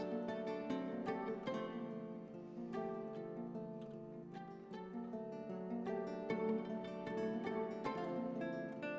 when he gets up to the top, I will open the front gates.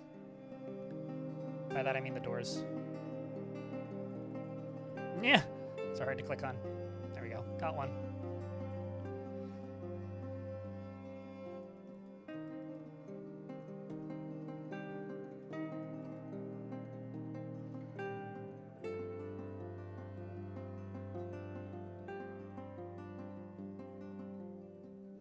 Shinobi, the mayor, has been reelected. Vampire being sus. And this time, Udil Cave Glade mysteriously vanished in the night. Captain of the Guard is sus, chat. Speaking of Captain of the Guard, who's pissed off? The Boyer. Clearly, no one could possibly have done such a crime except for the Boyer.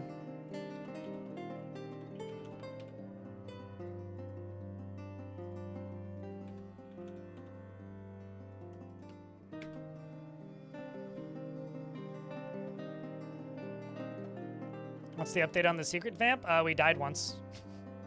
But now we're trying to undie it. Well, not undie it, but like... We died once, now we're trying to remedy the mistakes. Goblins are going to arrive to siege like right about now, hey? That's what's going to happen.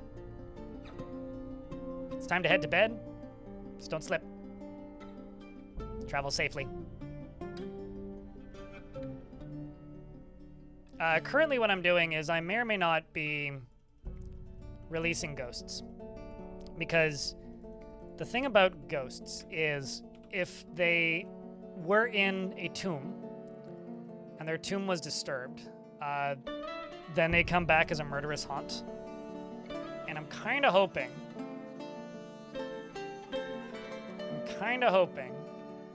that we can get some murderous haunts on this map to start killing dwarves. Basically, like, I'm starting to push this fortress towards Calamity. Because they do worship the god of death, so it would make a degree of sense that these dwarves would do some horrendous things with, you know, their worshipping of the god of death. Also, my militia commander here is going to go raid the goblins because they raided us. We need to give them evil seizure. Pillage it. We need to give them an excuse to come get us again.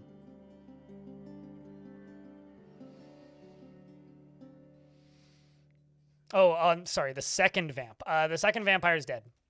Actually, like, committed a crime and got 1,000 days in prison and then got executed, oddly enough, which is not a punishment you see very often, but it was actually, like, classified as an execution, so Toasted killed him. There was actually 2 secret second vamps for a bit there, but they're both dead. One of them died normally, and then the other one just...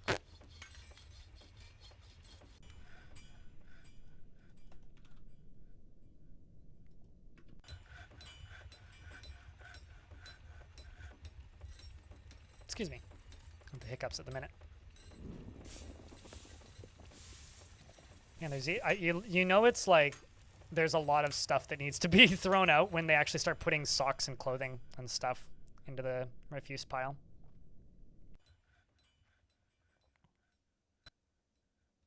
Yeah, fair. Hero. Makes sense. Glad you're able to sort it out. Uh-oh. Oh, I see. Swordmaster has been put to rest. Well, that's...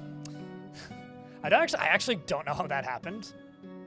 We must have had extra tombs available. Running all the way... Where are you going to go get Obok? Really makes you wonder where the hell Obok is. Dwarf is going all the... Okay. Also, I'm really curious about something. Think I could put a ghost in prison? Chat? I've never tried to arrest a ghost, at least not in this version.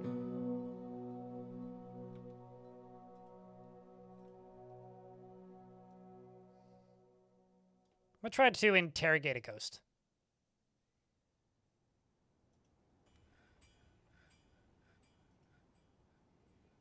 Don't they vanish? We'll find out. You just have to grab them by the scruff of their neck before they disappear, right? Is it even possible? I've seen some weird things happen with ghosts, but I've never pulled that off, that's for sure.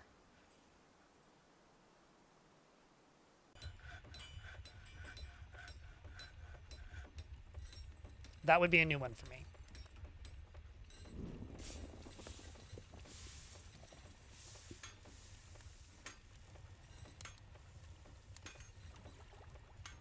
That would, in fact, be a new one for me.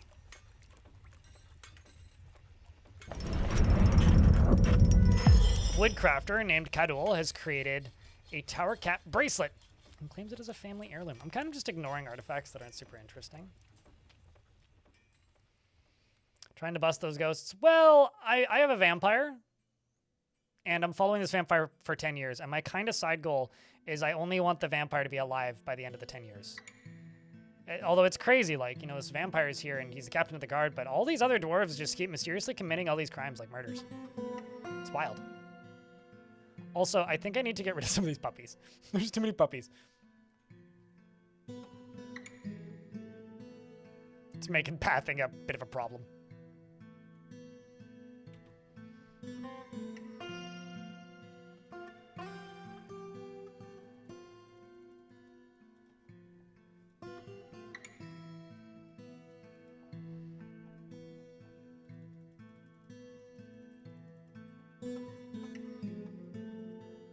There we go. Better. Puppy rinth. Yep. Are there still forgotten beasts in the basement? Probably. I haven't seen them on the map in a while, but yeah, probably. I'd assume so. It's not like they've really, like, done much.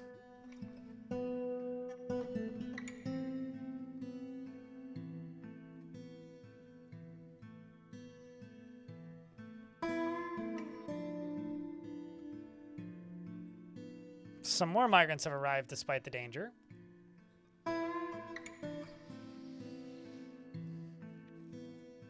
Won't be the first one, won't be the last. We do literally have, like, a statue, an artifact statue of Serverlord, like, butchering a puppy and the puppy screaming.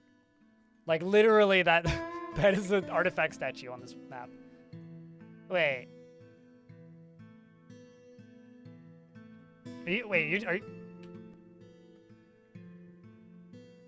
I have a new mayor? You telling me Micah no longer mayor? Or did somebody just die?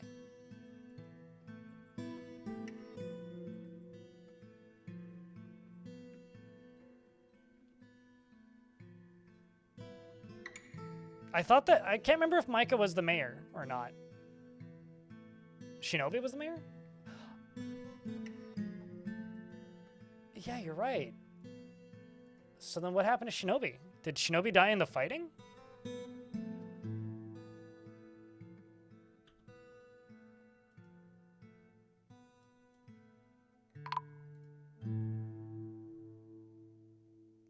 Well, a dwarven child's been missing for a week. I don't know.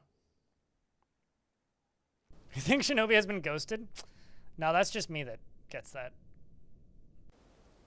Also, Hand of Fate has risen and is haunting the fortress. Same with Locum.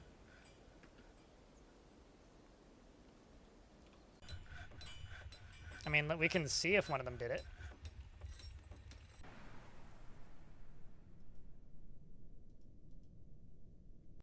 Okay, well, you killed a Forgotten Beast a while ago. So it wasn't Hand of Fate.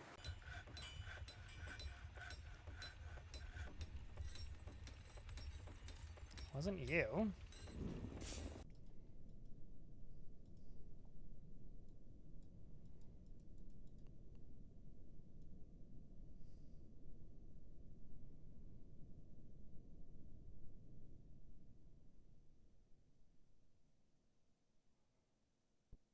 I don't see Shinobi's body.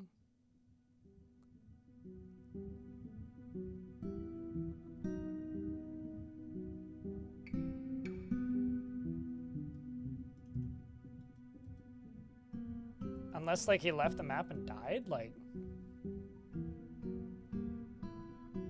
That's peculiar. Lytast outmatched the goblin with a strong positional, and the attackers had a strong positional advantage. The first goblin was struck down by Ral. Second goblin was struck down. Like, I don't think he was in this squad. So I thought I removed him from the squads. Yeah, no, came back, so that wasn't that. Did he die during the fighting and I just didn't notice?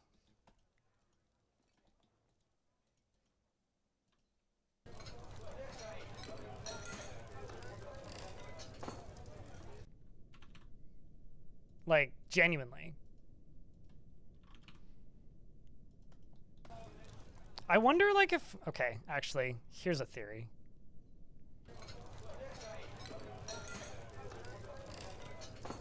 Okay, so here's a theory. This is very dangerous right here. There is a non-zero chance that he was just standing right here and got torched. There is a non-zero chance that that's what happened.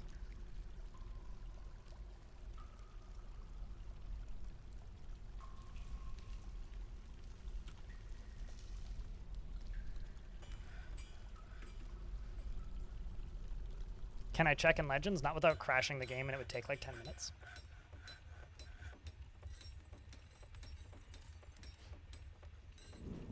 So, like, if you insist, but it's probably he just got splashed with lava.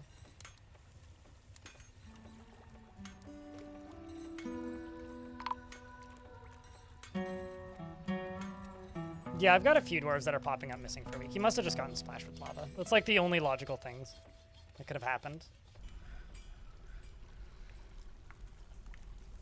Also, we're off to go interrogate a ghost, by the way. Just in case you didn't know.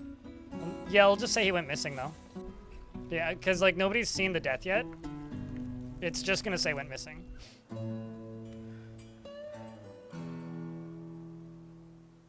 Maybe I could interrogate him if he comes back as a ghost.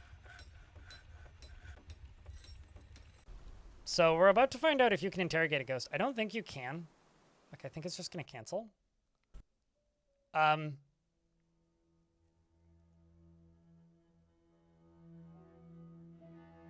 Chat room, he's taking a ghost to the captain of the guard's office.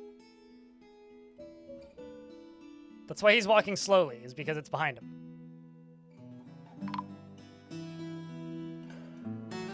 Yeah, there it is. Yeah, he died in lava. Guarantee you. Guarantee it.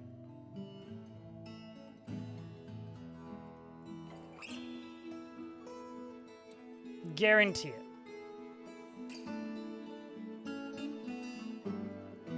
So, do you think he's gonna get a response from him?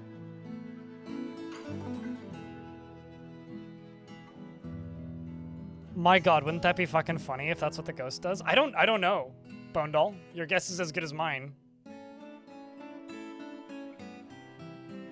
Also, how you doing, Haas, by the way? Mods, if there's any mods lurking around, can I get a shout out for Haas, please?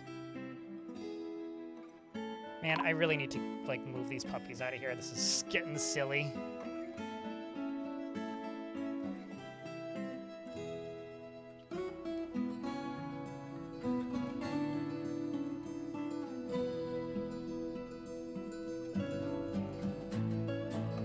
I guess there are no mods lurking, so I will give you a shout out, Haas. This might sound crazy, chat, but I think I might need to mod some new people because I've had to do shoutouts a lot recently. Okay, so how did that interrogation go? I need to know. Made flattering remarks in order to elicit information. Subject succumbed to vanity. No new information was revealed. Are you fucking shitting me? Motherfucker just interrogated a ghost. Could I...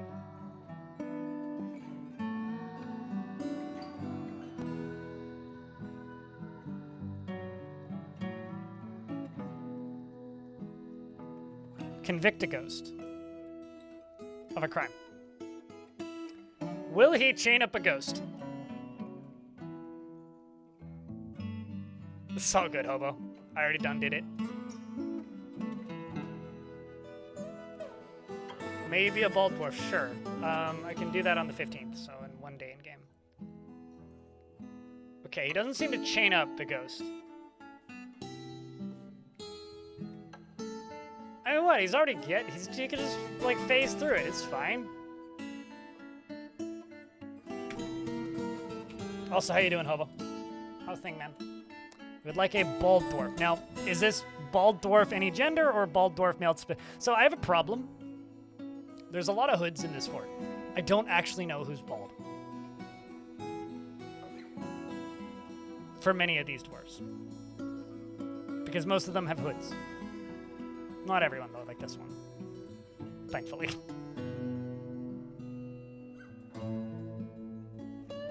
But beard or no beard, Edward?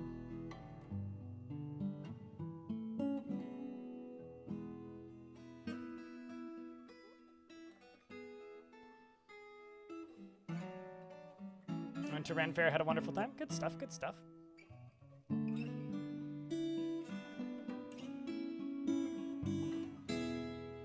I'm just going to assume you want a beard, Edward.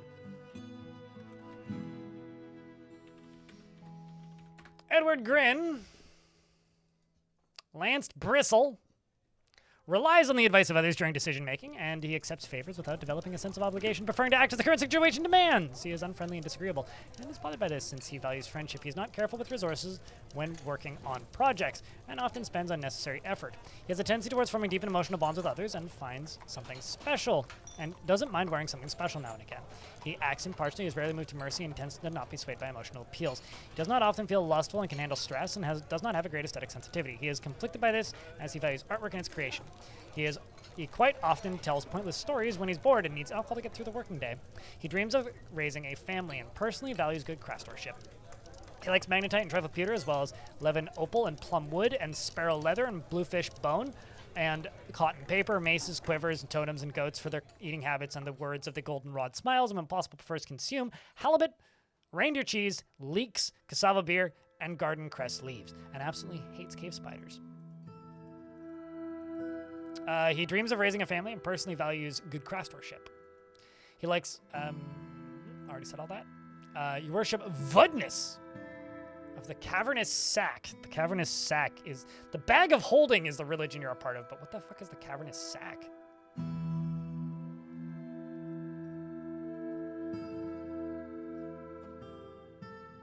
Very far down the list.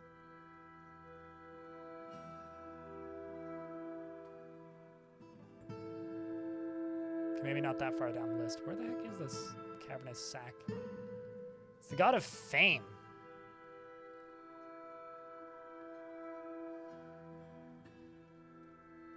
That's a different one.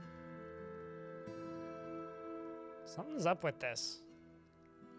You worship some heretical god of fame. You're part of a religion for that god.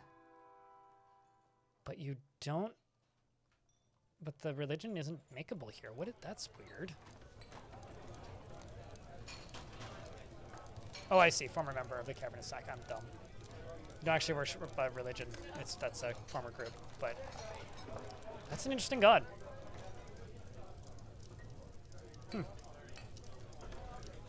Well, I mean, the cavernous sack is the name of a group they were in previously, so I presume that's just a bag of holding.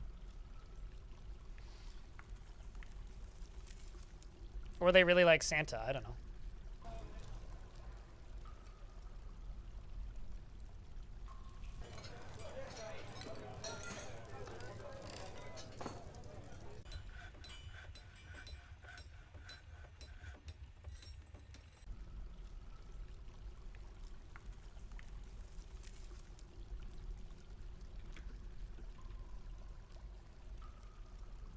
Bruh.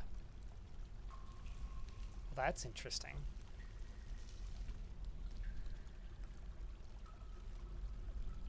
Gonna get you toppled.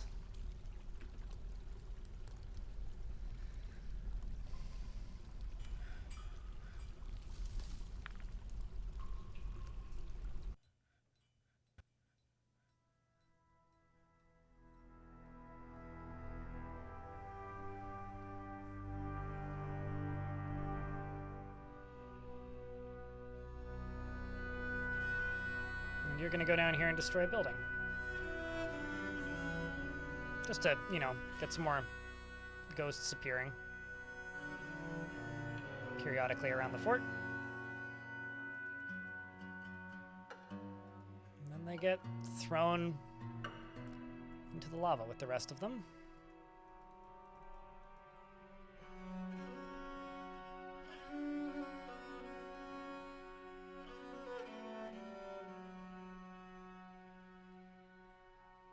All right. I think that's enough bodies ripped out of their tombs and disposed of into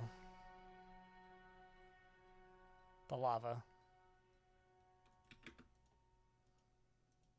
But I gotta go through here and get rid of all these, or they're gonna break, cause issues.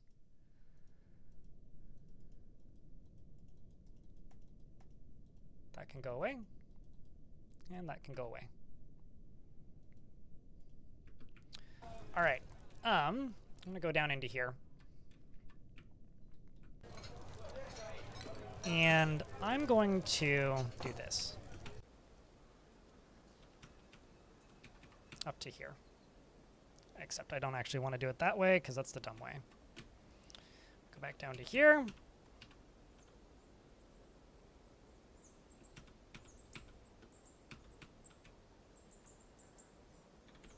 Granite.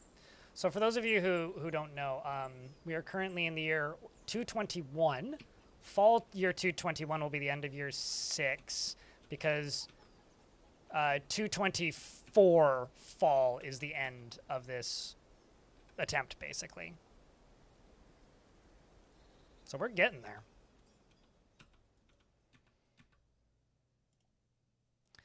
I'm going to actually do some things real quick. I'm going to get rid of you.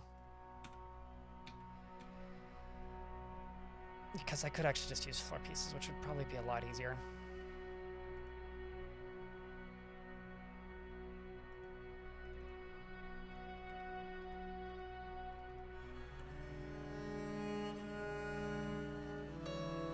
Yeah, so we'll do a flat piece there, and then a ramp there, and then a corner there, and we'll just do it that way.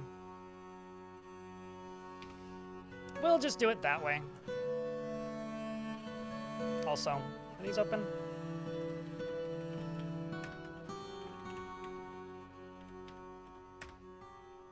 Nope.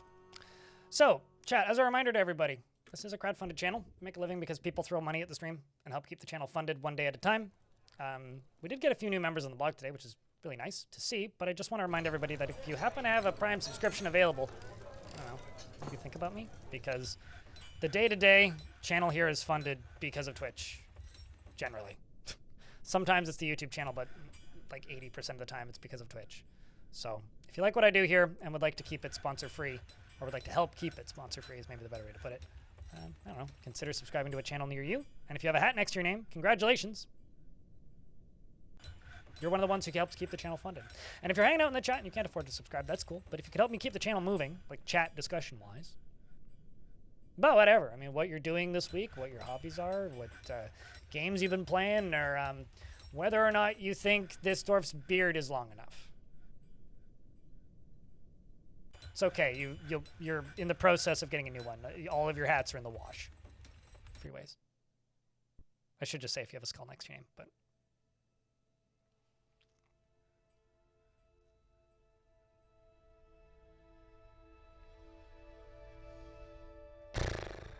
Fun fact about dwarves.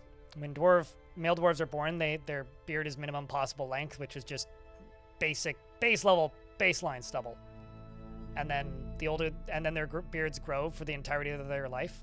Also, dwarven beards are considered an external organ, meaning they could actually get wounds and cuts in their beard, and they could also get stitches in their beard and surgery done on their beard.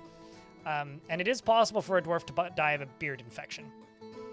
Thanks for subscribing to Beard Facts, your one source for all of your facts of dwarven beards. And bizarre Dwarf Fortress mechanics, I guess.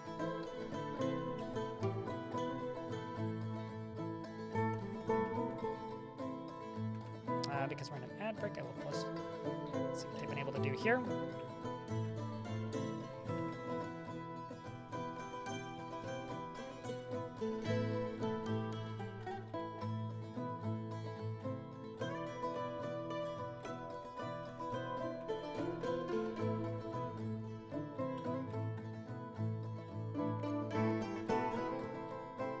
And then you.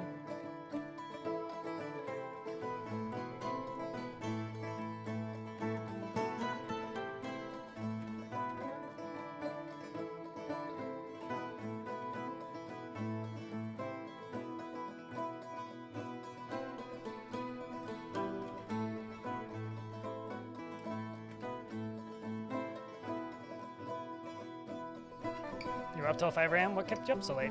My tutorials kept you up so late. Well, I would say that your sleep is probably more important than my silly tutorials. They'll still be there when you wake up, unless YouTube turns the servers off, which would actually be kind of weird.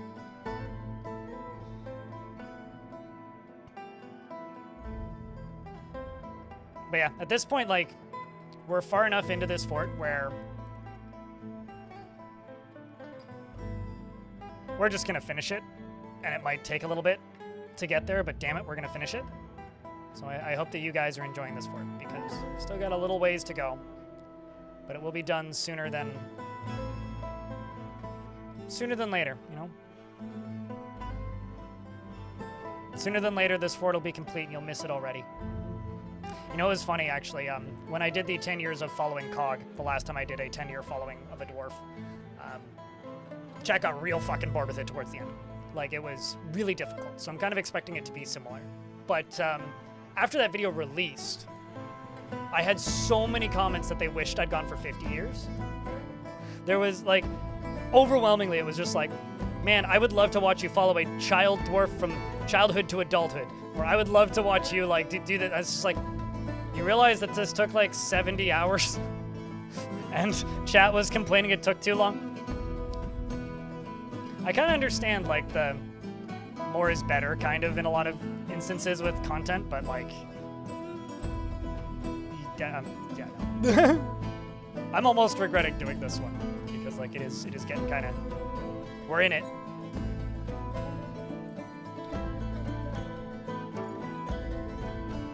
That would be like a Twilight Zone episode at this point. Like, that would be wild. If YouTube just, like, shut, like, what would actually happen to video on the internet if YouTube just shut down? You know what I mean? Like, if YouTube just turned off one day. If Google was like, you know what, this is a fun experiment. You get 10 days to download all your videos. You know, that might actually be YouTube's or Google's way to make YouTube profitable is turn off YouTube, because then everybody would have to like pay for server space to back up their YouTube videos. The amount of hosting revenue they would make from just random people rehosting their videos. Like everybody just sticking it on Google Drives.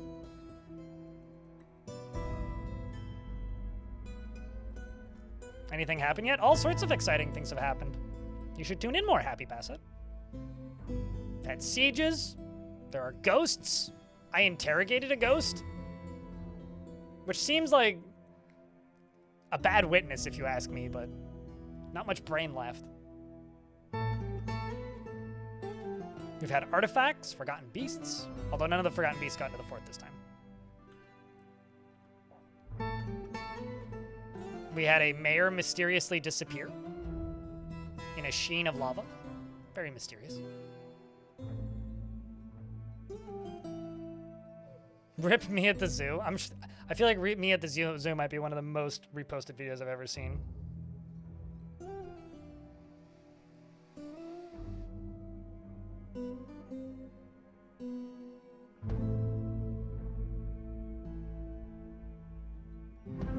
I'm not entirely certain I agree with what you're saying, Sorbasi, but okay.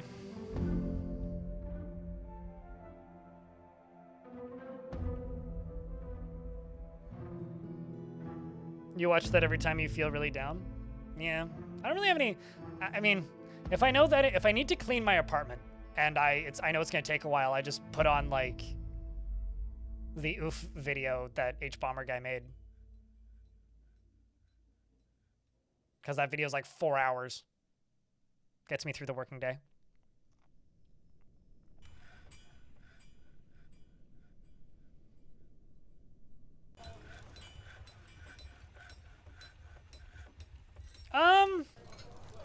I don't know. I think it's just being the mayor isn't necessarily one of the most dangerous. I think that's actually being in the military or being a miner. I think you're just, it's obvious when you die, so people remember it. I absolutely lose more miners than I do mayors. I just remember the mayors more than I remember the miners, you know?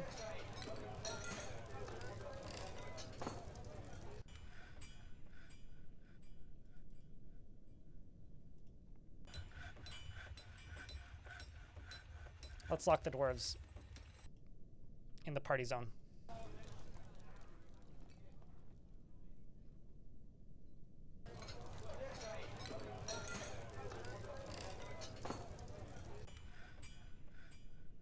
I don't even know what that is, but that seems like a lot. Has it been running that long? Bundle? Like, is it just a really long running series, or is like this you rewatching or re-listening to a thing? Although I've never been much for a Minecraft mods person, so.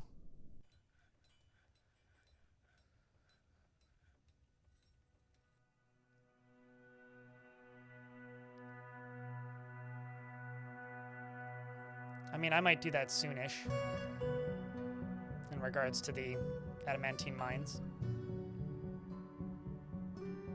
You're watching it all over again all the time? Huh.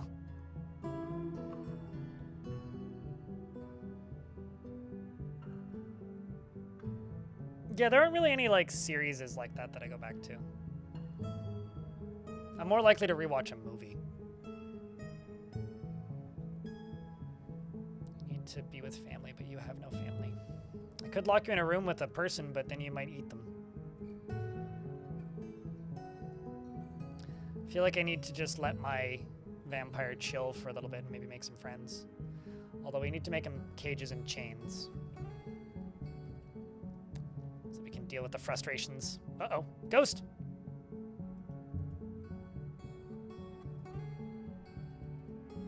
They're in our ears, chat. To us. What kind of ghost are you?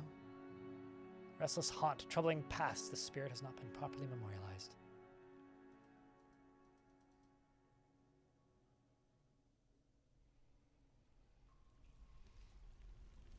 To a horse trotting? I mean, I've talked about the cows that would break out from time to time, and then trample all of our grass and put big footprints in the mud. Those were always fun. I mean, I believe you. It's probably a horse.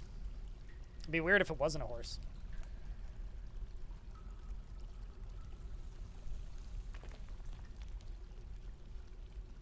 Jet lagged?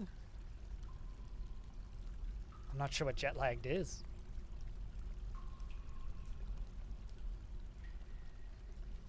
Although my primary like source of like off-stream entertainment is just podcasts. I listen to Nextlander. I listen to Jeff Gerstmann, and Jeff Gerstmann on his own puts out like 6 hours of podcasts a week by himself, like just him nattering into a microphone. So just listen to Jeff talk. That's like my background noise entertainment generally. Okay, we need more bedrooms.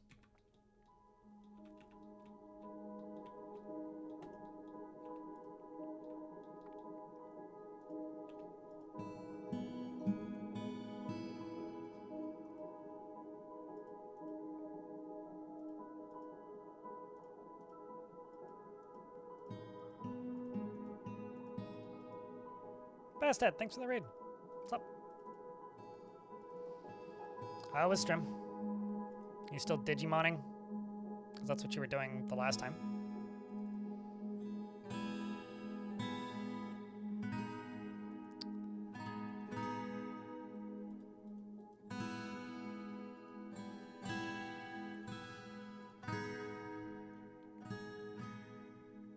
I saw somebody refer to Digimon as sentient NFTs. It's like, aren't Digimon like the original NFT? Just kind of like as a troll post recently. Kind of got a chuckle out of me, I'm not gonna lie. Mostly because like I know I think I know more about Pokemon than I do about Digimon, and that's already saying something. Like I know like nothing about Pokemon. But I somehow know less about Digimon.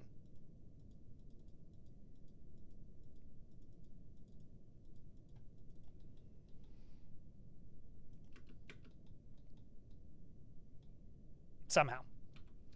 Let's slaughter those beak dogs.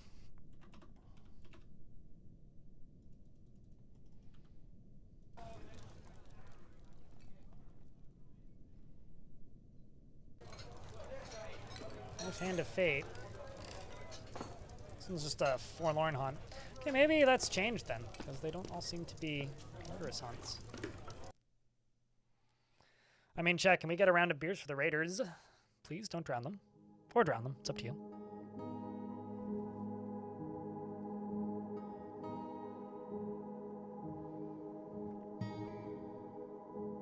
And your carpenter was gone. Yeah, that'll happen sometimes.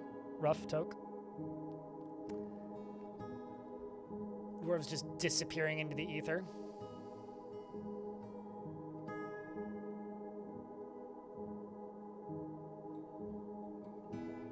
Need after knowledge.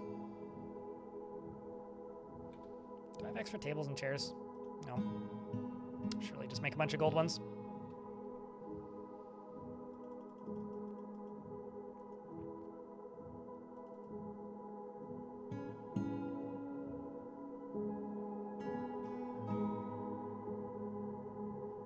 Investments are open once again, chat. Bert, you know better. Come on, man.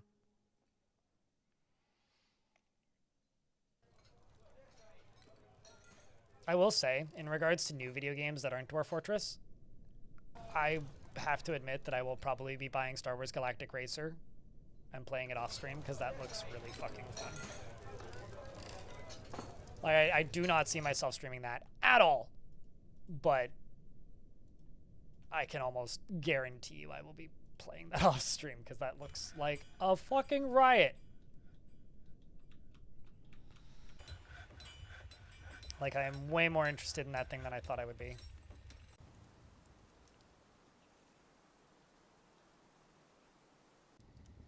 We're gonna go pillage and pillage.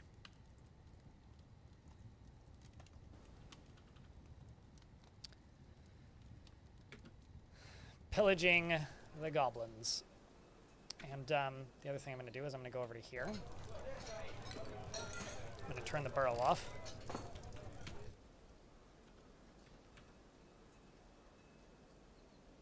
And then I'm going to go here.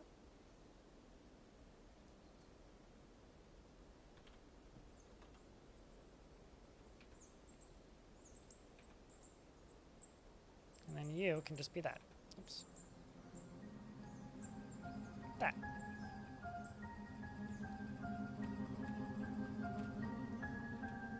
And you down here can do this. These. And that.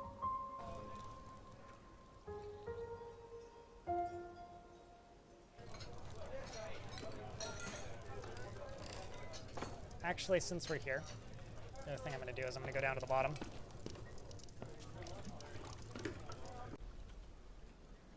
This kind of looks like I fucked it up, but I don't actually think I did.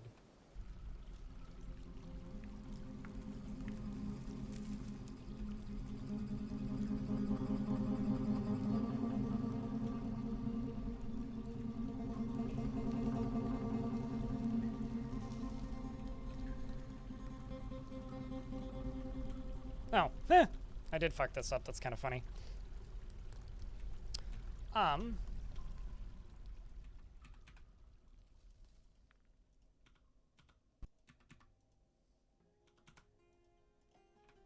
need to go up to here and dig through this and then channel down into here. But basically what I'm going to do is I'm going to go from like right here.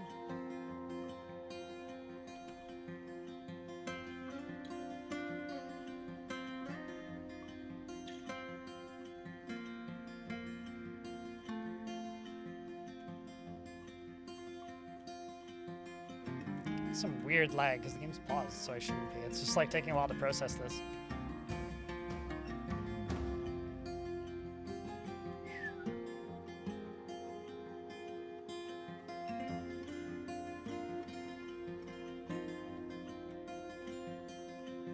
Yeah, this is just taking a little while to process.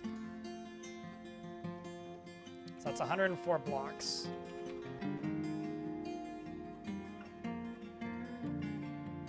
It is. I beg your pardon? Dear Dwarf Fortress, what the fuck are you doing? You lied to me. I thought that you had this game.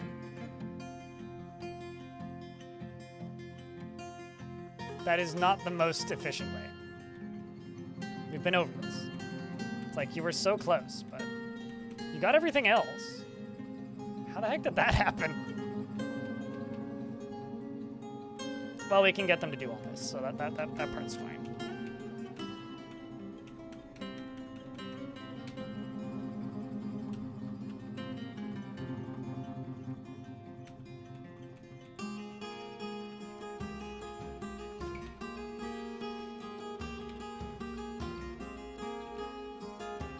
All right, so ad break's just finished.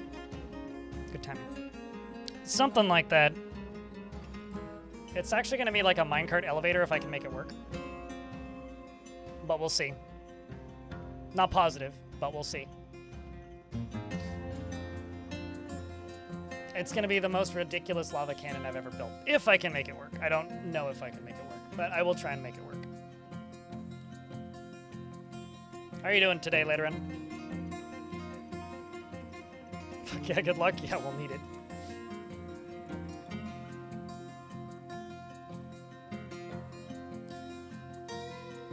So it seems like our vampire doesn't really like being around ghosts. Maybe he's like regretting his deeds. I mean, he is being haunted by the dead. After all.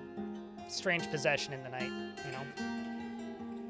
Especially considering I think he killed a bunch of these dwarves, right? So they're gonna be like, we're haunting you. He's gonna be like, oh no! What a horrible day.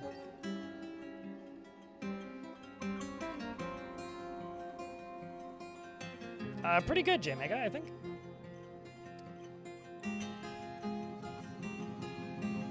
Pretty good.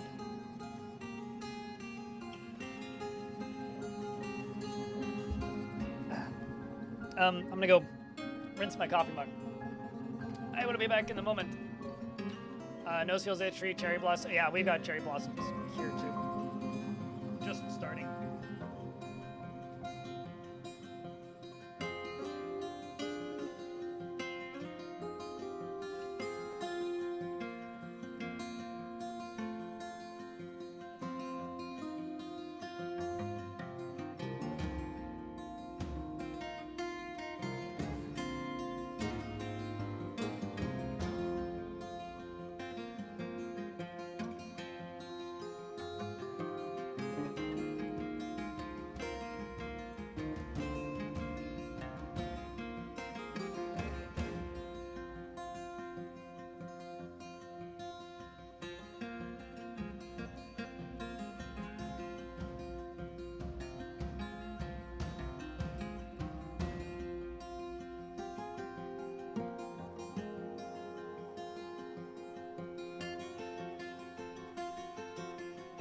also note that the construction on the road, for those of you who remember last summer when they were just like blasting with, well, not blasting, but just using a excavator jackhammer all summer, all the way up and down the road. And it went on for like 3 months. They decided to start doing that again, but I actually went and asked one of the project organizers, like, so how long is the jackhammer going to be out? And they were like, hopefully only 2 to 3 days. I was like, whew. Because that is the worst sound of all time. Although it is significantly further away now than it was before. Where is the Stored Master Ghost now? I haven't seen them reappear. Or rather, I haven't seen them appear. Like, they're gone most of the time, right? Yeah, no, like, they haven't even... Yeah, they're not on the map right now. I interrogated a ghost, yeah. But they do move around, so I highly doubt they would stay there.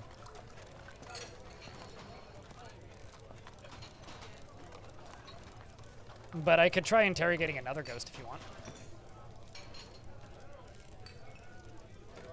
See where they end up. Well, that was the one that I interrogated the first time.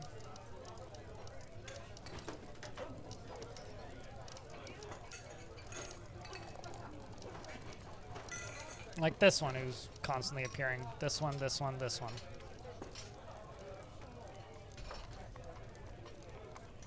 Although they might cancel it if they're in a wall.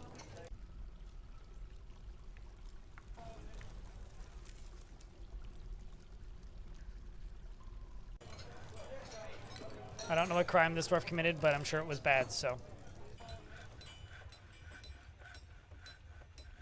Yeah, so like this was a bad mistake. Although we just moved into autumn, so like if it keeps breaking, then I can...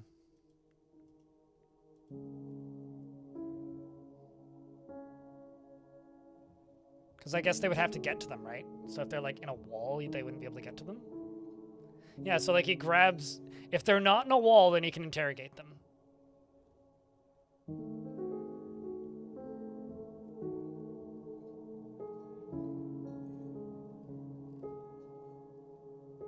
I don't think they're being relocated. I think they're just going back to where they died.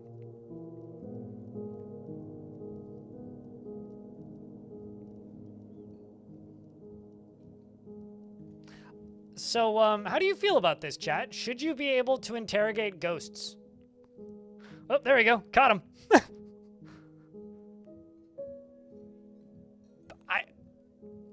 Or are we just, like, slowly dragging them all into this temple to the god of the dead? Because, yeah, they do just seem to leave. Like, now he's just chilling over there.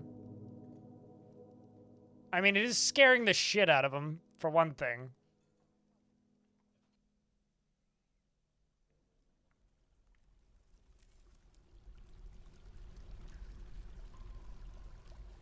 Ghost talking seems like a curse, if you ask me. I see dead people, kind of thing.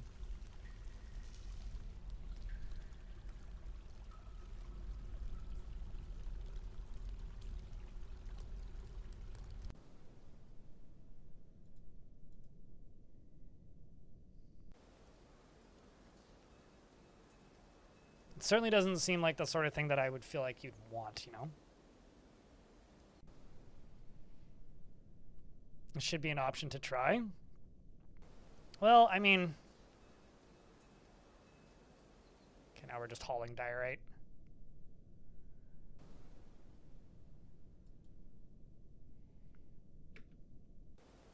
Oh, wrong day. Need to unforbid all those. That looks pretty dope, actually. Just the giant rail going up and down like that. You sound a little hoarse, Mint Yogi. Nay, he's an exorcist? I mean, I don't know if I would go that far.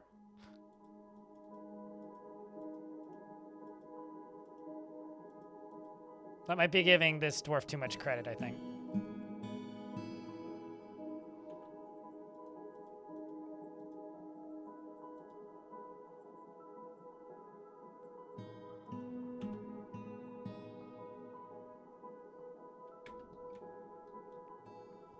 What flavor would that tart be, though, if it's in Tardigate?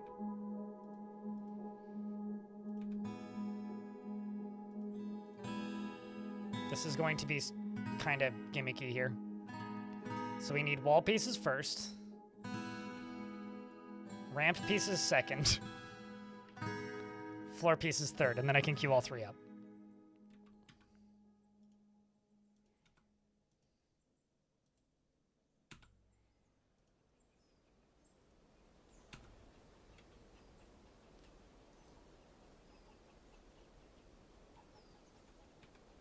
And then go back down here. Do that and that. Let's say rock blocks 500, I guess. How much granite do I have? Not Crypt 500. beer, crypt beer, crypt beer. Not even close to 500. I need to go mine more granite. Oh, hi, Mark. How are you doing? How's things, man? I hope you're doing well. It's Daysite. Marble. Daysite. Where's granite? That's where the obsidian is. Hematite. Andesite. Diorite. Diorite. Andesite. Granite! There's the granite.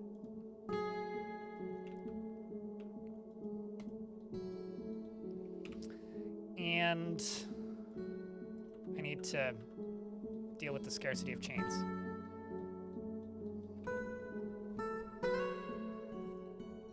Although we don't actually have that many, so. Gold table.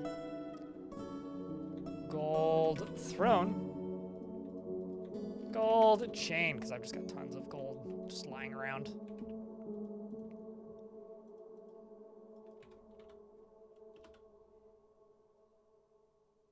Quartzite it is.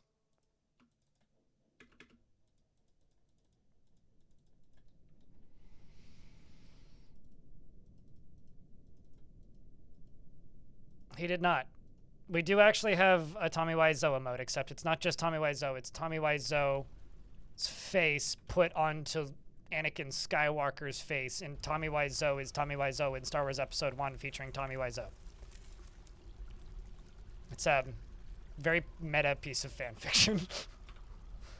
It's like a 10-minute long video, which is just like the abridged version of Star Wars, of the prequels, of the Star Wars prequels, except everybody's played by Tommy Wiseau. I don't know why that exists, but somebody made it, and I thought it was funny once.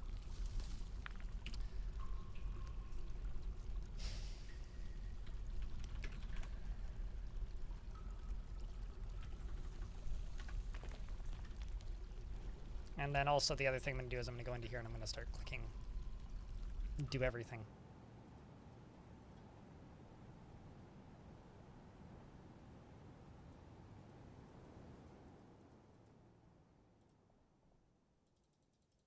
These all just get re-upped automatically.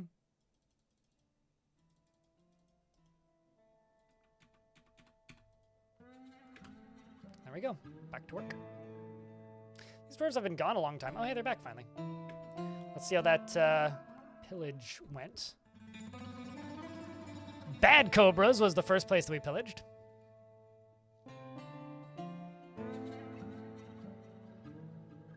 The Cruelty of Sin, they snuck in. The defenders were led by a goblin named Asslot, Jackal Baldness. Katin led the attack and outmatched the goblin Asslot, and the blockaded nobles led by the dwarf Katin clashed with 7 goblins and bad cobras and slayed them, all 7.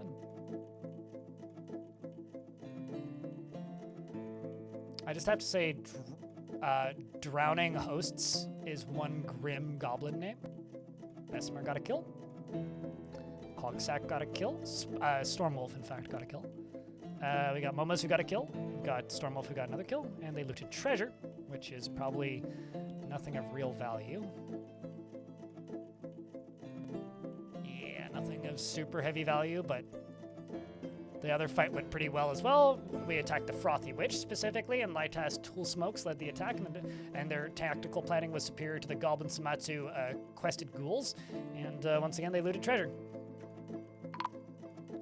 And a caravan has arrived in time to trade. It is the 15th, so I will set this up for trading. I'm kind of amazed we didn't get attacked twice like we did the first time. I was very much expecting to get attacked twice, but it's just me assuming the old mechanics still take place.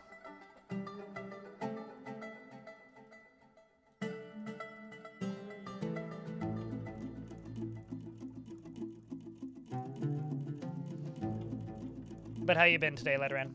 How's things? Hopefully well. Mark, what you been up to?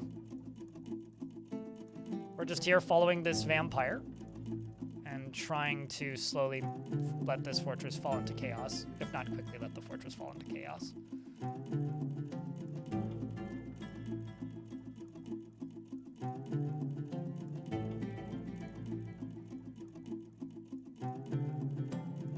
Just not sell any artifacts. So basically everything but that.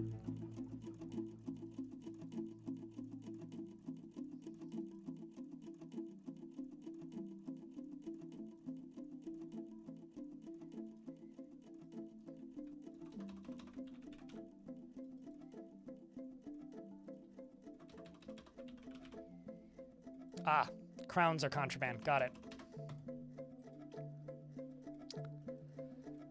How about figurines?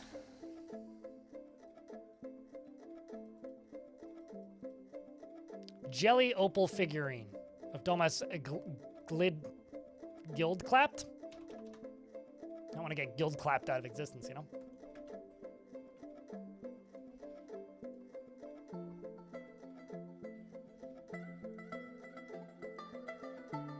I think that you are still... Yes, you are still the broker.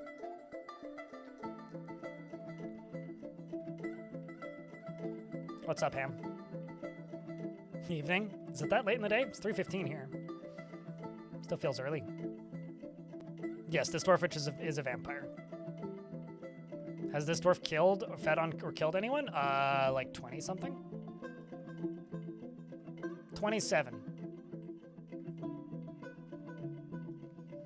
So quite a few, yeah.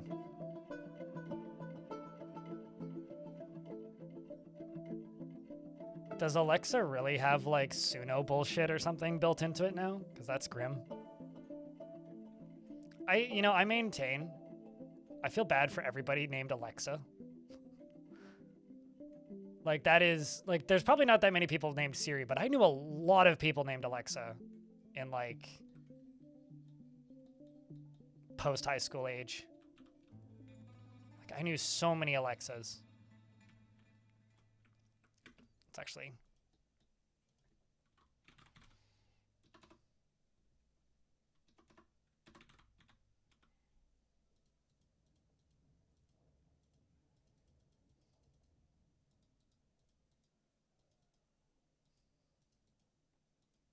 These are probably all just troll clothing.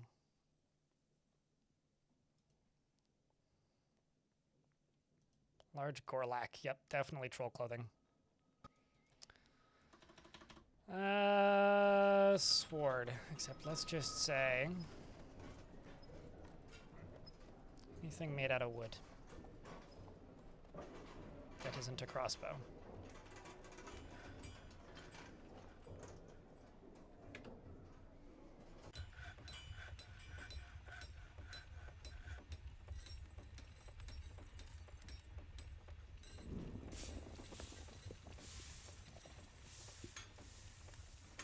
Your headset hinge started breaking, so in order to save up, you ordered a hinge for a couple of bucks instead of taping the hell out of it with electric tape and getting new ones. In the process of replacing the hinge, I broke the tiny cable and it doesn't work anymore. What brand of headset? This is the reason that I adore these headphones, is because I can just unplug the cables. It's like, they're too expensive, really. Like, spending $600 on headphones is too much for most people, but at least that's how much they were when they were new. Uh-oh, speaking of feeding. Speaking of feeding.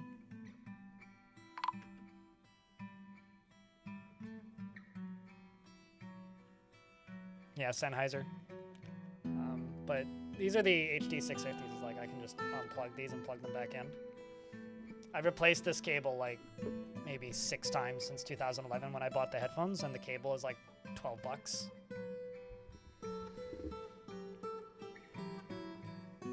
Miss Kogan. Rest in peace, Kogan. Chat, can I get a round of Fs? For good old Kogan. Did any of you guys see that meme that was posted on my Discord? I'm just thinking about this because you said Taylor Swift, glass half empty, but it's a picture of Taylor Swift before she puts makeup on, and it's just like, the first comment is like, man, she looks like the singer of Megadeth. There's something about that comment that just makes me chuckle way harder than it should, but it really does.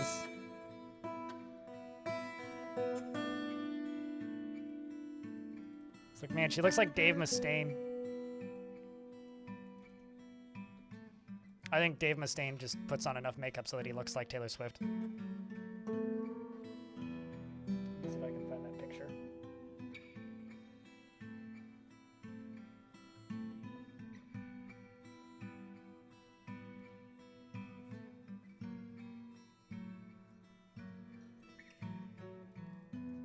What's this image?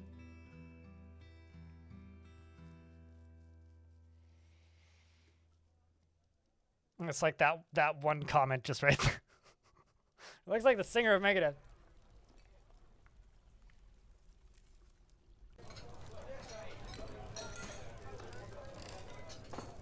You can unplug yours. You broke the cable that. Oh. I mean, I don't know if you have a soldering iron, but that actually wouldn't be too hard to fix. But that sucks. My condolences. It's the 25th. Let's pause and get trading going.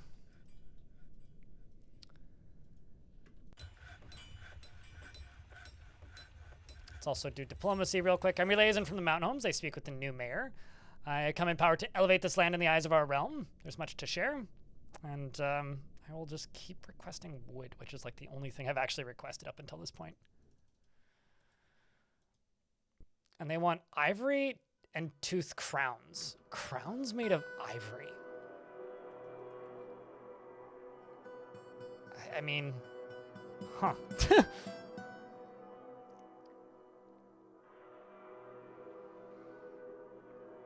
It's really not that hard. It's like welding with it's like welding with a pencil. I don't know what welding is like, so actually I shouldn't say that, but I feel like I'd be willing to assume, potentially irresponsibly, that it's easier than welding. Let's just buy a bunch of instruments. A bunch of flasks. A bunch of random boots. Some gear. Some more gear. A bunch of bags. A bunch of bins with cloth in it. All of the bolts. So what happens when you just have too much money in the game and you're just like, what if I just buy everything? Which is very much where we're at. Food variety for the dwarves so that they don't go insane, as much as I'm trying to make them go insane. Classic dissection, my favorite scroll, chat. Exploring joy, that's a myth. It doesn't exist. The nuanced dissection, after animal dissection, and questions about the truth. I feel like those are some important books to pick up. All right, purchase.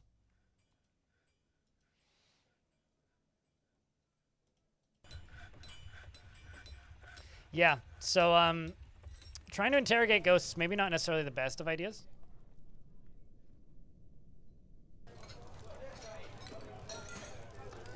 Is every now and again he tries to go interrogate a ghost but just can't get to it. And it doesn't seem like the ghosts stay where you put them.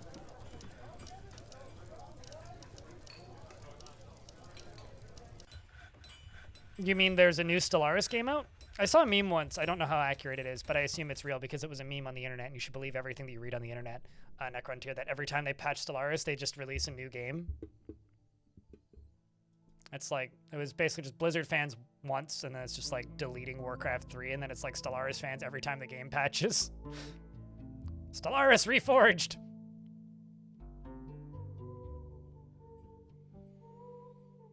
Yeah, I honestly, well, I mean, it's less chance of physical harm. Just don't grab the spicy end.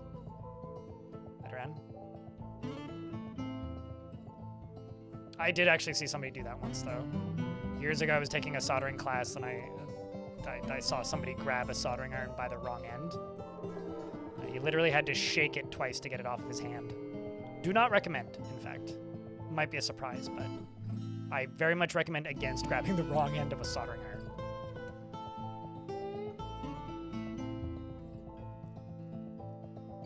Lasted longer than any other headset anyway. I'm very much an advocate of paying too much for a very, very, very well-built headset. But the main reason I advocate for the ones with all of the cables that are replaceable and no exposed wires is because I like, how do I put this? I used to live with cats and they chewed through the cable of this so many times. And my ex had these wireless headphones that had like the exposed wire up there and they chewed through that once. And connectors are like the first thing to fail on headphones usually. So, I don't know, get repairable electronics if they're available to you and affordable. But I'm glad you were able to pick up the same model. I mean, that's kind of what I did with the mouse. I just bought a newer version of the same mouse.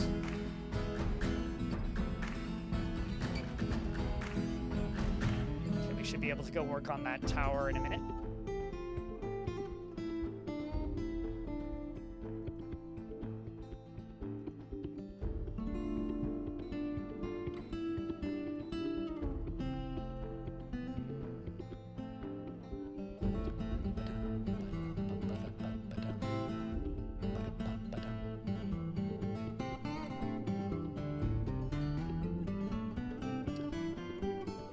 On your Moes? Do you mean Bose?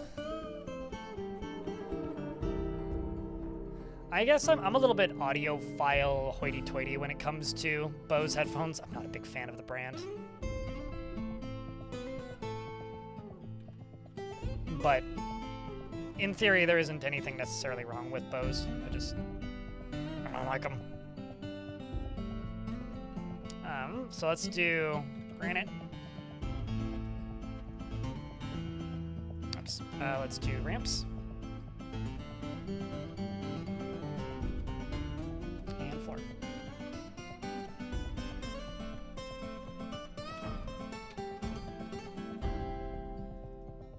Wall and wall.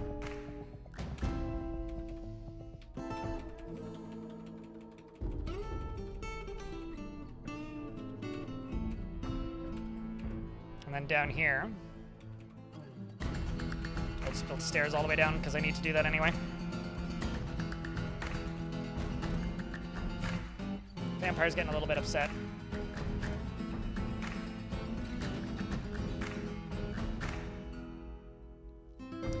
Is that still true, Greg? And then some? I feel like a lot of headphones have just gotten more expensive over time. Like, so I've been out of the headphone market for a really long time, and like I'm aware that there are still like your kind of budget brands of headphones, but like when you look at like medium to decent, well-made headphones, they all kind of seem to be around the Bose price range these days. But that's honestly because I don't see Bose around that much anymore. Like I would actually say I don't think I'm, just because I've been out of the market for headphones for so long, I don't actually think I'm a very good judge of the value of headphones these days. I'm just placing chains and cages over there.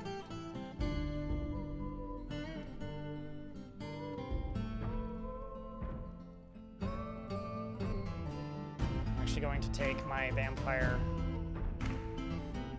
put you off duty for a little bit. It's gonna go store his bolts. Oh no, there's a ghost in the middle of the road walkway. Boat ring. Hey, I know you.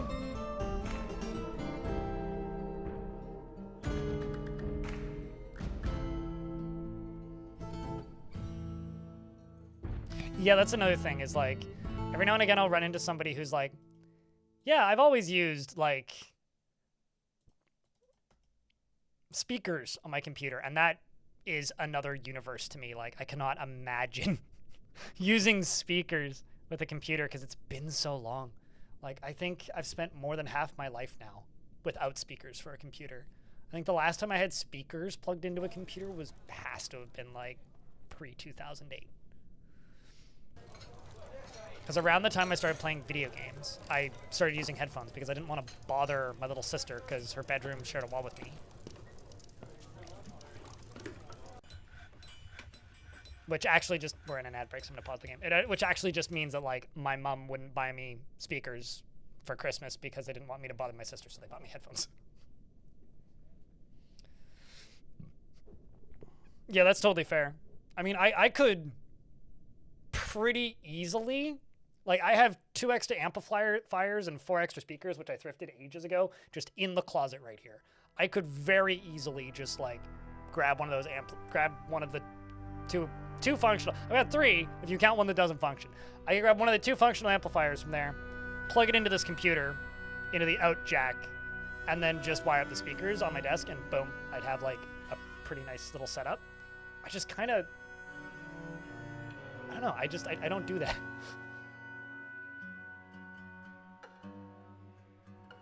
It may also just because I'm very spoiled. Yeah, I won't use Bluetooth. I can't do wireless. Like 6 hours a week, basically just during D&D and Saturday games with buds. Yeah, but you live in a big enough space that like you're not gonna bother your family though, right, Hubba?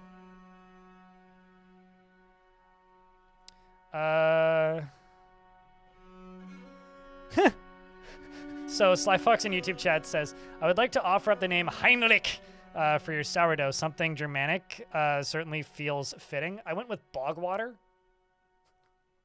That or Boglin or Bog Monster. I'm not sure yet. But I've made 2 loaves with my sourdough starter, so Bog is the name of it. Although there is a sourdough bakery pretty close to me, Sly Fox in YouTube chat, that makes fucking banger sourdough. So I might go buy a small loaf from them and steal some of it and make another starter with it. We'll see.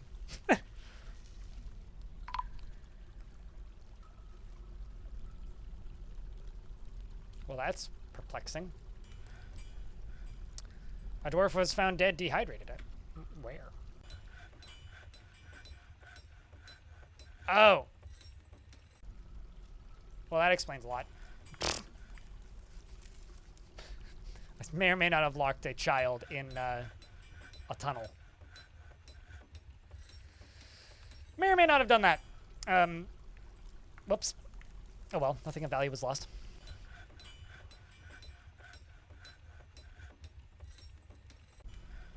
Stopped using headphones on your computer when you got Etereal speakers from your friend for a beer. Oh my god.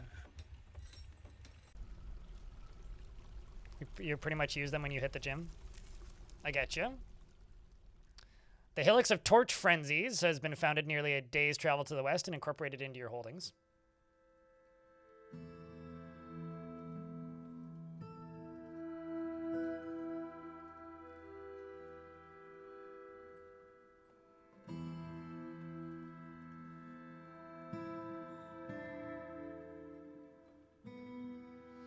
I need to remind myself to get that dwarf off of ranged combat.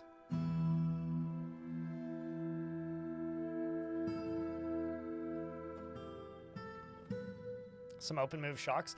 I'm really excited about what Motorola does this year, actually.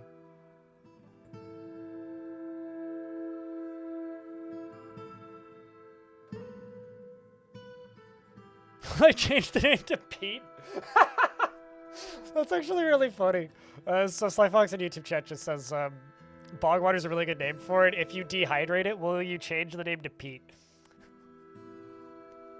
This is Pete, son of Bogwater. He's a bit more dry on the humor. That's funny. Maybe. I'll consider it.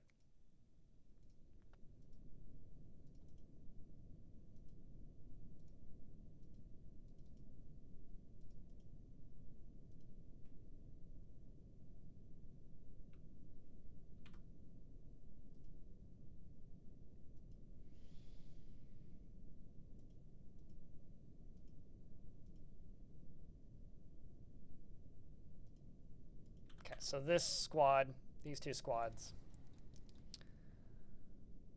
are going to go raise Don't steal random crap. I don't need random crap. I'm gonna go raise that location. I'm gonna jump back out to the surface here. Oopsies.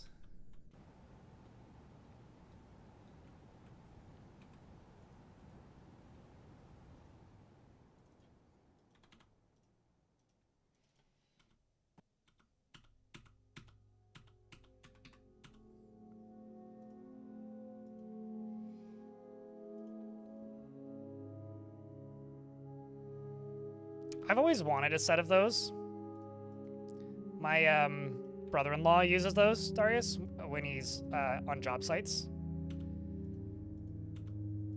Because he works in construction, so when he's on job sites, he uses those, but just because, like, you know, it's safer.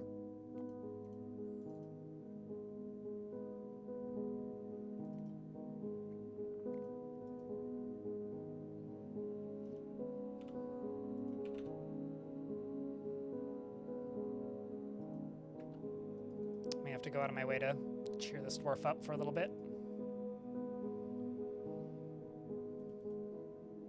Oh, my Farmer's Guild needs an upgrade.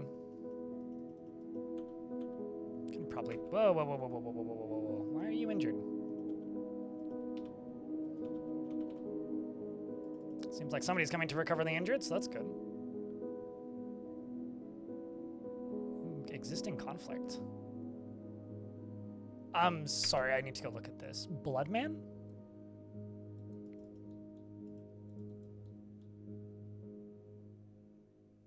Well, that's not something you see every day.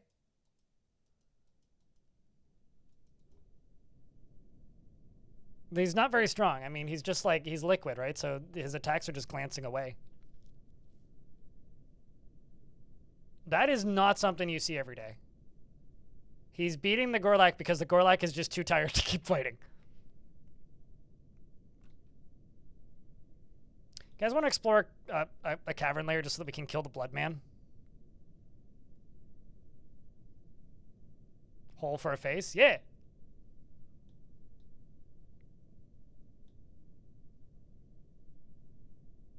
You didn't want to sleep tonight anyway. my apologies.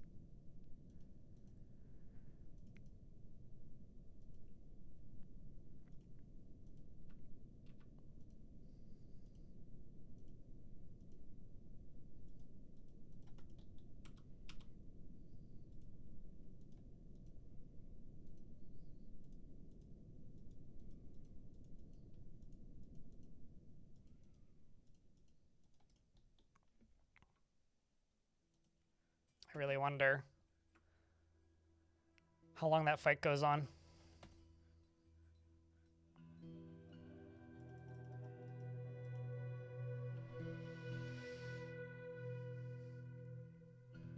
Get some Soulsborne things? I don't know. I don't know about Soulsborne necessarily. It's a bit too much color for Soulsborne. They're just Nazgul from Lord of the Rings, except instead of like dark cloud, they are made of blood. Cheers, Darrow. You have a good night, mate. So we are now into the mid-autumn of 2021, which means we have mid-autumn of 2022, mid-autumn of 2023, and then when we hit the mid-autumn of 2024, we're done. Which means we can probably, if we don't finish this fort tomorrow, we will finish it the day after. And as I said earlier, I am open to ideas. I just really, really hope that we hit Mountain Home, or at the very least, like, have the leader arrive. I think we're going to attempt to raise that one goblin location. And then when they come back, we're going to see if we can siege the caverns. I keep screwing up 221. I've said 321. I've said 20. I've said all kinds of things.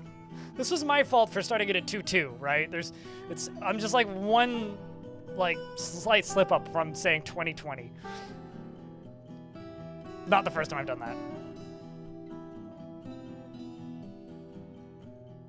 You'll miss most of the stream tomorrow because of working shifts. Gotcha. Well, if I am able to finish it tomorrow, then I will be able to just take Friday and edit. Or Thursday and then just edit. Well, regardless, I'll get Friday, but...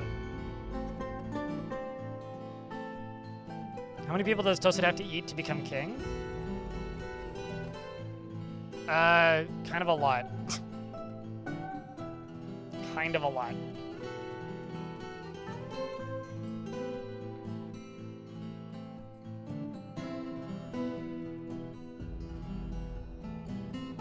Just gonna topple a bunch of coffins while nobody's looking.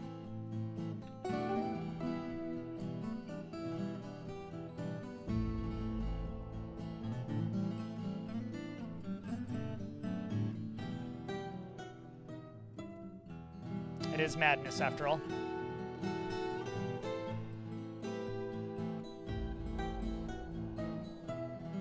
Just waiting for the 25th. The engraver's been possessed. He's gonna need to drink something pretty soon. But at least he can pray to his god. Clear that. Your gaming mouse died? Oh no! Did a cat get it?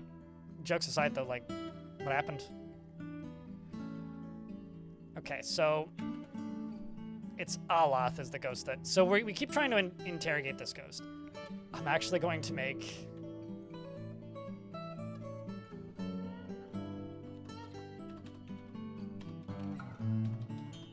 this ghost a slab because it keeps breaking this dwarf's jobs every time it appears.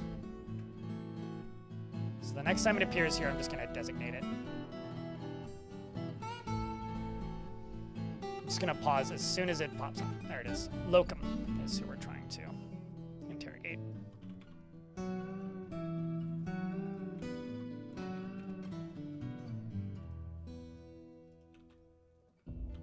I need to stop this. I've screwed this up.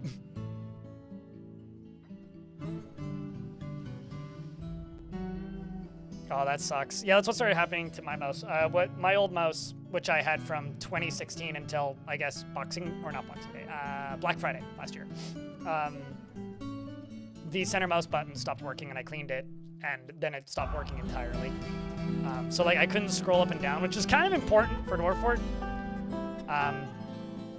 And then the right mouse click was starting to get a little bit annoying to use, so.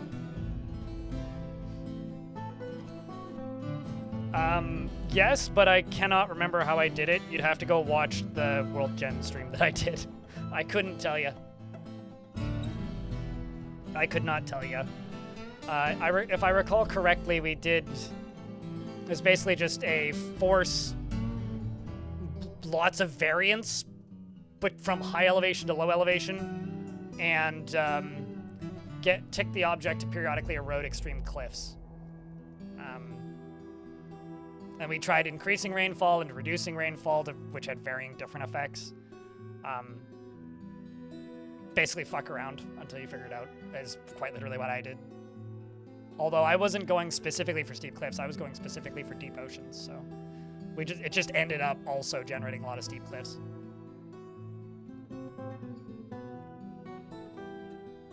Your middle mouse gets double clicks. Hey chat, I have a question. And I try to stay away from some of the grimmer topics about the current world, but is the Steam Machine going to release this year? Like, genuine question.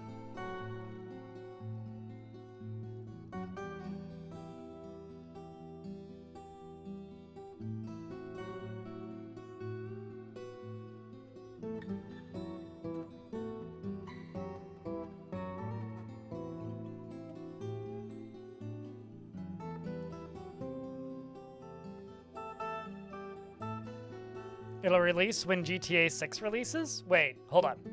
Because GTA 6 isn't simultaneously releasing on console and PC. So it'll release when GTA 6 releases on console, or when it releases on PC?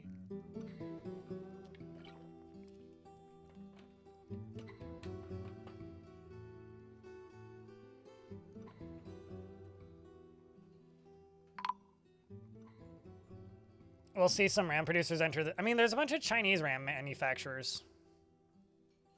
I have this weird feeling that we're going to just be buying RAM on AliExpress in 2 years.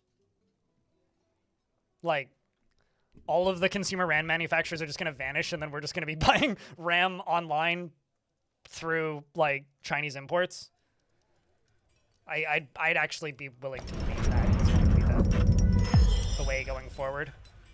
Family heirloom mug. Okay, that I do want to see. This is a marble mug. Our craft store ship is of the highest quality. That's a nice mug. It is encrusted with cushioned marble cabochons and decorated with turkey leather and beak dog bone, and encircled with bands of oval marble cabochons and rectangular chalk cabochons and oval cut rock crystals. This object menaces with spikes of wild boar leather. On the item is an image of radiant cut gems and marble. On the item is an image of Zan shaken mirrored, the dwarf and dwarves in iron. Zan shaken mirrored is surrounded by the dwarves. The artwork relates to the ascension of the dwarves. Zan shaken mirrored to the position of queen of the dipped volcano in 187. On the item is an image of stuccoed trumpet groves, the dwarf, and Kakame Walled Snarl, the elf in chicken leather. Kakame Walled Snarl is striking down stuccoed trumpet groves. The artwork relates to the killing of the dwarf stuccoed trumpet groves by the elf Walled Snarl in bolted fissure in the blanketed horn in the early winter of 120 during Arete Nafe, the attack of raking. And Phineas wants you to post beers. I agree.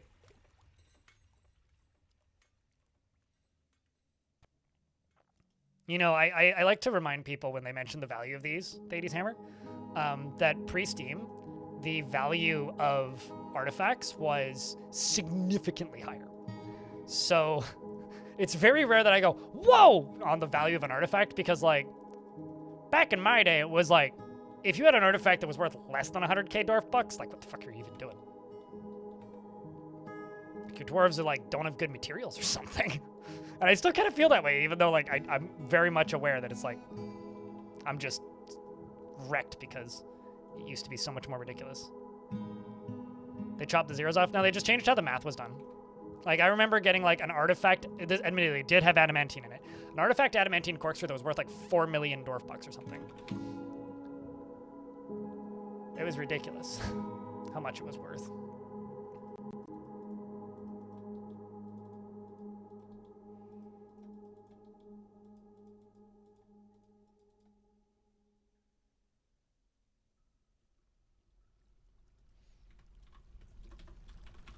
But it is much more reasonable where it's at now.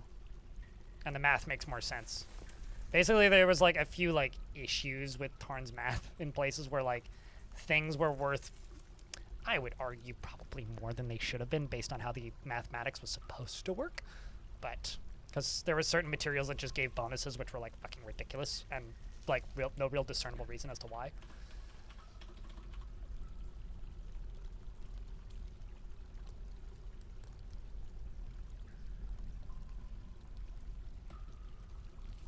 So the next thing I'm going to do is I'm going to go back over here.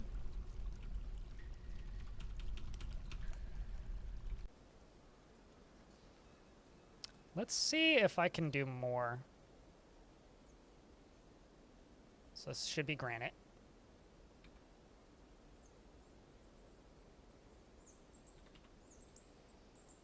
So granite. Then ramps. No, actually, I'd have to do multiple levels of that. I'm not even gonna fucking bother. Well, actually, no, I could do it. Hold on. So granite, 2 levels. Floors. Floors.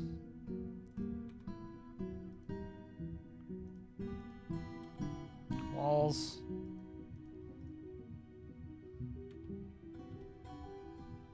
Yeah, no, I'm not even gonna bother. Let's do it one at a time where it's simpler. Just get rid of that. And then you... ramps. Floors.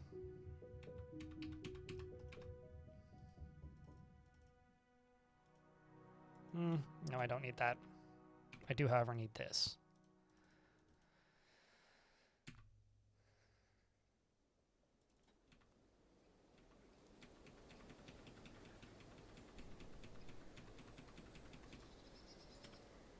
And then you go there.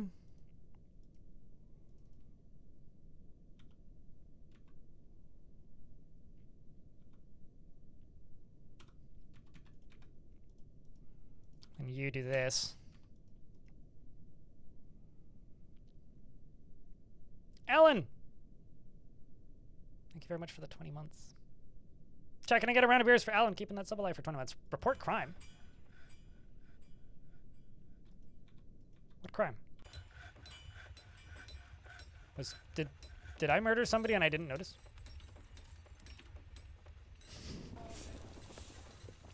Maybe, maybe not. But a bunch of people are reporting a crime.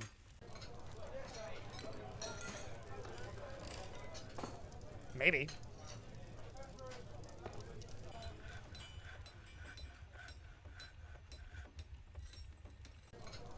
Mail bill, short ass, a ton.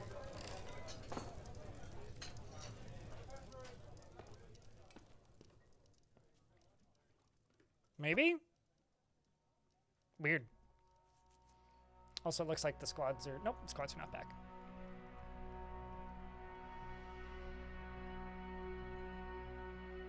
I'm not entirely sure what I'm doing with that minecart, by the way. I thought that I had, like, a plan for it. Now I'm kind of, like, building that tower, going like, I don't know what this is going to turn into, but I'll figure something out. All I can think is, like, I need to figure out some way of making, like, a fully repeating, like, lava gun. I've got a few ideas on what I could do, but I don't really know how it's going to work yet. I don't really know how it's going to work yet, so we'll find out.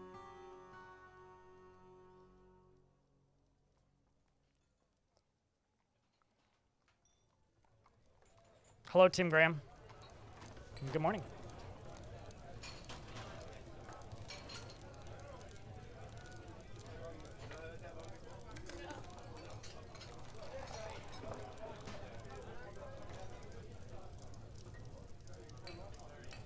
But the problem is the way I'm doing this is it's gonna take a trillion years to actually build. And I may have actually chose like the least efficient method of doing this.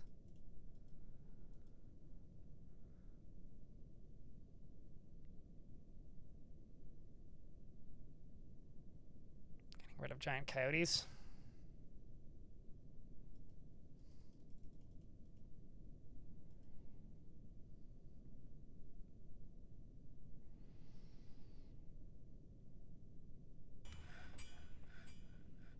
But, I don't know, maybe if I'm lucky, it'll look really cool.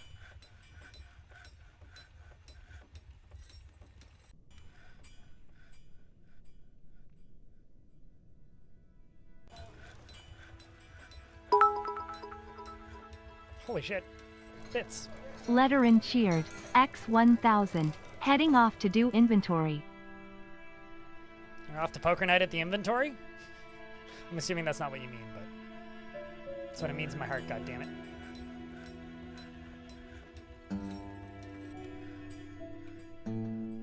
Thank you very much for the bits. I greatly appreciate that, seriously. Hey chat, can I get a round of beers for later on helping keep the channel funded? With the $10 in bits. Another Helix has been founded, jeez. Iden has been appointed to Sheriff of the Hall of Enjoyment. Hold on. Not somebody in my fort. Got it. Oh, hey, the squads are back, though.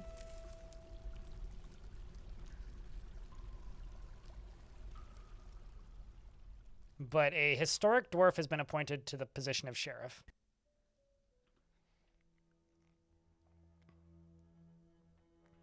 Also, Jarwin, hello.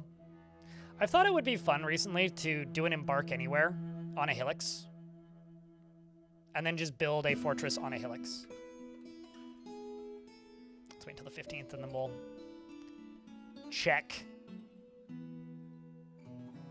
how that siege went. It seems like it went well. I mean, squads have all returned, so that's a good sign.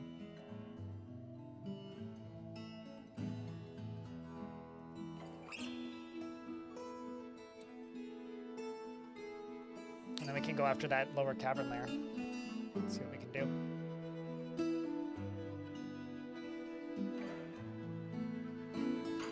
I will say this. I will be kind of impressed and or surprised if the Steam machine releases this year.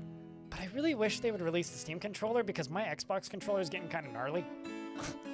Like, I've got an Xbox One controller, and I would like to buy a controller from not Microsoft.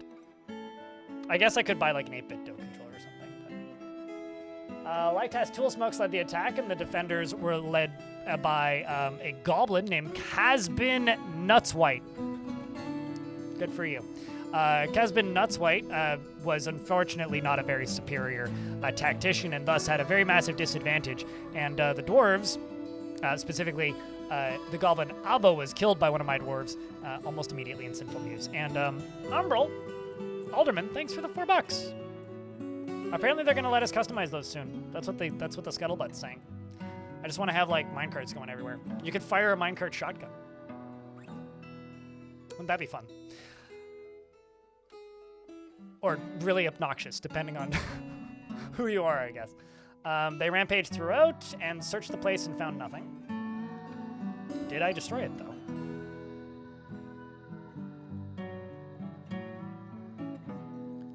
It does not appear that we did.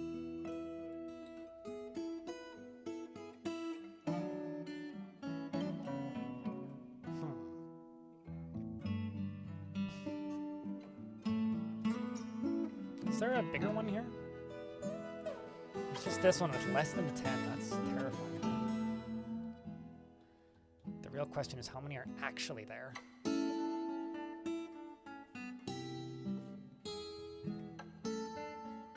So the question is, are my commanders good enough? No, they're just competent. I don't think they're actually good enough to go after the elves. Because the elves are way more competent than we are. Let's go after this one. Pillage this one. Don't loot other items.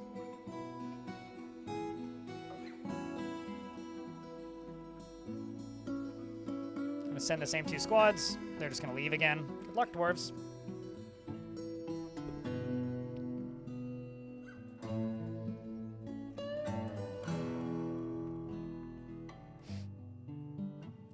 Stratus plus pads for the $30 EA. So somebody who lives in my apartment building, Shinobi, works for SteelSeries.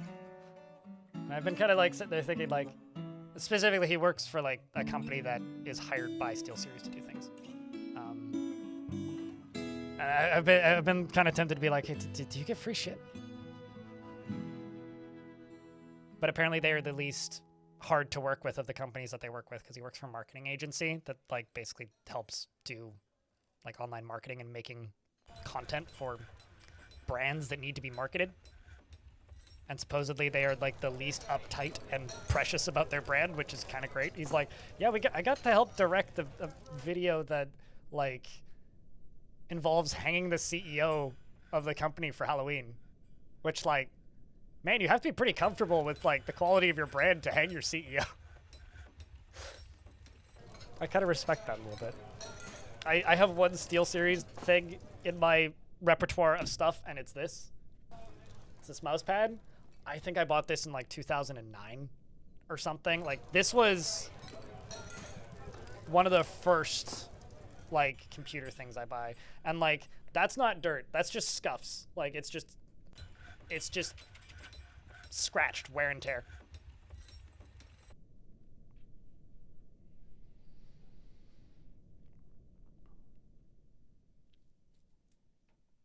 We're in an ad break, so I'll just wait until that's done. But yeah, I don't know. It's funny. Like there's been a part of me where I've been saying for a little bit now that like I'm in the market for a Steam machine. I think what I might actually be in the market for, and I realized that like DDR4 is going up too, is just building a little DDR4 box, you know? Because I do have some parts I could reuse. Like I already have a computer that I'm not using. It's just in a big awkward case. The problem was the CPU in it was kind of getting gnarly because I overclocked it at one point.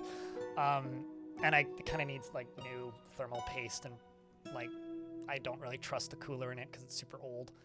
And it's a all-in-one liquid cooler, so it's like, maybe what I actually need to do is just buy a small case and just like maybe replace that CPU, get like a used CPU or something, and just make a small DDR4 Intel box that I can just, because I just want something that I could use as like a TV PC basically, and just like, you know, make it auto boot into Steam Big Picture, and maybe get it like a 2.5 gigabit jack, because right now it only has that motherboard only has a 1 gigabit jack. We're in an ad break, so I'll pause. It's like only a 1 gigabit jack instead of and put like a 2.5 NIC or a 10 gig NIC into it, and then just use it as a streaming box. That's really what I want to do. And I just kind of, I really like the look of that little custom case that they made for the Steam machine, and it would be really nice to have like a Steam OS box, but that might end up being what I end up doing eventually. It's just like staring at eBay until like the right used parts appear, you know? Because like I don't watch a lot of tech YouTube, but I watch enough, and like there's a bunch of channels that I've been following her just like, hey, yeah, just like buying used CPUs for like $12 on eBay. Of course you have to stare until you get the deal, but like there is used stuff by it now for affordable, like pretty consistently.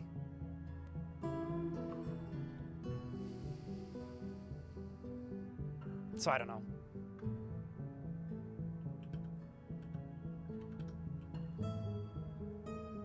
Chad, are you buying computer parts, or are you saying fuck it? Are you out? What does Choose a Duck do? At the very intro of the stream, I play music on a record player. And during that sequence, the first person to tune into the stream basically can redeem Choose a Duck, and then I have one duck for every letter of the alphabet, and they can pick one to put onto the record player.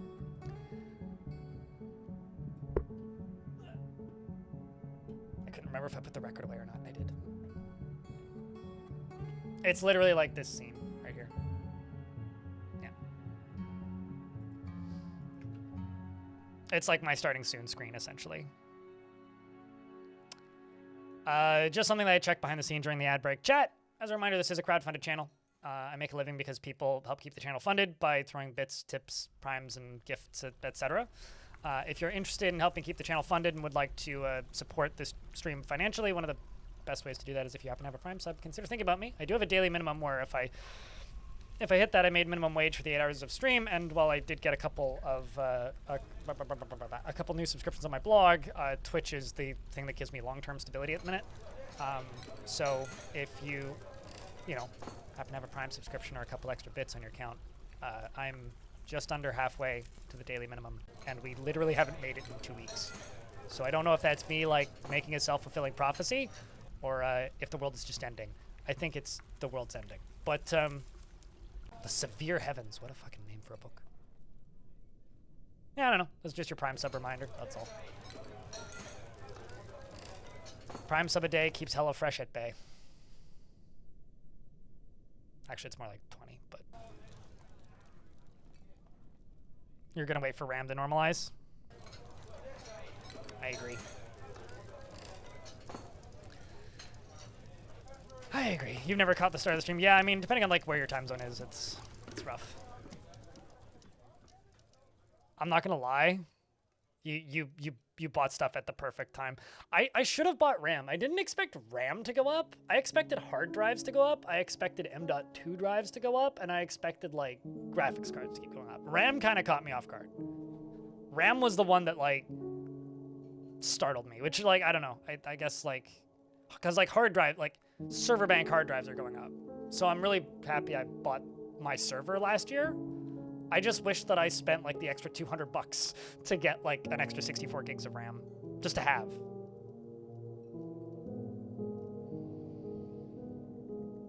You're seriously considering buying an M3 Ultra Mac? The 250 is wait, just 75,000? Sorry, it's not 75,000. $7,500? What the shit? What the fucking shit, man? What the actual fucking shit? Hey, chat. Can you believe? I'm just trying to find this thing so I can do a bit, but it's not really working. Can you believe that RAM used to be cheaper than the complete edition of WWE 2K26 Monday Night War Edition?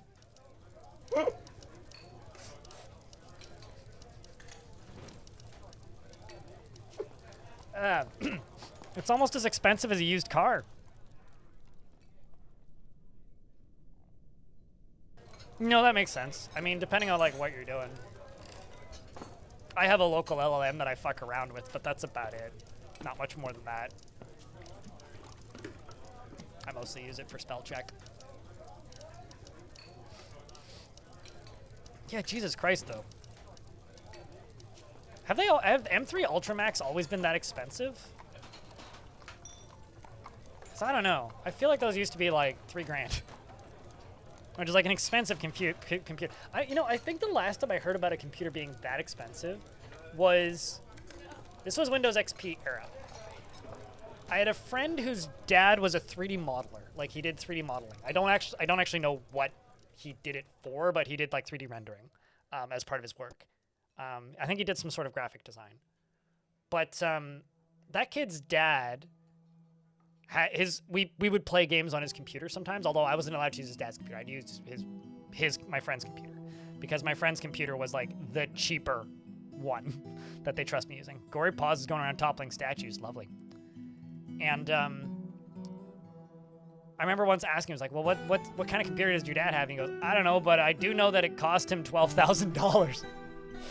So like, I don't know what he was doing in like 2008 or 7 or 6 or whenever that was.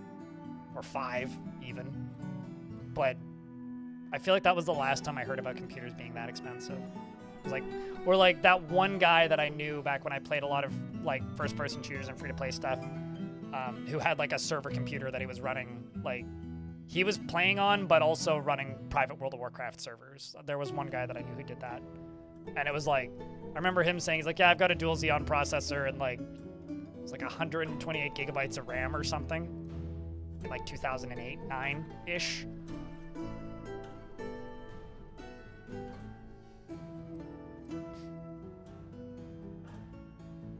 I was 3,500. I remember my dad saying that his Acorn Archimedes was $800.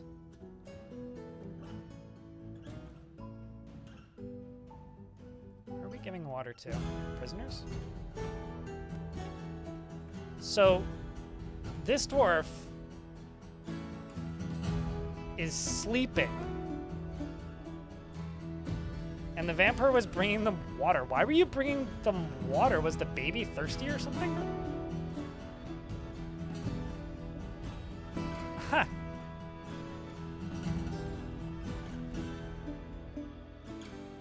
Just $10,020.97 modern USD. That is a lot of money.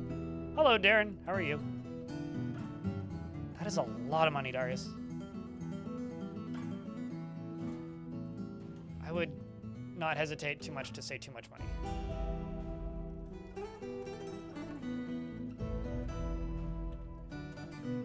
Kind of amazed we haven't been attacked again.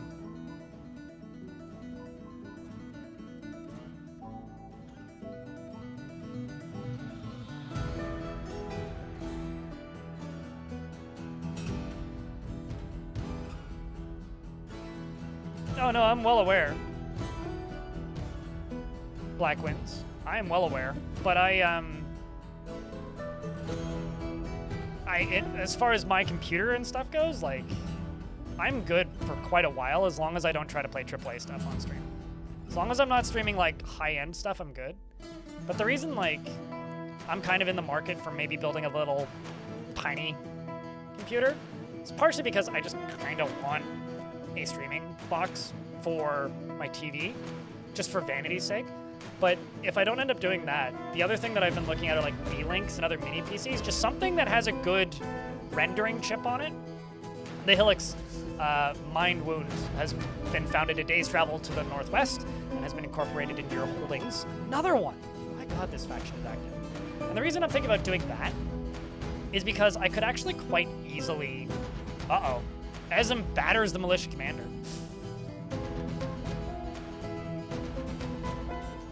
Absolutely. The ghosts are getting active, my friends. Hail the god of dead. But the reason I'm talking about maybe building a mini PC on top of it, or buying a mini PC like a B-Link or one of those other mini PCs, once I can afford it, because like I'm in the middle of tax season, I'm paying taxes currently, so it's like I'm I'm broke at the moment, which is one of the reasons I keep shouting about Prime subs. Don't forget to check your Primes, chat. But I was waiting for the 15th. Now it's the 16th. Shit. But I'm trying to think of ways to like prolong this streaming rig's life in any means necessary. And one of the things that puts more strain on this computer, not a lot, but more, is while I'm streaming, I'm recording. And while I stream to 2 different streaming platforms, which is like not a, like OBS uses more of my CPU actively than Dwarf Fortress does, or any game that I play does.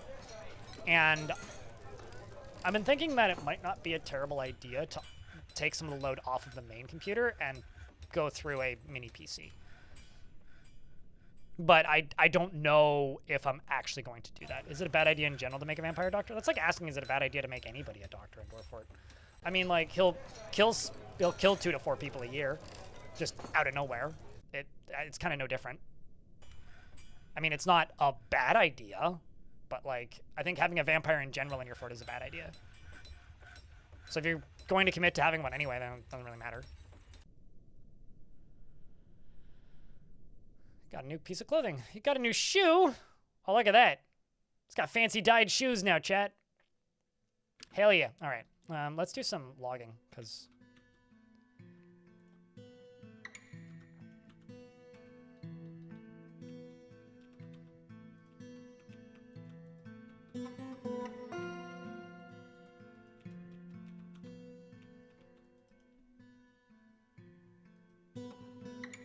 Okay, so you're gonna head out.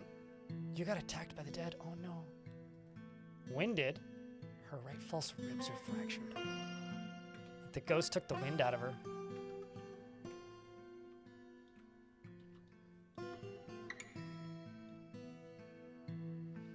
Hardware and code AV1. I don't even need AV1.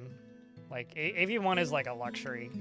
I just need like base level streaming, like at a quality level that is standard that people can load. That's literally all I need. Like, there's this kind of mantra that I live by, which, I don't know, take this for what you will. It'll probably say a lot about me, but I don't care about streaming at the highest possible quality.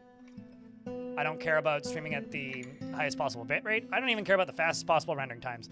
I purely care about most people being able to load it. Like, I could stream in 4K, but I don't.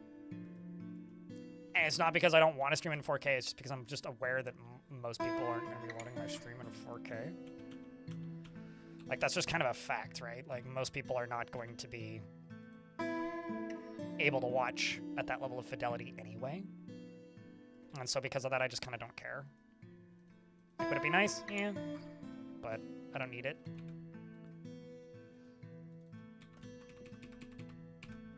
It'd be nice for video, though.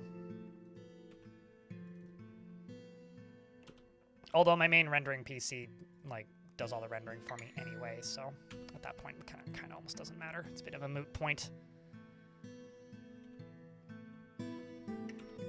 Okay. They're all digging down there.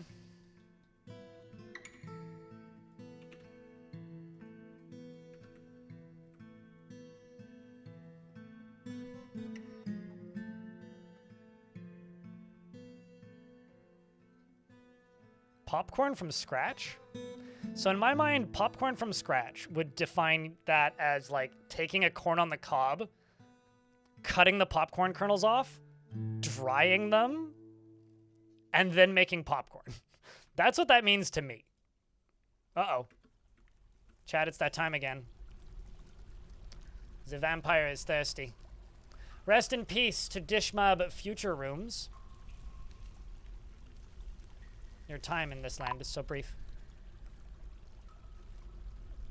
I like now that he's just like immediately hides the body. He just immediately grabs the body and just books it.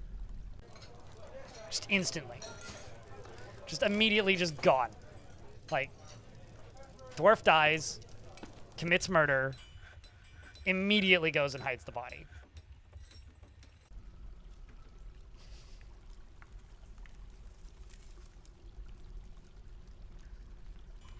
Yeah, no, that's fair.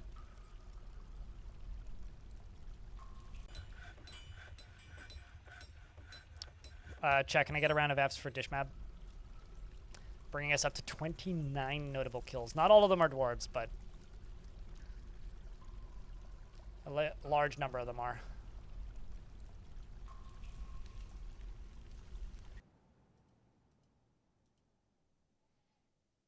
Okay, so I'm very worried that this dwarf is going to have a hard time because of their skill, their injury. So I'm going to actually swap you out with a different dwarf.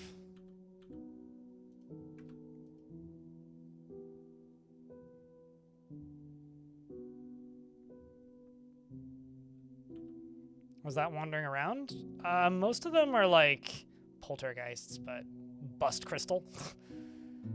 Restless Haunt and a poltergeist, I think, are the ones in the library.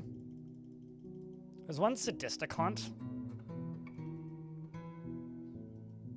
but most of them are pretty passive.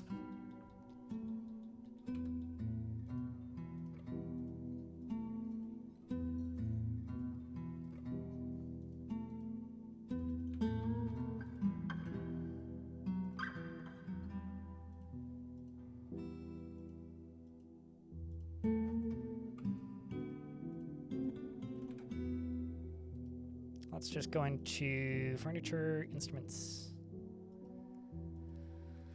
Throw those two down there. That'll probably sort that out. You're currently stressed and unconscious and tired and sleeping.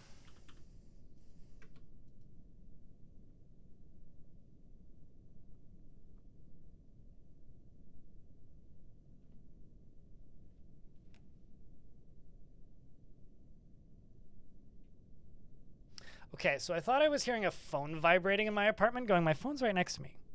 Why am I hearing a phone vibrating? And it creeped me out for a moment there, and then it's definitely just like some construction noise outside. Shh, yeah, probably.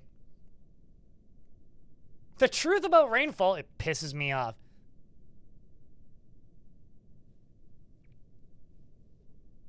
Just watching his mood change. We had any major shifts in memories?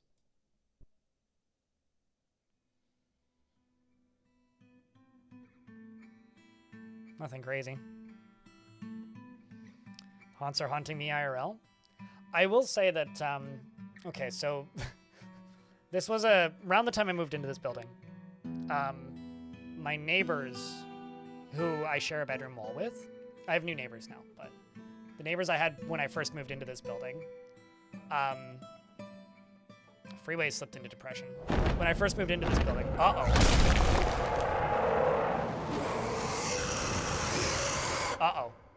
when I first moved into this building, would leave what I presume to be a phone on their desk or dresser or something in that room. And every now and again I would hear zzz, zzz, zzz, like a phone ringing just on the other side of the wall. It drove me nuts. That or they've got some sort of remote vibrator. The Bronze Colossus, Obin, Bujid Zular, Vustigethik has come, a gigantic magic statue made of bronze and bent on mayhem. It is the first, so I can pause. The Hardy Cave, hey? He's got 7 kills. Most recent, quite a while ago. Killed Strolmus. Well, let's see if I can get everybody indoors.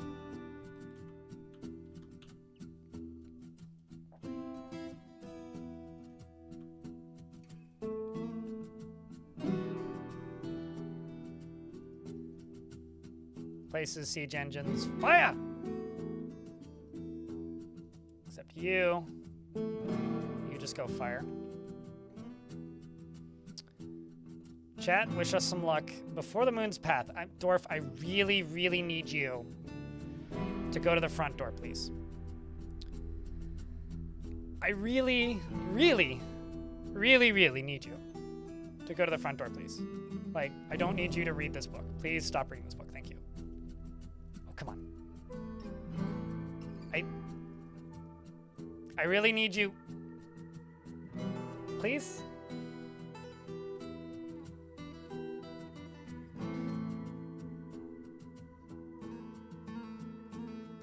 There's no fighting combat yet. Chat, can I get a big round of beers for good luck? There literally is a statue made of bronze who's coming in to kill us all. And it may or may not be dead. I don't actually know. Although nobody's died yet, I don't think. It may already be dead, for all we know.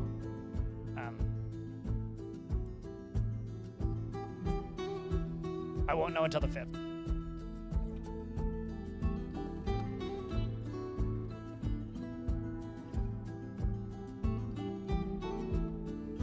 I won't know until the 5th. It might already be dead. I will be really disappointed if it's dead, though, to be honest.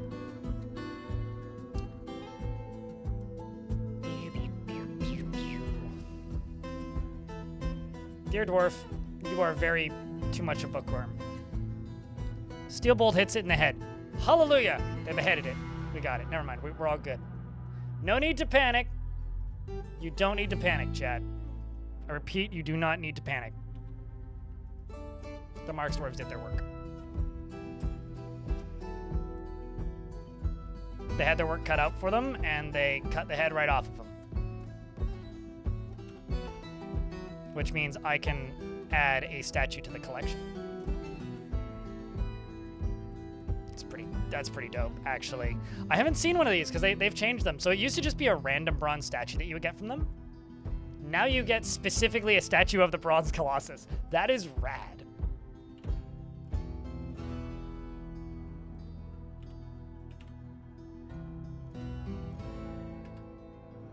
That is awesome, actually.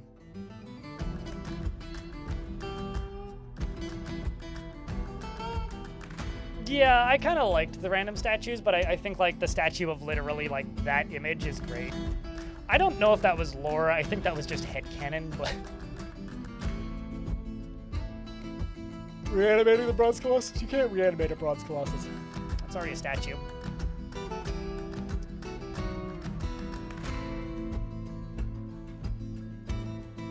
I will say, like, Steel Bolt's most effective way to kill a Bronze Colossus.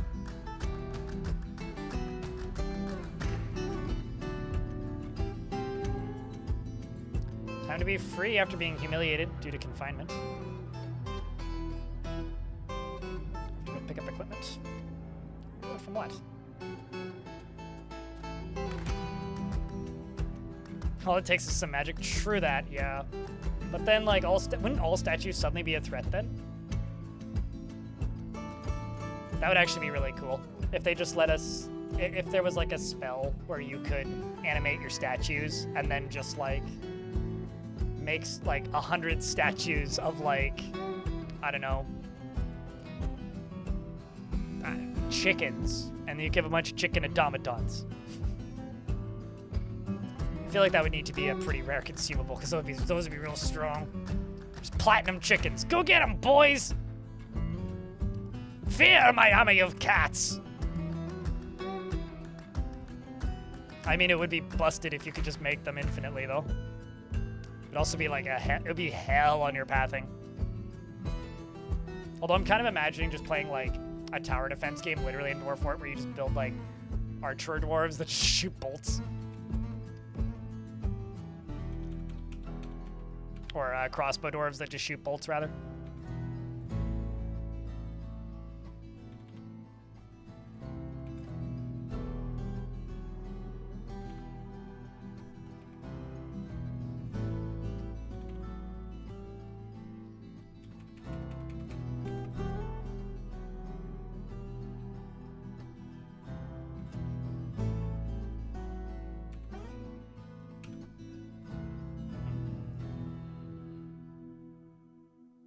They need to make this happen. I don't know about need, but it'd be cool. There's lots of things that'd be cool if they happened.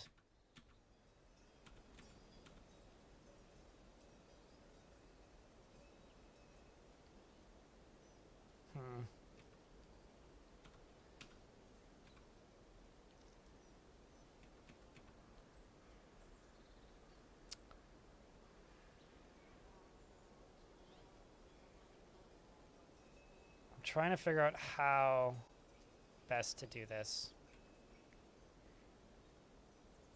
Like how best to power this whole fucking thing.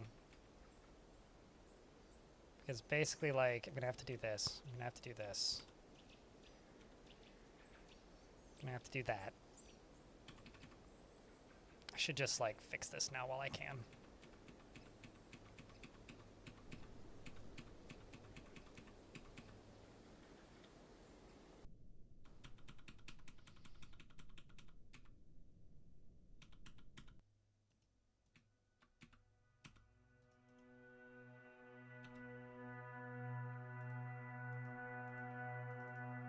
And then I'll just replace those with flooring.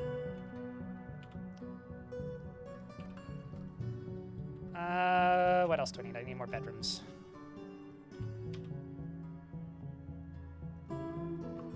I am shocked that the goblins didn't attack me again. I mean, I realize I've just been laying hell in on them now, but... like, they attacked me in the alternate timeline and we lost. And then I rebuilt it and tried again, and... the fact that they haven't attacked me again yet is kind of wild. Like, when Tarn says that the attacks are random, I guess he's not joking.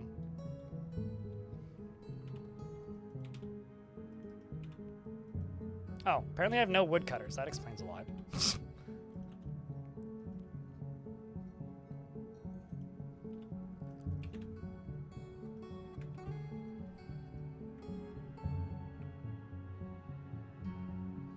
What's the idea with the roller coaster tower?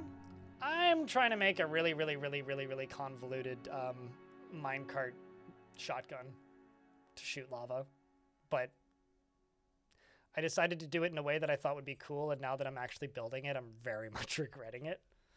I don't know why I decided to do it this way. I think that this way is really dumb. I should have just built a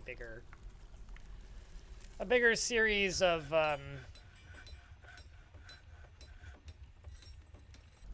pumps.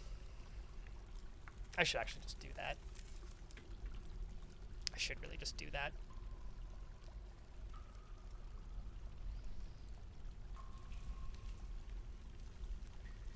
Siege crashed your game when you loaded and they never occurred? And, like, never returned, I guess? Well, I know that Torn said that they can attack now randomly within a window. Actually, I wonder.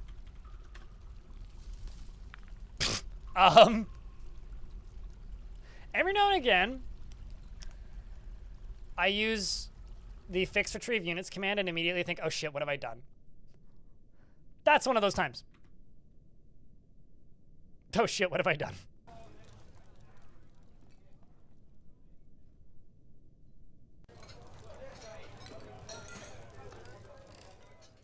Because, oh shit, what have I done? Flaming ghost retrieved, eh? Do you know that ghosts are combustible, chat? Apparently they're combustible.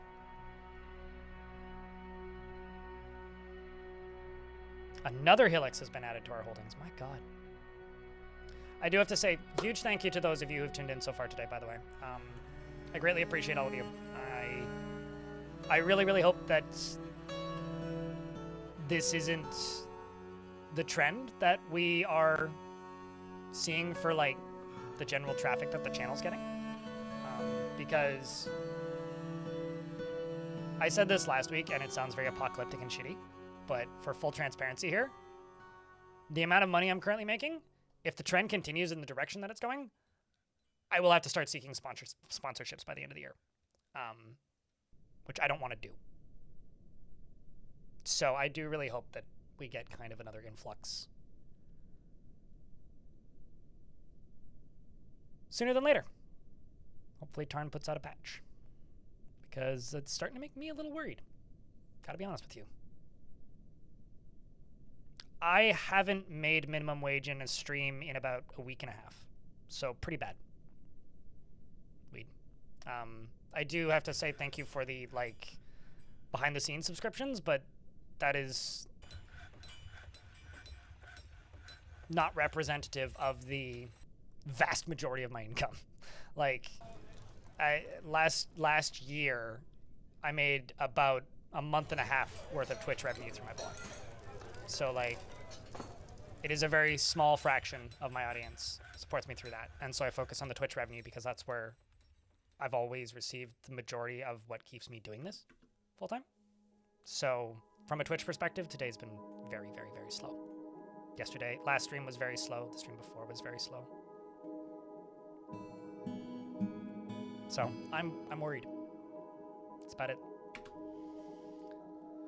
We're in an ad break, so I gotta pause. And like, I think a lot of that is to do with the fact that right now there's 136 people watching, which is back in the beginning of January before I took 10 days off because I fucking broke my foot and was cranky and in pain. We had about 250 average. When I came back, it was about 170, and it's just been consistently trending downwards. The last time this happened, I almost stopped streaming full time, and that was in 2019. So I don't think it's going to be that bad, but I am getting worried.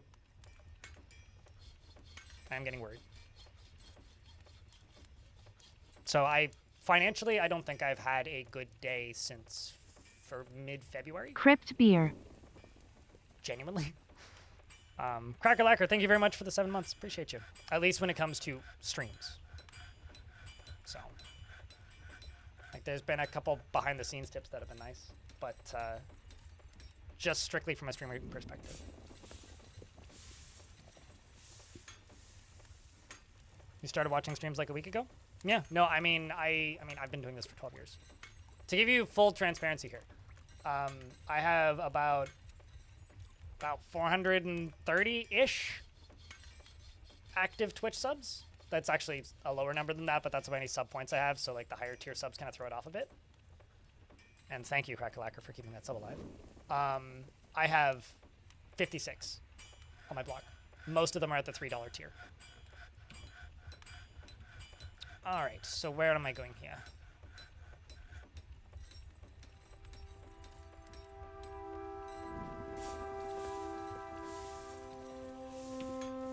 Top 500? Hell yeah. But no, everything has been like crashing downwards since like, I would say January, but in reality it's actually like since mid-February. And stuff exploding in the Middle East has made everything go voomp like this basically. So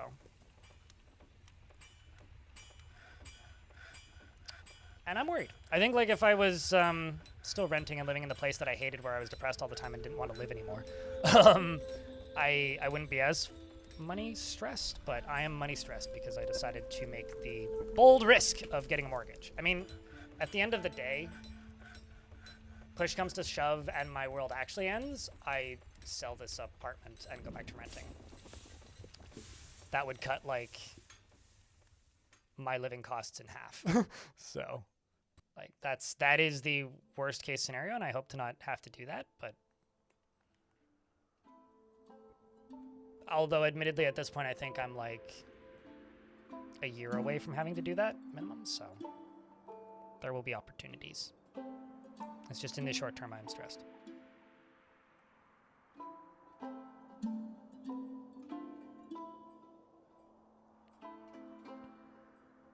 Yeah, I mean, like, to give you an idea, like, if I get 0 gifted subs and 0 bits, I wouldn't be able to hit my monthly living costs right now. Between cost of meds, like insulin and shit to not die, cost of living, and cost of food, I would be in trouble. I would need my YouTube channel to double in revenue or triple in revenue. Or at the very least, go back to where it was 6 months ago. Before like all my stuff stopped getting recommended. Basically, I wouldn't be able to do anything risky on YouTube ever again and would need to drastically increase my output on YouTube, which might end up happening this year. I might do that because it doesn't require people tipping me to do okay. And push comes to shove, I would have to do that. And also, like, how do I put this? Seek sponsorships for the YouTube videos, which I really don't want to do. Because that side of the business fucking blows. What was I doing? Literally nothing. I'm supposed to be following a Dwarf for another half a day.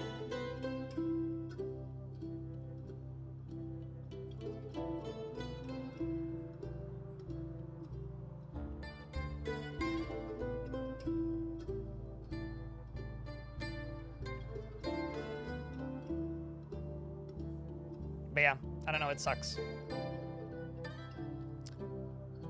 That's all there really is to it.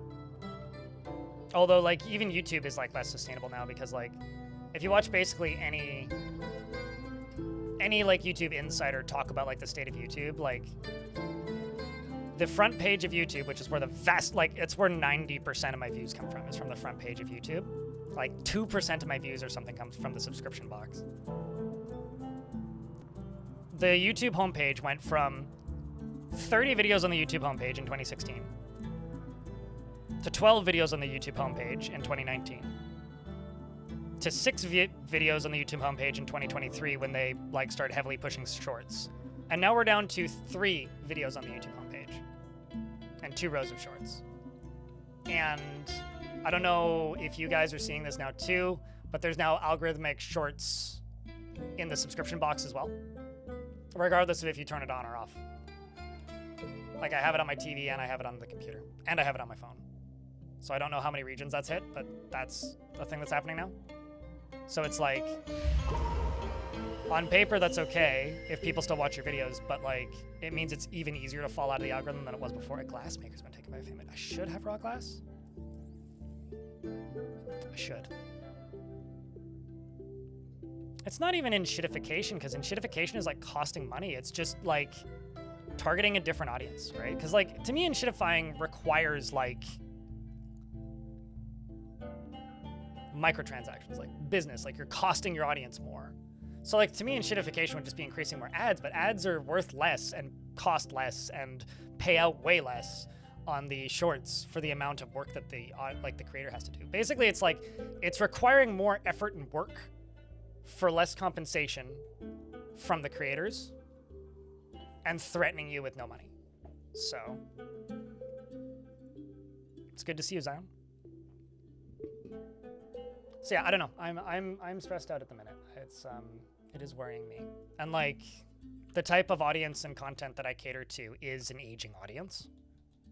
Sorry to call you guys old, but the average does get older every year.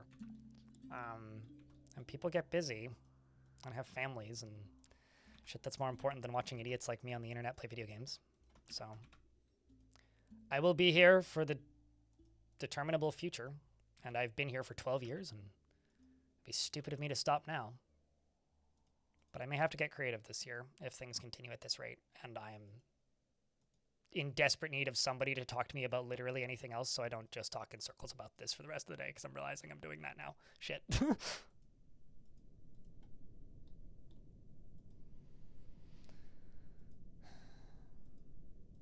Careful, you'll throw out your back, weed. Good thing I never liked the Xbox 360, so I can't get hit by that nostalgia. I don't really like Xboxes. I have like vague nostalgia for some of those games, but they were all on PC anyway, so. All the ones I had nostalgia for anyway were also on PC.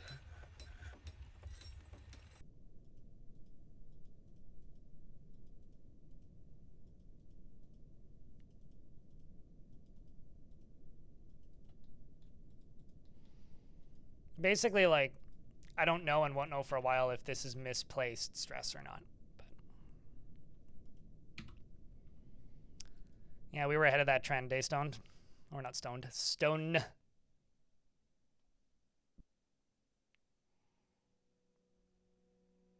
The original Wii? I had a Wii U. That was the last console I had. You never owned an Xbox? Neither did I. I had friends who did. I always thought it was really silly that they had to pay money to go on the internet.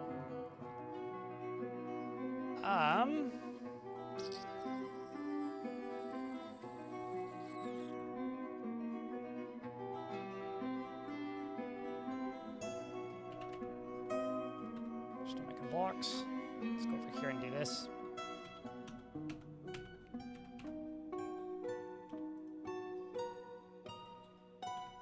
That wasn't what I wanted.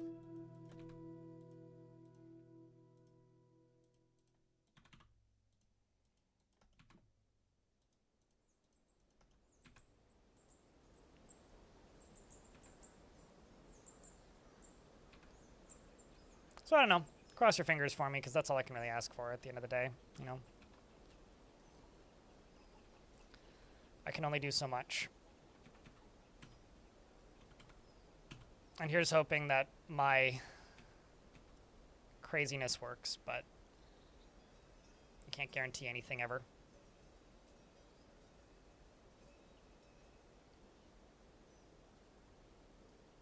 The Dreamcast was a junk file find? Yeah, I don't know. I just had computers. That was all I ever had. Nothing super cool, but just computers.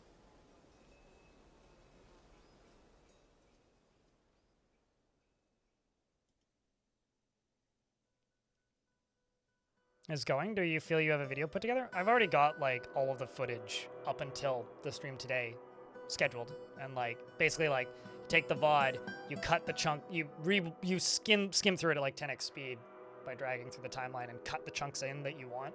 I've already done all that. So yeah, I've got a pretty good idea of it. Got a few fun ideas. I've got the full intro recorded. I've got a bunch of audio recorded that I haven't timelined yet. It's still gonna take a bunch of work, but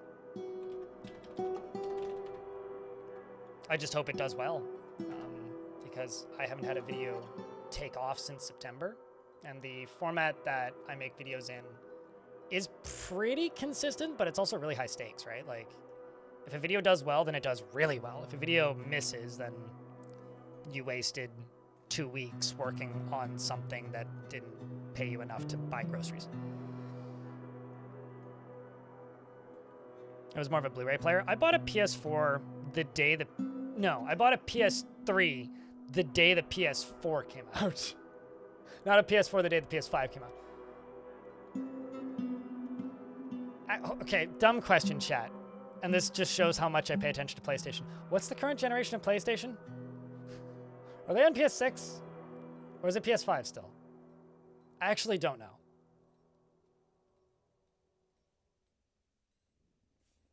That you bought from your friend for 20 bucks. You mostly played Forza Motorsport. Sounds fine, yeah. PS5, okay. PS5 Pro, right. Okay, gotcha. Yeah, no, I bought a PS3 the day that PS4 came out. Again, I used it as like a DVD player, Blu-ray player thing. Played Shadow of the Colossus, and I played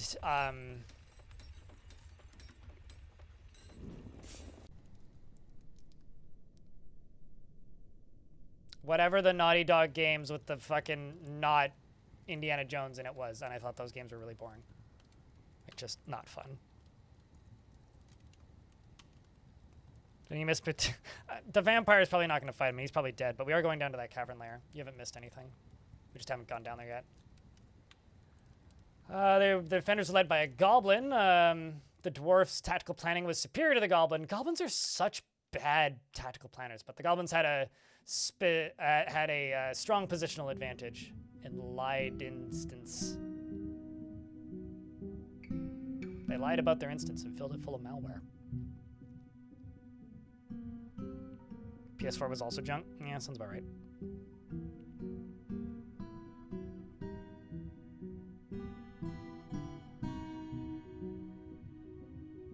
I think like my only concern about this becoming a series, or not a series, a video umbrella is just I don't know how it's going to end yet. It could either go positively or it could go negatively. Because I haven't like figured that part out yet, really.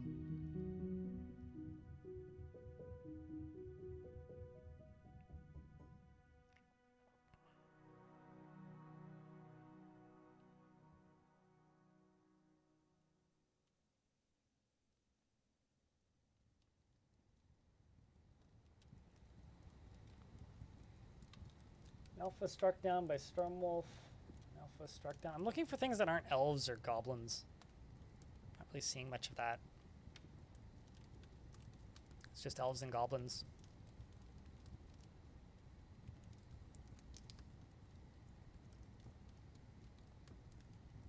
More goblins struck down, more goblins struck down, more goblins struck down. It was quite the rampage, holy shit. Kind of amazed that we haven't hit any, like, mounts or anything, like any livestock. Good luck, Necrontier. Good luck, Weed. Good luck, Darius.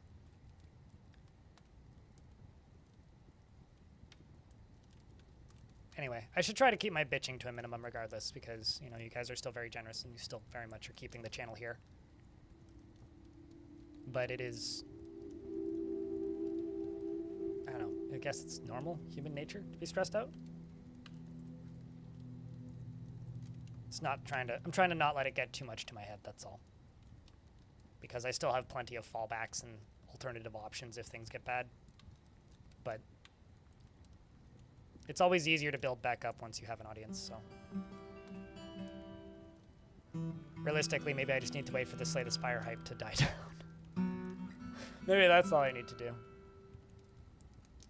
Well, this is the longest fight we've had so far, that's for sure. No trolls or ogres yet. Or cave dragons or Moneras or any of that. It's not an issue yet, Bone Doll. Is like the thing I need to be specific about here. It's not an issue yet. But it will be if the current trends continue.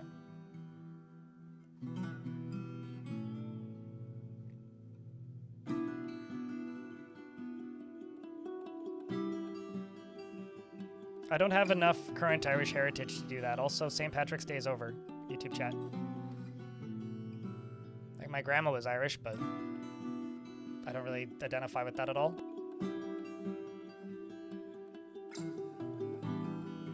Nope, they defeated it. They explored the dark... we stole a bunch of books, including the Dark Fortress, Strange Pits, Nettle and Nothing More After Goblins, Light Instance Uncovered, The People When It Counts, Strange Limbs Skinned?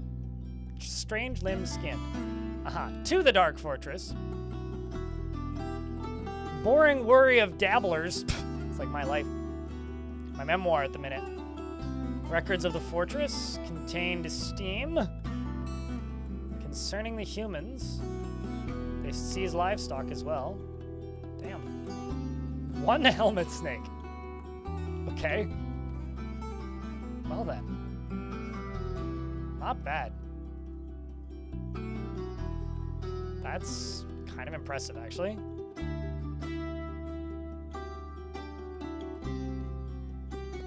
That's kind of impressive.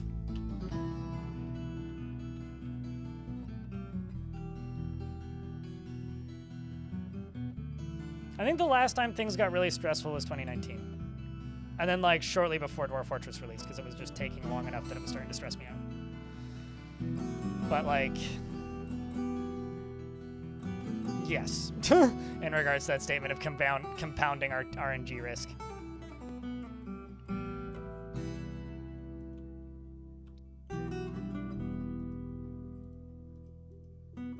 Okay, what's the power of this right now?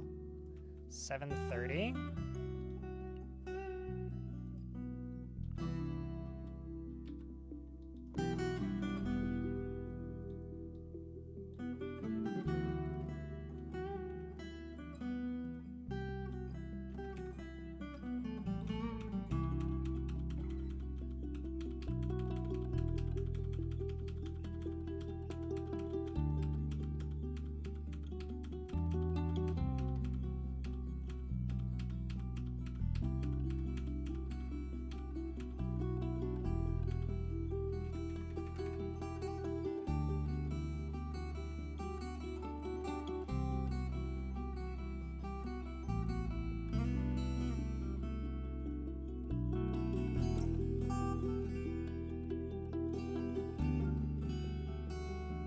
I have no idea why.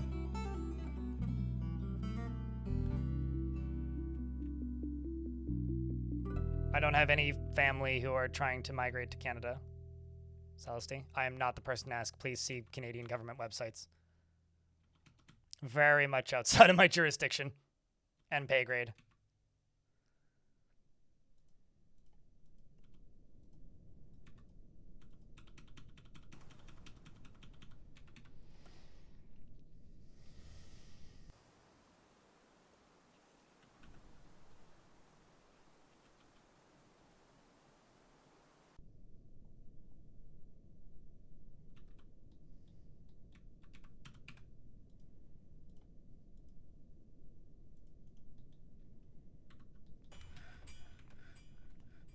let's go explore a cavern lair. To do that, I'm going to send all of the squads.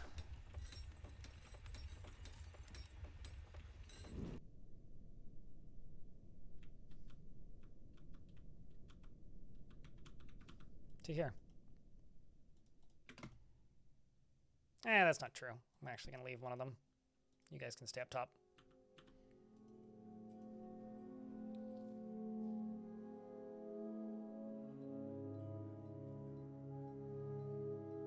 What? Why? The only, like, international family that I'm aware of that I have are in Holland, and I think that they're fine because they're in Holland.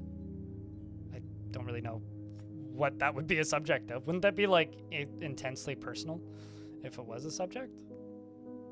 I mean, my older sister's husband has some family, but I'm not going to talk about that because, one, it's fucking depressing, and two, it's kind of a nightmare, and three, I don't know my older sister or her husband particularly well. I think I could count them on, I could count the number of times I've met them in or seen them in the last 10 years in maybe 2 hands, and most of them are Christmas. So I'm not really something I'm even remotely versed in. So.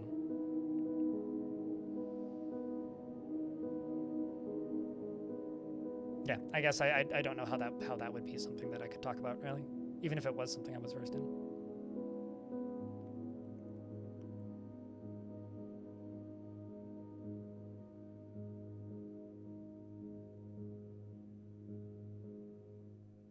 Let's go clear those caverns once this dwarf decides to pick up all their bolts.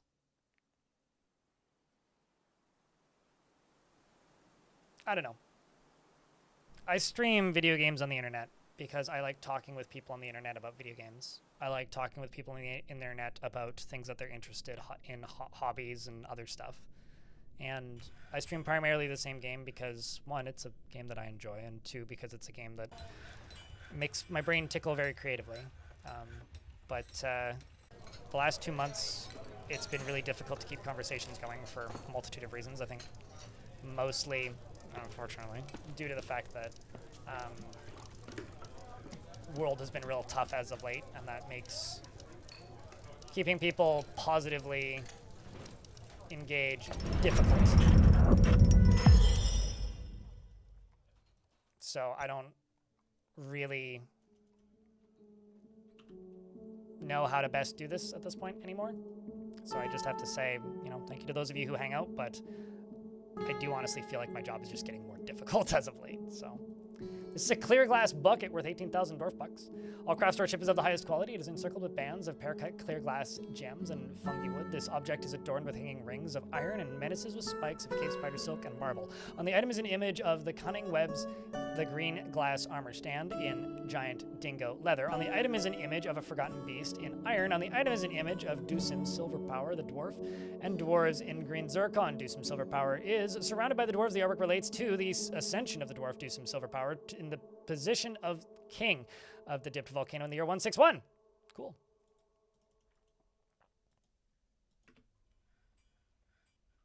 So I don't know. I don't know. We're gonna go take those lower cavern layers, do our best with it. On the 10th, I will get that bridge, which should be done, hooking up, which we should almost be there.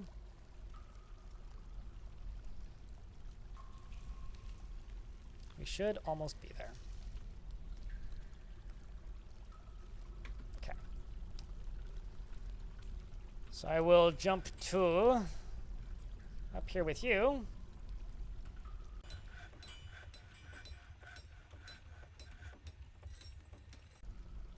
That's not what I wanted to do.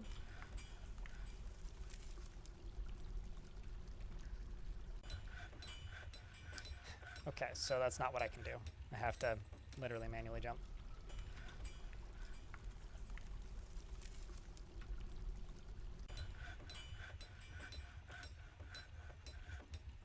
And then, I'm gonna dig through these. Station the dwarves down here. Let's see what goes wrong, chat. Hold on to your butts, chat. Round of beers or don't, I don't know. The world is your oyster and I'm just entertaining. That's all I'm really doing. So I'm actually not going to know because my vampire decided to go and chain somebody who apparently had a prison sentence that apparently ended. I thought they didn't end. What a casual. How dare you end your prison sentence?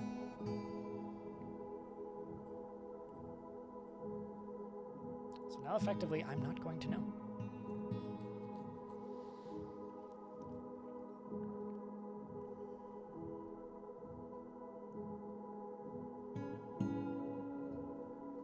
So now we're fighting with a giant Olm. That's off to a good start.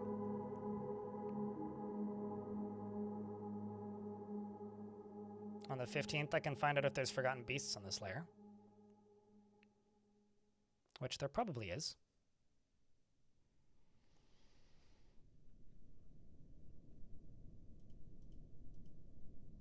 It's just a matter of where. Oh, there we go, fighting with something. A Mulmarian. A very dead Mulmarian.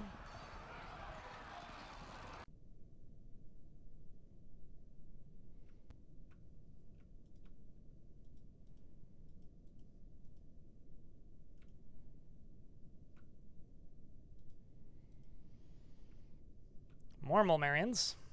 Also very dead more Mulmarians.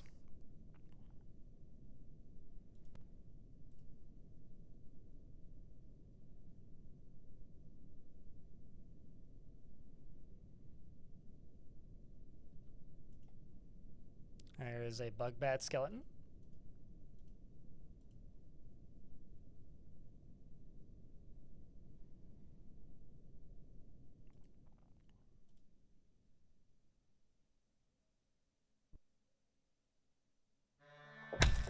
And we've discovered an unusual volcanic wall studded with gems. Where is it?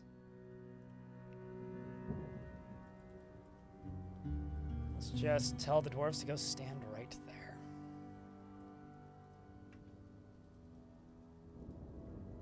A Helix has been founded close by.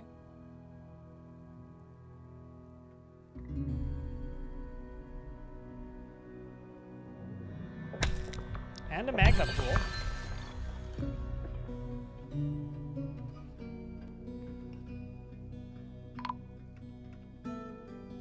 Dwarf was found dead. Don't know why.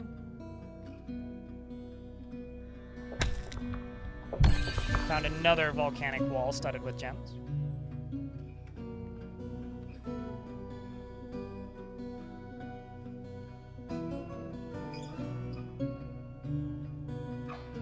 Ah, well, there's the Forgotten Beast. This is Rikot, who has killed 3 other Forgotten Beasts, and is a one-eyed alligator with thin wings of stretched skin. It has a gaunt appearance. Its lime scales are round and close set. Beware. Its deadly spittle. What a badass place for it to be, too. Just like hanging out above this lava flow. It's pretty fucking rad, actually.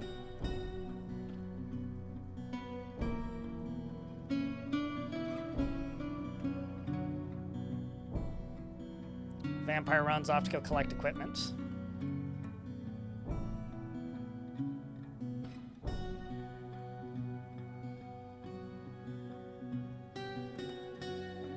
Which is probably bolts in this instance.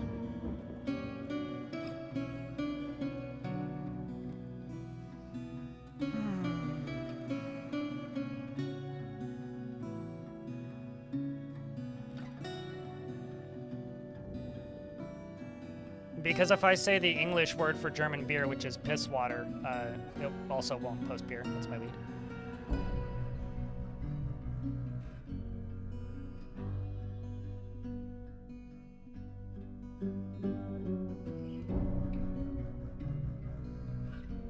Should get like a FFZ emote that just posts a Bud Light or a Budweiser or something. So I assume the Forgotten Beast has already fought by the time we get back down there. I'm seeing a lot of creeping eyes. Yep, they did already fight with it, and nobody's dead, so I am willing to assume that the Forgotten Beast is dead. It's the 20th.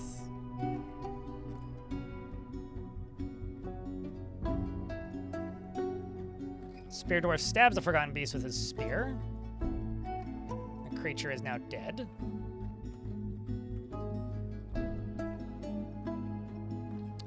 Well, this is a pretty rad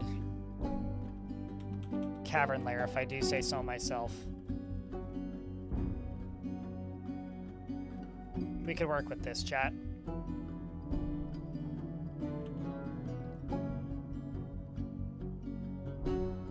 I mean, if your keyboard is capable of making those characters bone dull.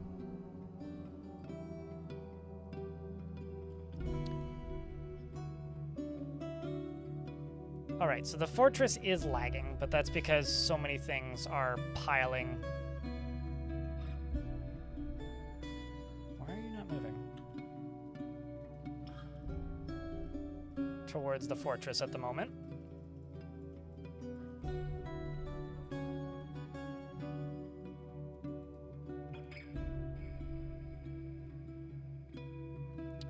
I think I might just get a squad training down here for a bit. Maybe also put like a livestock zone down here.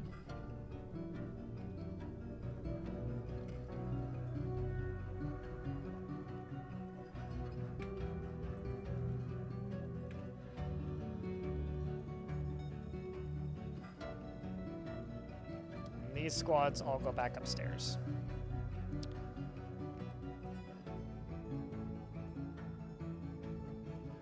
Lever are you gonna go pull?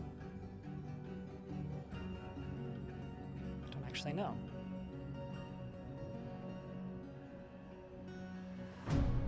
All right, chat.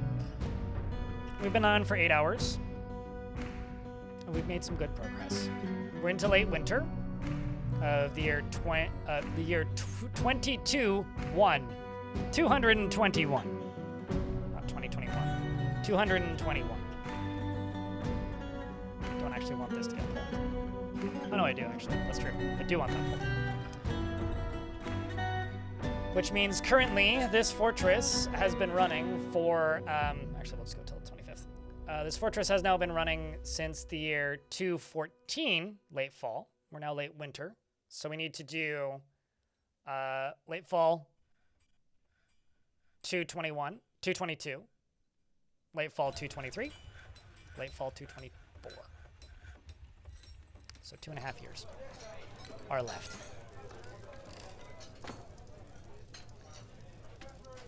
I could go later, but things are really quiet, and I feel that my time is better spent editing. I really, really hope that I'm not too doom and gloomy. But that's just been the mood for me as of late. You're in a fist fight with your printer. Why'd you give your printer boxing gloves? You should have brought the brass knuckles. But it's not your fault, Letterhead. There's, there's a point sometimes where you just need to say, I'm going to call it, presumably Letterhead, because they're still typing. The printer, oh no! Rip.